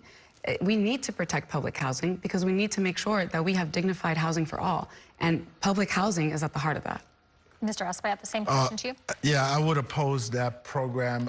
Let me tell you, Courtney, what we did when we federalized, and you mentioned the housing complex, Marble Hill. At one point, Marble Hill was not federalized, and we were able to get that housing complex federalized. What we did was we got stimulus money to do the envelopes of the building, to ensure that we do roof work, that we do pointing work, that's brick work, to ensure that we don't have mold and chipping paint and leaky pipes in the apartments. In order to preserve the conditions of the apartment, you have to do the envelope of the building, and that, of course, requires capital dollars. Now, if you don't do that and you fix the mold, believe me, it will come back. And so we did that at Marble Hill. I think that we need to get capital dollars. And again, the money that was given to ICE, $170 billion plus another $70 billion just last week, is enough money to take care of Medicaid, SNAP, and a down payment to begin to fix NYCHA.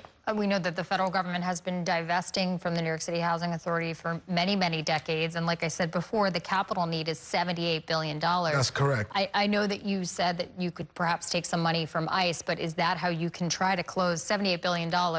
You're not going to get all of that potentially from the federal government. Well, first, I think that HUD also has to be rescued because right now it's being dismantled by the Trump administration. We have to increase Section 8 vouchers.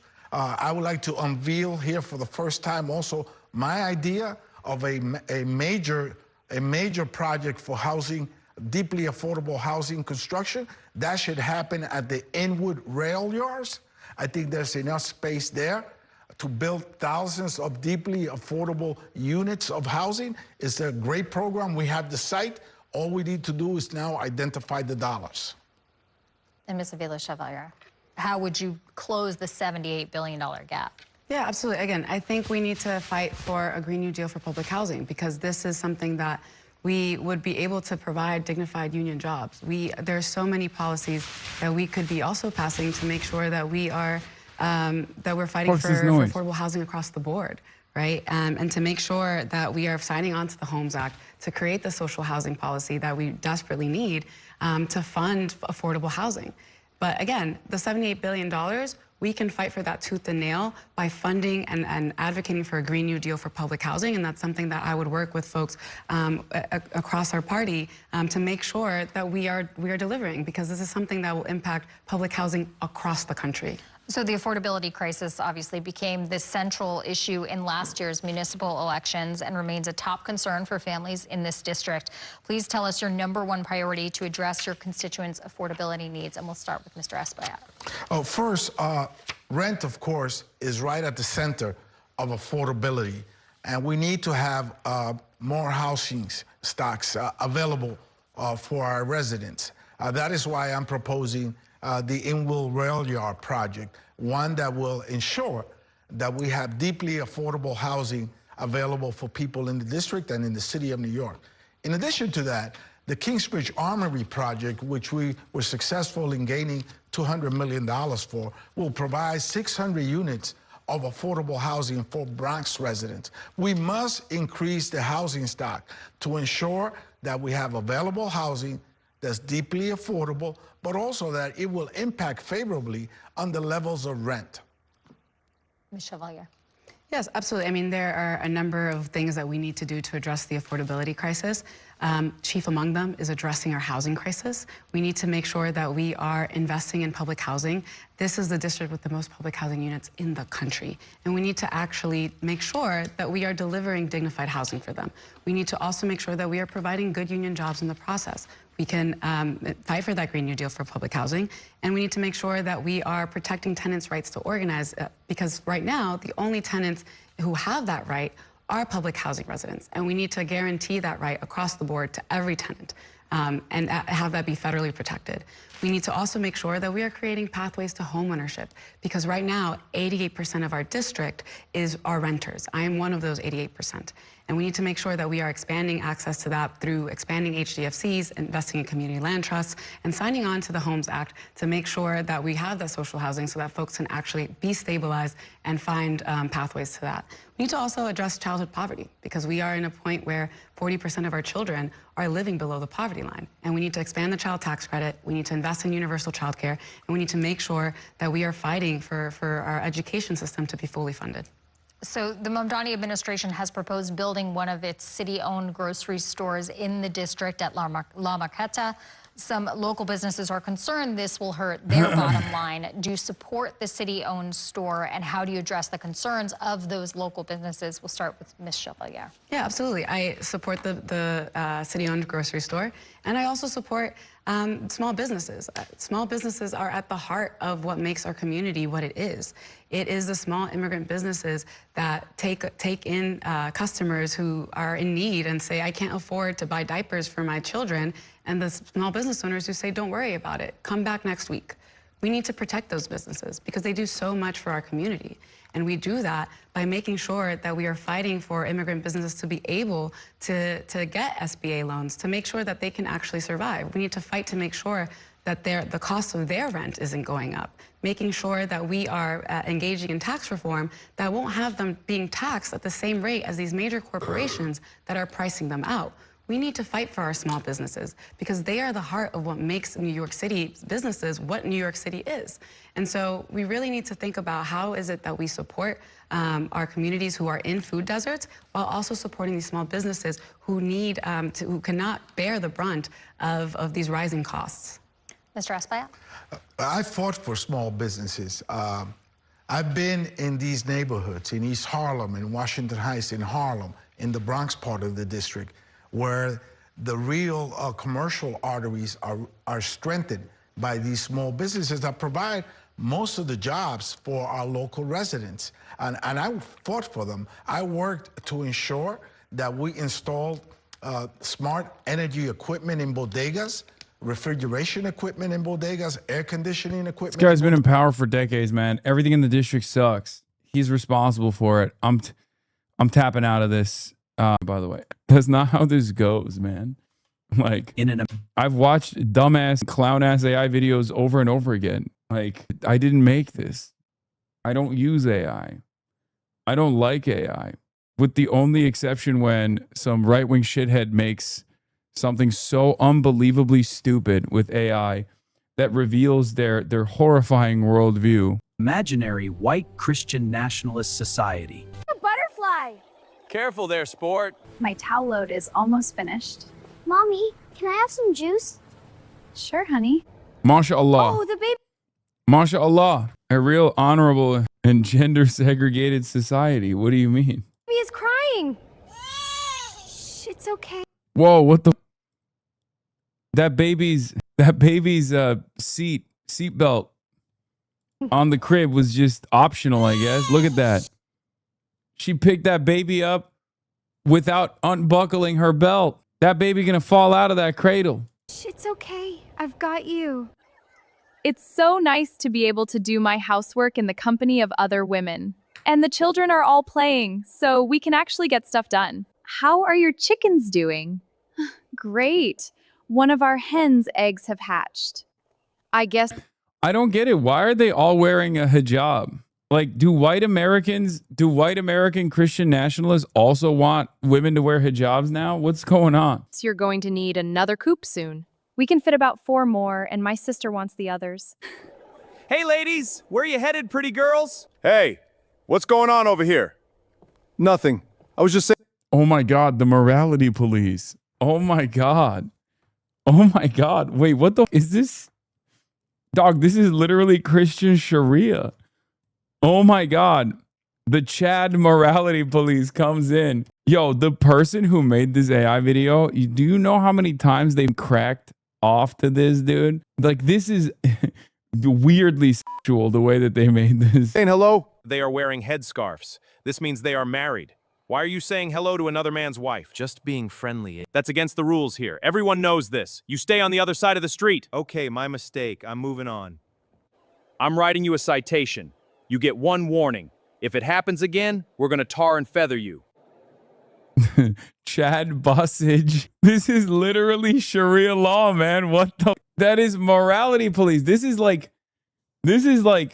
very, like, this doesn't even exist in like some of the more fundamentalist regions in Iran, okay? This is awesome. This is literally Taliban shit. This is Talibros. Excuse me, hi. Oh, hello. I hope I'm not interrupting. I just saw you and wanted to introduce myself. I'm Alex. Would it be okay if I asked your father to get to know you? Sure. Here is his business card. What the? Yo, that's how it's done. What a game last night. That interception was brutal. Their defense needs work. Oh, they're drinking alcoholic beverages. That's how you know it's not. But they're warm? Brutal. Wait, why are the alcoholic beverages warm? Needs work. What the hell? Why are they steaming? I love going to Kelly's Tavern to have a steaming hot beer. I love it. I love going to my favorite Irish tavern and having a piping hot beer, dude. Last night. That interception was brutal. Their defense needs work. Excuse me, miss. Come here. I need to talk to you. Wait, why did the morality police smack her ass? Excuse me, miss. Come here. I need to talk to you. Can I help you? Street patrol. Ma'am, you're in violation of our dress code. What do you... Wait, what the... Wait. Yo, the morality police is about to get immoral. What the... you doing down here walking alone? It's not a good idea for a woman to be walking alone at night dressed like a prostitute. Where is your husband? I'm not married. Your father can pick you up at the station. Dad, today an ugly... Wait, what? What the... Dude. Also, Harrison's Hard Wheat, Main Street. Main Street. Oh, never mind. It's just sign this as Main Street. It's not Harrison's Hard Wheat. Hardware-y. How do they still get the lettering off? Ma'am, you're in violation of our dress code. What are you doing down here walking alone? None of your business. It's not a good idea for a woman to be walking alone at night dressed like a prostitute. Where is your husband? I'm not married. Oh yeah, Harrison Hard Wheat. The sign used to say Main Street, but now it says Harrison Hard Wheat. Your father can pick you up at the station. Dad, today an ugly boy asked me out. I gave him your card and he's going to be calling you to ask you if I can date him. No problem. I'll reject him. Hello? Is this Mr. Jones? He's not even ugly. Damn. Yes, speaking. My name is Bill, and I was just wondering if I could meet you to possibly get your permission to get to know your daughter, Alyssa. I'm sorry to disappoint you, but I've already chosen a suitor for her. Okay, sir, I understand. If that doesn't work out, let me know. Conservative Zohar Mamdani is bringing Sharia law to New York City. Also conservative. Gender segregation in polite society. Creating separate spaces for men and women and clearly defined rules and boundaries when dealing with the opposite sex helps maintain order and reduce unwanted and uncomfortable interactions. Wait, there's more? Harassment in Babylon. Problem, reaction, solution. A Christian nationalist video about sexual harassment, gender roles, and dating. Harassment in degenerate Babylonian society. Wait, what? Hey, can I get your Instagram? Go away! You're harassing me! That was horrifying! Wouldn't conservatives hate that? Like, I thought conservative men would be like, that's hysterical. Like, she's being a hysterical woman. Typical feminist, typical woke feminist claiming rape. Like, these guys are, they're so anti-woke, they turned into woke, kind of. What a creep! Don't men understand how scary this is? Men need to stop bothering women! Excuse me, miss. Did you drop this necklace? No, that's not mine. I hope I didn't scare you. I just didn't want you to lose it if it was important to you. I would be nervous, but I've been drinking, so the anxiety I would feel around a strange man in a parking lot at night is numb. I love drunk girls. You're hot enough for me to risk going home with a man twice my size who I don't know. What is happening? Bro, what is this? This is the before time. This is Babylonian society where rape is a sport. Peppers? Are you planning on making... Maybe. Fry. Carrots, huh? Are you making a stew? I wish I had a woman to make me a stew. Hey, do you think these bananas are ripe? My husband is waiting for me. I have to go. Baby, Okay, I'm going to say something here. But why are all the people hot? like this guy's kind of hot. Woke 3.0 sucks. I don't know what this is, man. section. What? Where is he? Are you okay? I'm in my car now, but he just wouldn't stop badgering me. It freaked me out. Be careful. Make sure he doesn't follow you. I'm wearing a wedding ring. Why isn't that enough for me to be left alone? I can come with you, and I'll guarantee you'll be left alone. Are they trying to sell this to woke people? I'm so confused about this. I feel like they're trying to sell this idea of a segregated society to wokes. Hey girl, come here! Don't ignore me! I have a boyfriend. Please leave me alone. That don't mean nothing! What, you think you're too good for me?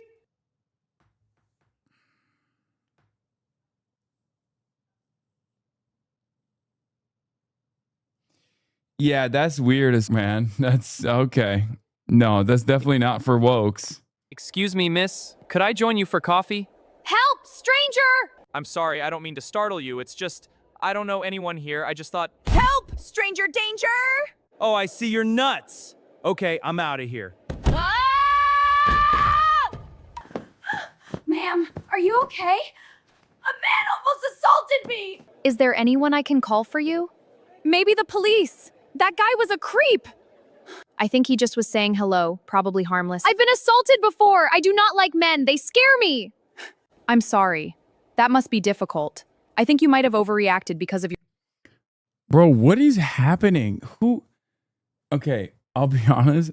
I think the guy, let's be real, it's a guy who made this, right? Like the guy who made this, I'm trying to understand what their mentality is.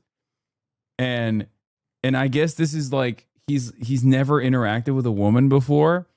So what he's doing, he's learned about what women behave like by watching, like, you know, Fresh and Fit.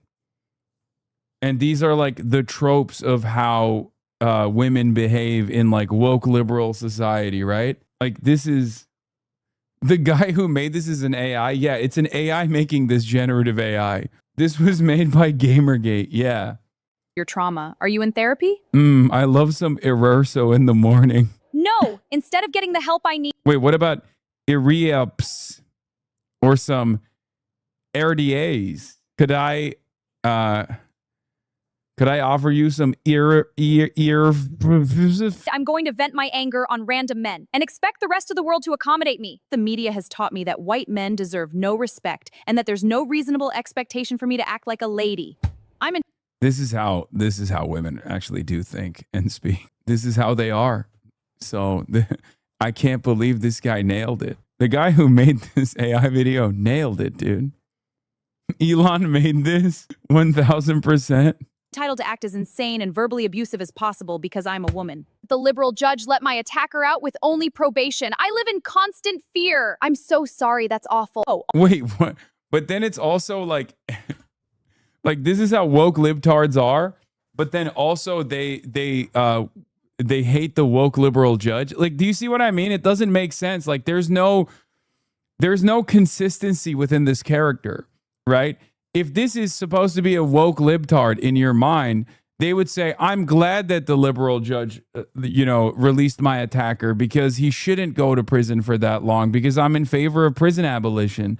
They wouldn't say the liberal judge released my attacker and I'm terrified. All of the attackers are getting out, so now every man I see is a potential attacker. I'm freaking out. Chad, it's 1 a.m. I haven't heard from you in a month. What do you want? I miss you. Can I come over? What for? You ghosted me twice. Chad. Come on, baby. You know I was going through something. I know, but I need more from you than this. I need a real man. Listen, beautiful, I can be that guy for you. Really, baby? You think I'm beautiful? Yeah, of course. I'm coming over. We'll talk about it then. Wow, baby, that's great. Finally, a girl answered. I struck out all night here. Chad promised me we were going to be together. We hooked up and now he's not answering. Wait, why did it go from anime to Pixar to like photorealistic? Promised me we were going to be together. Like now it's just like, now what is happening? I'm so scared. We hooked up and now he's not answering. I'm so sorry, girl, but you know he's a liar. When did he make... A woman made this? No, dog. No, this is not a real person. Okay, this is not a real person who made this. I do not believe that this account is real. Okay, this is not a real human being who made this. This is not a real Christian housewife to FLA cracker, Florida man. This is probably, and I don't mean this to, disparage the beautiful nation of India, but this is most likely an Indian bot farm. Okay? That is trying to generate as much revenue as possible by feeding the AI whatever they have heard about American politics. Okay? This is not even a couple. It's the same guy in Uttar Pradesh. Promises. Friday night. Girl, you know that when a man calls you drunk late at night, everything he says is a lie. I know. Why don't you find a man who wants to be with you? I don't like the guys who want to be with me. Why can't it be Chad? Because Chad doesn't like you. He only uses you for one thing. The guys who want to date me are ugly. I'm thinking in my head that the reason only ugly guys want to be with you is because you are ugly too. What the? Oh my God. Kill shot. This is absolutely an incel fantasy, dude. What the? But that wouldn't be a very nice thing to say. Bad for you. I see the numbers on the scale and know what size jeans I wear. Rather than deal with my problems, I'm going to believe Chad's comforting lies and waste years being a side chick. Later, I'll just blame men. Bro, this is the most unhinged shit of all time. Oh my God. In an imaginary white Christian. Oh, and now finally, we've gotten to the Christian nationalist, gender segregated universe.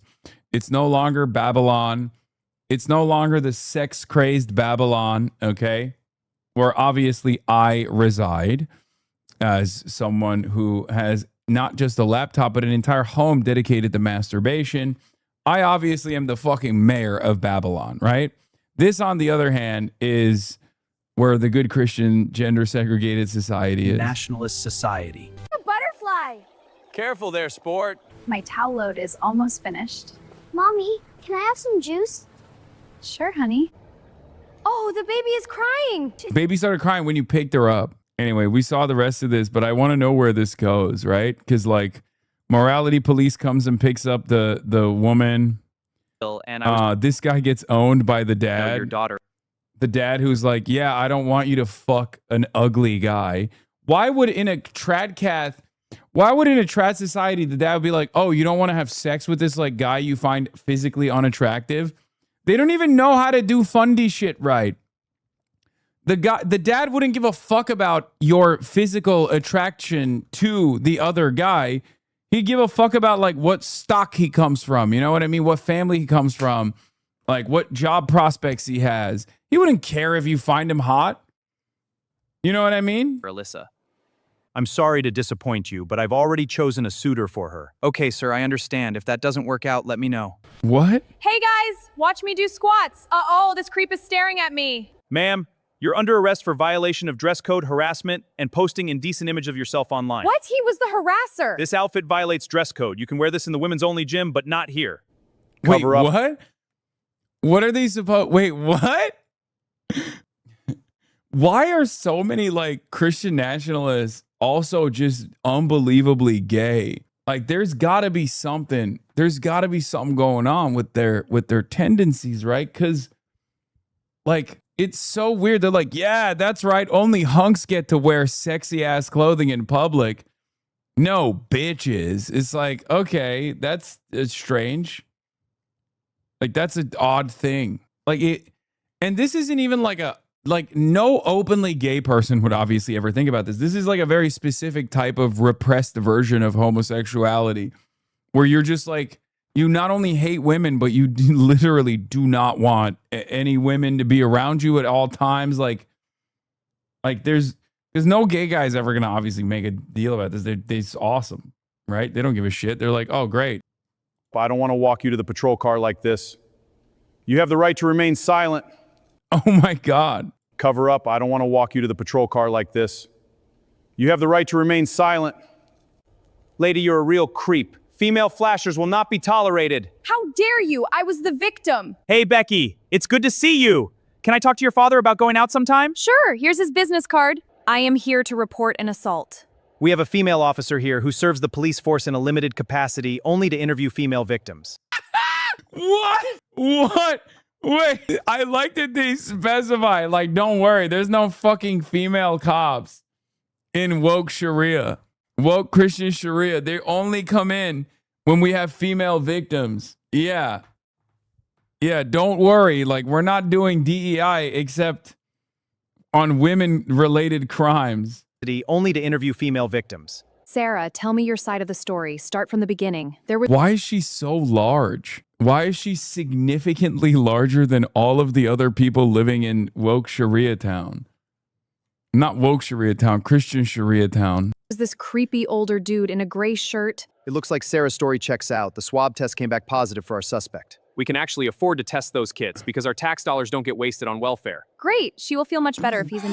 Like, it's weirdly woke. It's weirdly woke, but in a not woke way. You know what I mean? Like they just mentioned untested rape kit backlogs, dude. What fucking right-winger even thinks that's valid? Right wingers think those rape logs or the rape kit backlogs are actually woke nonsense anyway, because all women fucking lie about being raped is their mentality normally. This is so strange.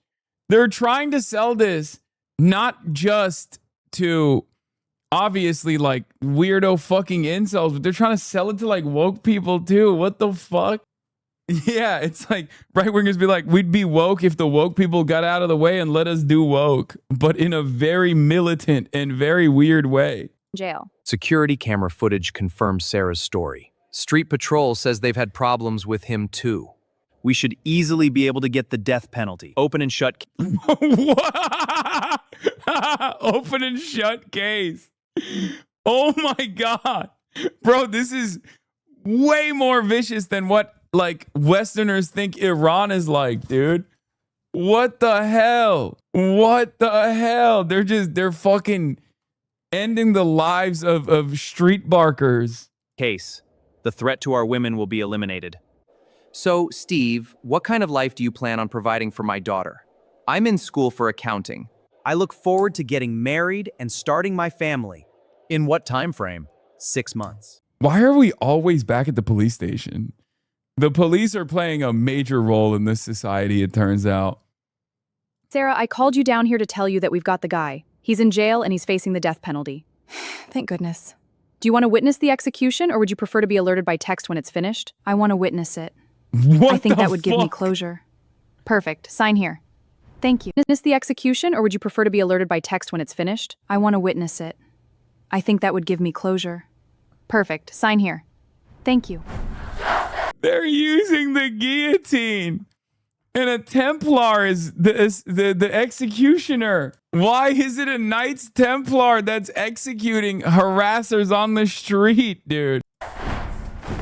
What did you do? I was convicted of adultery and 3 counts of paternity fraud. What? What the fuck? She's having her head chopped off for adultery? How is what is paternity fraud? I don't even know what this is. You? I assaulted a woman. My wife ended up in the hospital a few times. I was convicted of assault. Are you sure you want to see? Again, woke. Wait, what? Actually woke. What is happening? It's both anti-woke and like weirdly woke at times. Obviously not the death penalty, but like prosecuting domestic abusers. Like, what do you... This doesn't make sense. Right-wingers don't want to prosecute domestic abuse. Right-wingers in a gender-segregated, backward society actually want to maintain women as property. Like, none of this makes sense. There's no consistent through line here. It literally feels like they just shoved as many like weird incel talking points as they can into this machine, and it ended up spitting out like sometimes weirdly woke stuff, but in a sea of anti-woke. We found the Gen Z conservatives. Is this what Gen Z conservatives believe? Yes, I will be okay. I need this. Ready to see some justice today. Yeah! This creep assaulted one of our women! May God have mercy on your soul. Damn, that's a loud ass thump. Was she so happy that his head was... This is the best day ever! It truly is. To family. Cheers to that! What is this hand? Oh my God, AI is so Now let's eat. I now pronounce you husband and wife. You may kiss the bride. Hooray! Congratulations! Yeah, I have noticed that there's not a single person of color in this. I wonder why. Sarah, would you like to dance? I would like that. Wait, why isn't this a creepy guy now? Like what? I guess now she's safe because now anytime someone yells at her on the street, they get their head chopped off. There was one person of color who was portrayed as a sex pest. No, that was Babylon. That's a different society. This is no, I'm saying this is the future society. I've noticed that there is no, in the Christian nationalist commune, there isn't a single person of color. You guys are talking about Babylon, which is Bedlam, where people of color are barking at white women. Yeah, this is the Agartha.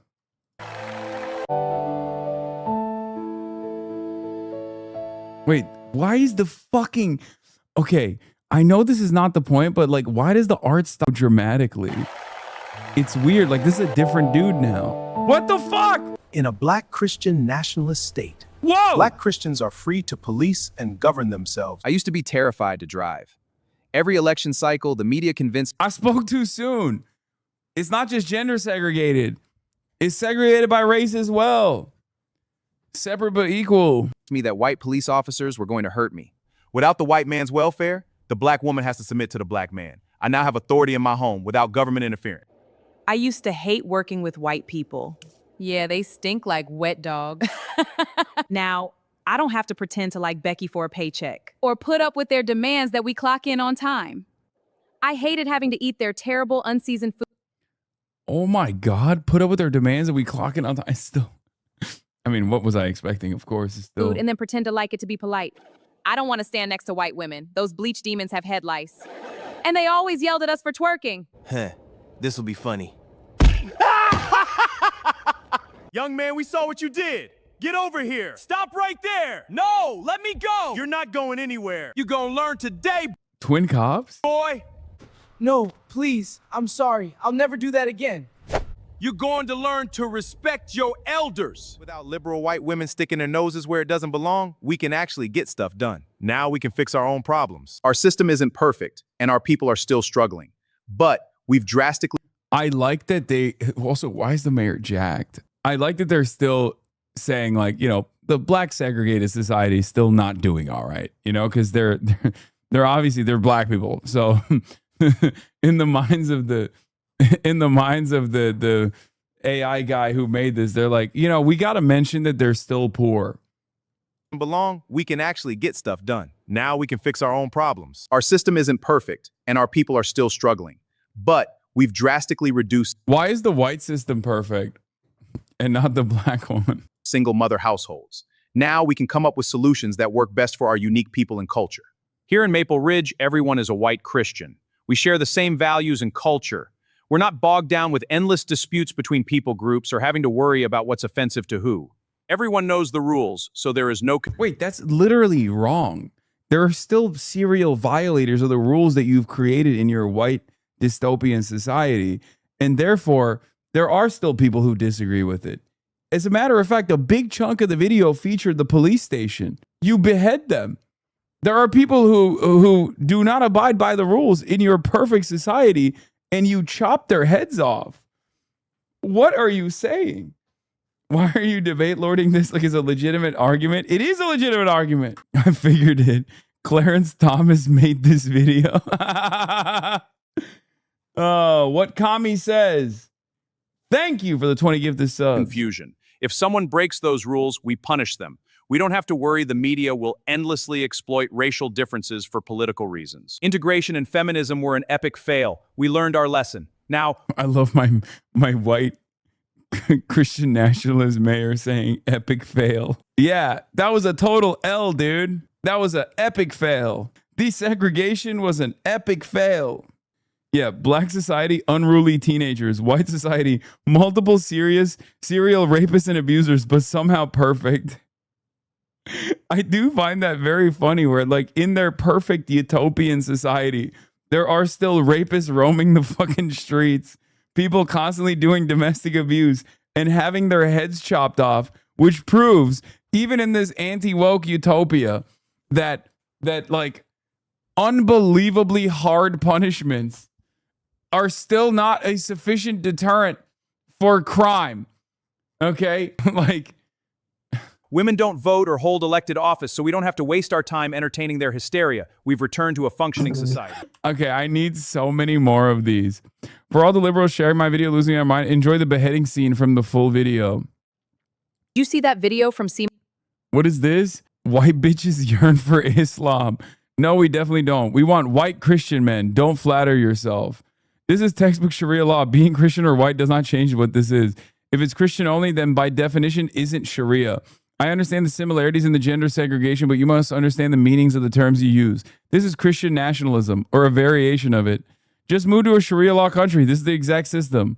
Not quite. There are many differences between Sharia and this, and I'm white American Christian, so living there wouldn't work out well for me. No, Sharia persecutes Christians. I thought y'all hated Sharia law. We do, but for different reasons than gender segregation. Yeah, it's just, in your mind, you think it's just brown people doing it. That's it. SEMA 726, gender segregation in polite society? Yeah, these Christian nationalists are psychos. They want Sharia law for white people. Kathy, my good. Okay, she clocked RT. Like, well, I'm now calling the bot she, like it's really a white Christian nationalist woman and not some dude in Uttar Pradesh, but Sharia. This is how we do respond. This is how we respond. This is how we respond to the fucking dope segregated utopia run by Christian Sharia. You make an appearance at the end. What is this? Psyop anime, Asmongold versus? What the fuck is this shit, dude? I don't care about this. This is not a drill. Handmaid's Tale, Handmaid's Tale. The white Christian men are mobilizing. We are going to be taken as sex slaves. Really? Wait, what is this Morning Glory milking farm? Smash the Triarch? Should I do my hair and makeup? You think they are coming tonight? Yes, tonight. They're coming for us. Oh my God, I need to get ready. I will never be their sex slave. Never. These men disgust me. Me either. I find dominant, patriarchal, racist white men disgusting. I totally am not attracted to Commander Joseph Lawrence from that show. I'm definitely not fantasizing about Nick Blaine. I gotta go get ready. For what? Get ready to fight. They will never take me alive. I'll be right back. That's right. What time are these disgusting Christian Taliban coming? Any minute now, I'm sure. So what's the argument? That these women are like horny to be dominated by the Christian Taliban? Is that what they're saying? Like their secret desires? Handmaid's Tale! Oh my goodness, we're about to be rounded up! Delivery! Oh my God, I'm terrified. Let's go.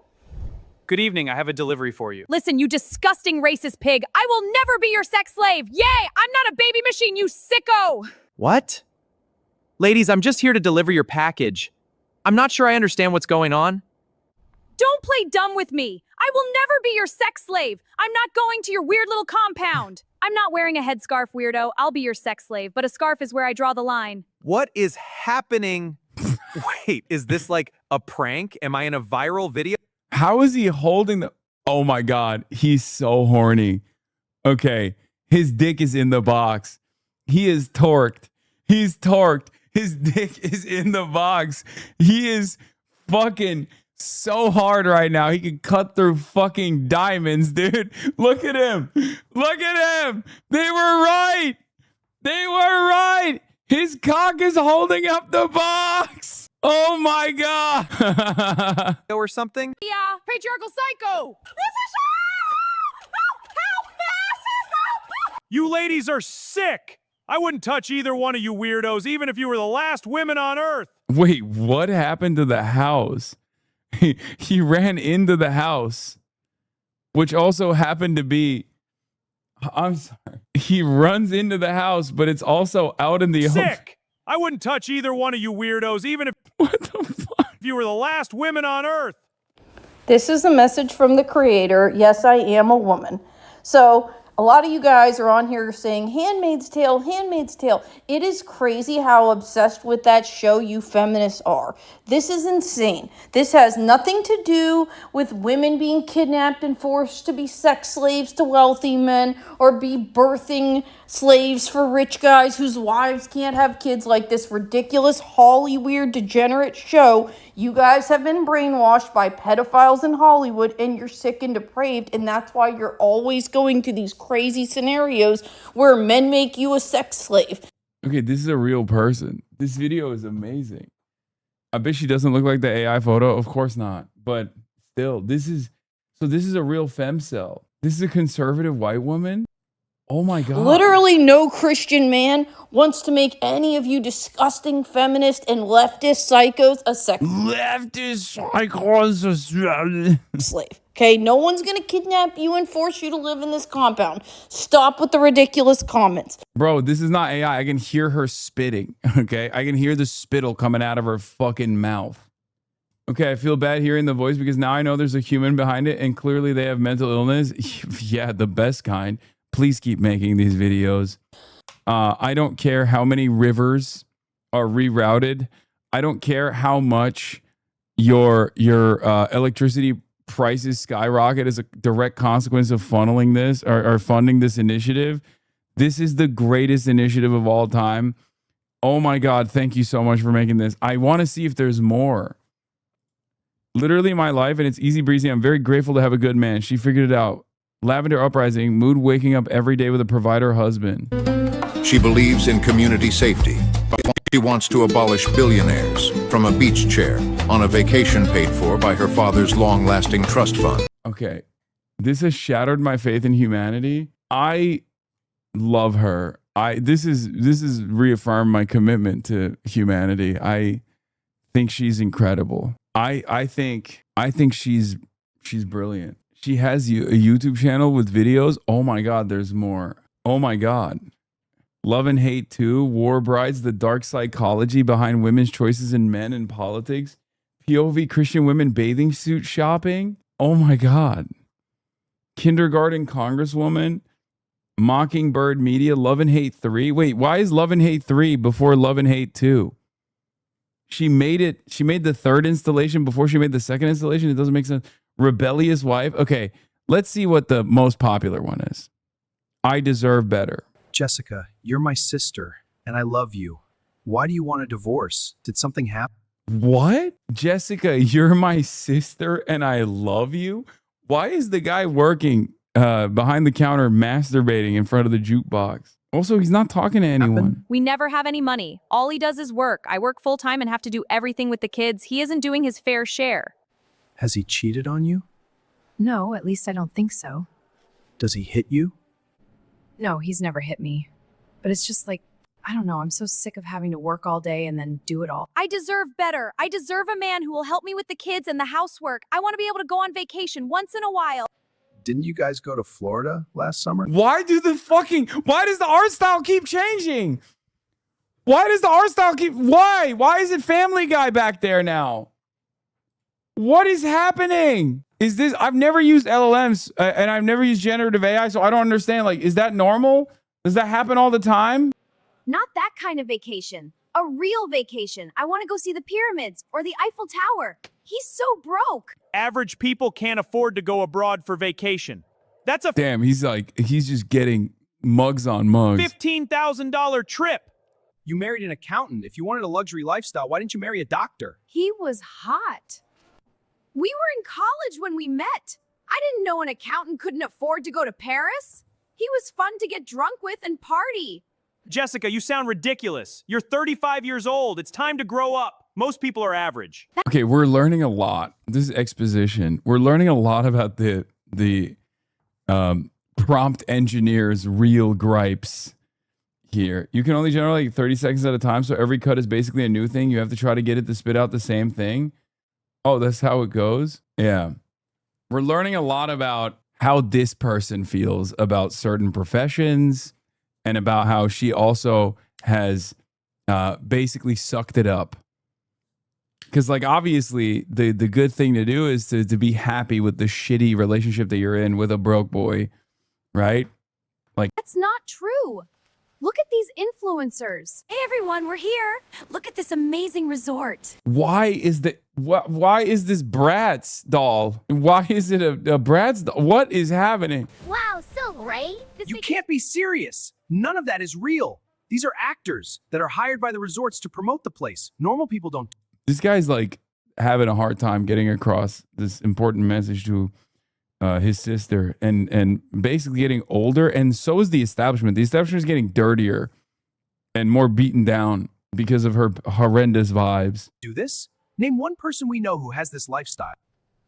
Okay, but I deserve it. I need a real man who can take care of me. If he won't help me take care of the kids, I'll get a real man who will. Dagnabbit, Jessica! You think some stepdaddy is going to work all day, pay for your delusional lifestyle, and be a better father to your kids than the biological dad? You always take his side. You're such a jerk. I deserve better. You're not coming to live with me. Go back to your husband and get real. Don't tell me what to do. You think you're so perfect with your happy little family? I'm done with this. You're ungrateful. Go home to your husband and thank him. He's a saint to put up with you.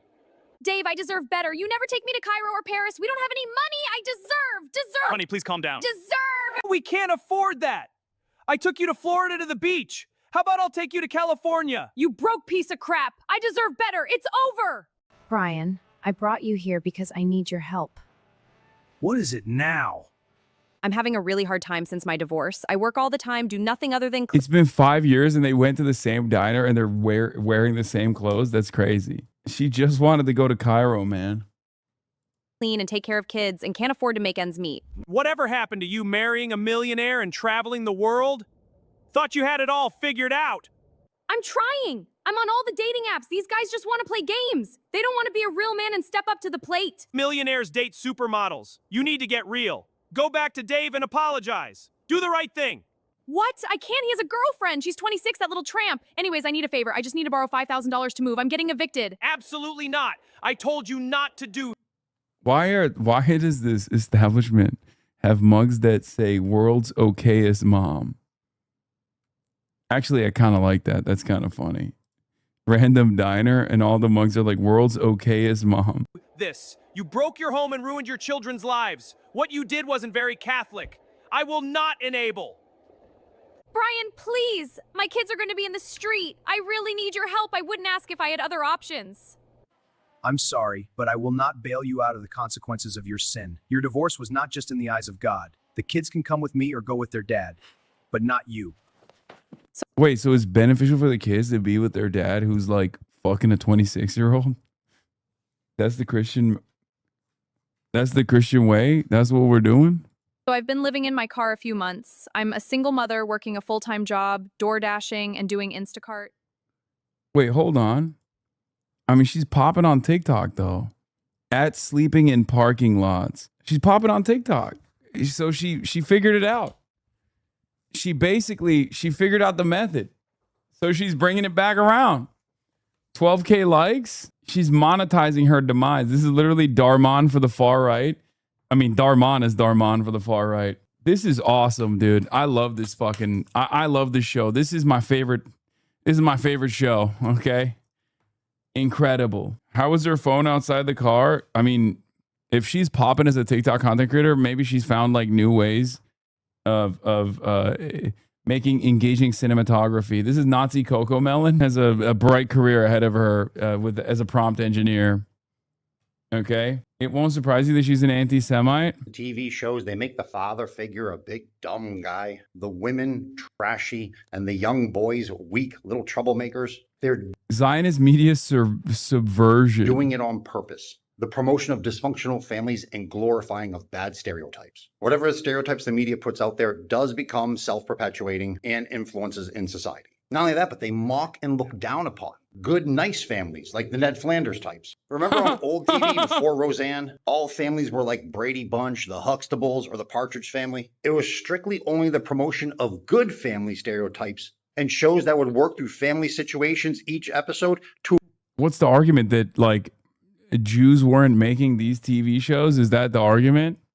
Back when they were promoting good, wholesome family stereotypes, but then Jews got involved in Hollywood. Is that the argument? To a positive end. Modern day shows, they just have siblings arguing and making it look like it's funny and just making families look bad and dysfunctional. China and Japan only have positive stereotypes of families in their media. Wait, what? And look how good their culture is. Media. Does he think Crazy Rich Asians is made by, like, is a Chinese property? Is that what he's claiming? I'm so confused. Culture is. Media matters. We learn through TV, even through our sitcoms and cartoons. All of this is done on purpose. Bro, this is literally, this is straight up like what the SJWs were on. It's the reversal. It's the role reversal. Like, this is the same timing that like the hyper wokes were on, where they were like, bro, they're showing like negative characters in mainstream media. I love sitting atop my ivory tower and smoking a TV remote with my yarmulke on as I contemplate what the... So that a single group of people can make a ton of money on selling degeneracy and subverting us for more control. When we finally take back our country and dismantle their media monopoly, we're going to make sure that all races get back ownership of their own media. And we will return the promotion of basic good family values and make our families and societies a lot better. Blaming the Jews for your divorce is a crazy new low, not gonna lie. Yeah, no, that's why my wife Deborah left me. My wife left me and I went to family court because of Jewish media. Oh no. I'm making fun of the bravest anti-Zionist. Bad Empanada is gonna yell at me. I mean, guys, I'm sorry. I'm gonna be posted on the timeline as another liberal Zionist once again for making fun of probably the strongest anti-Israel voice in America, as a matter of fact. Oh no, you got me. Oh no, Bad Empanada is coming.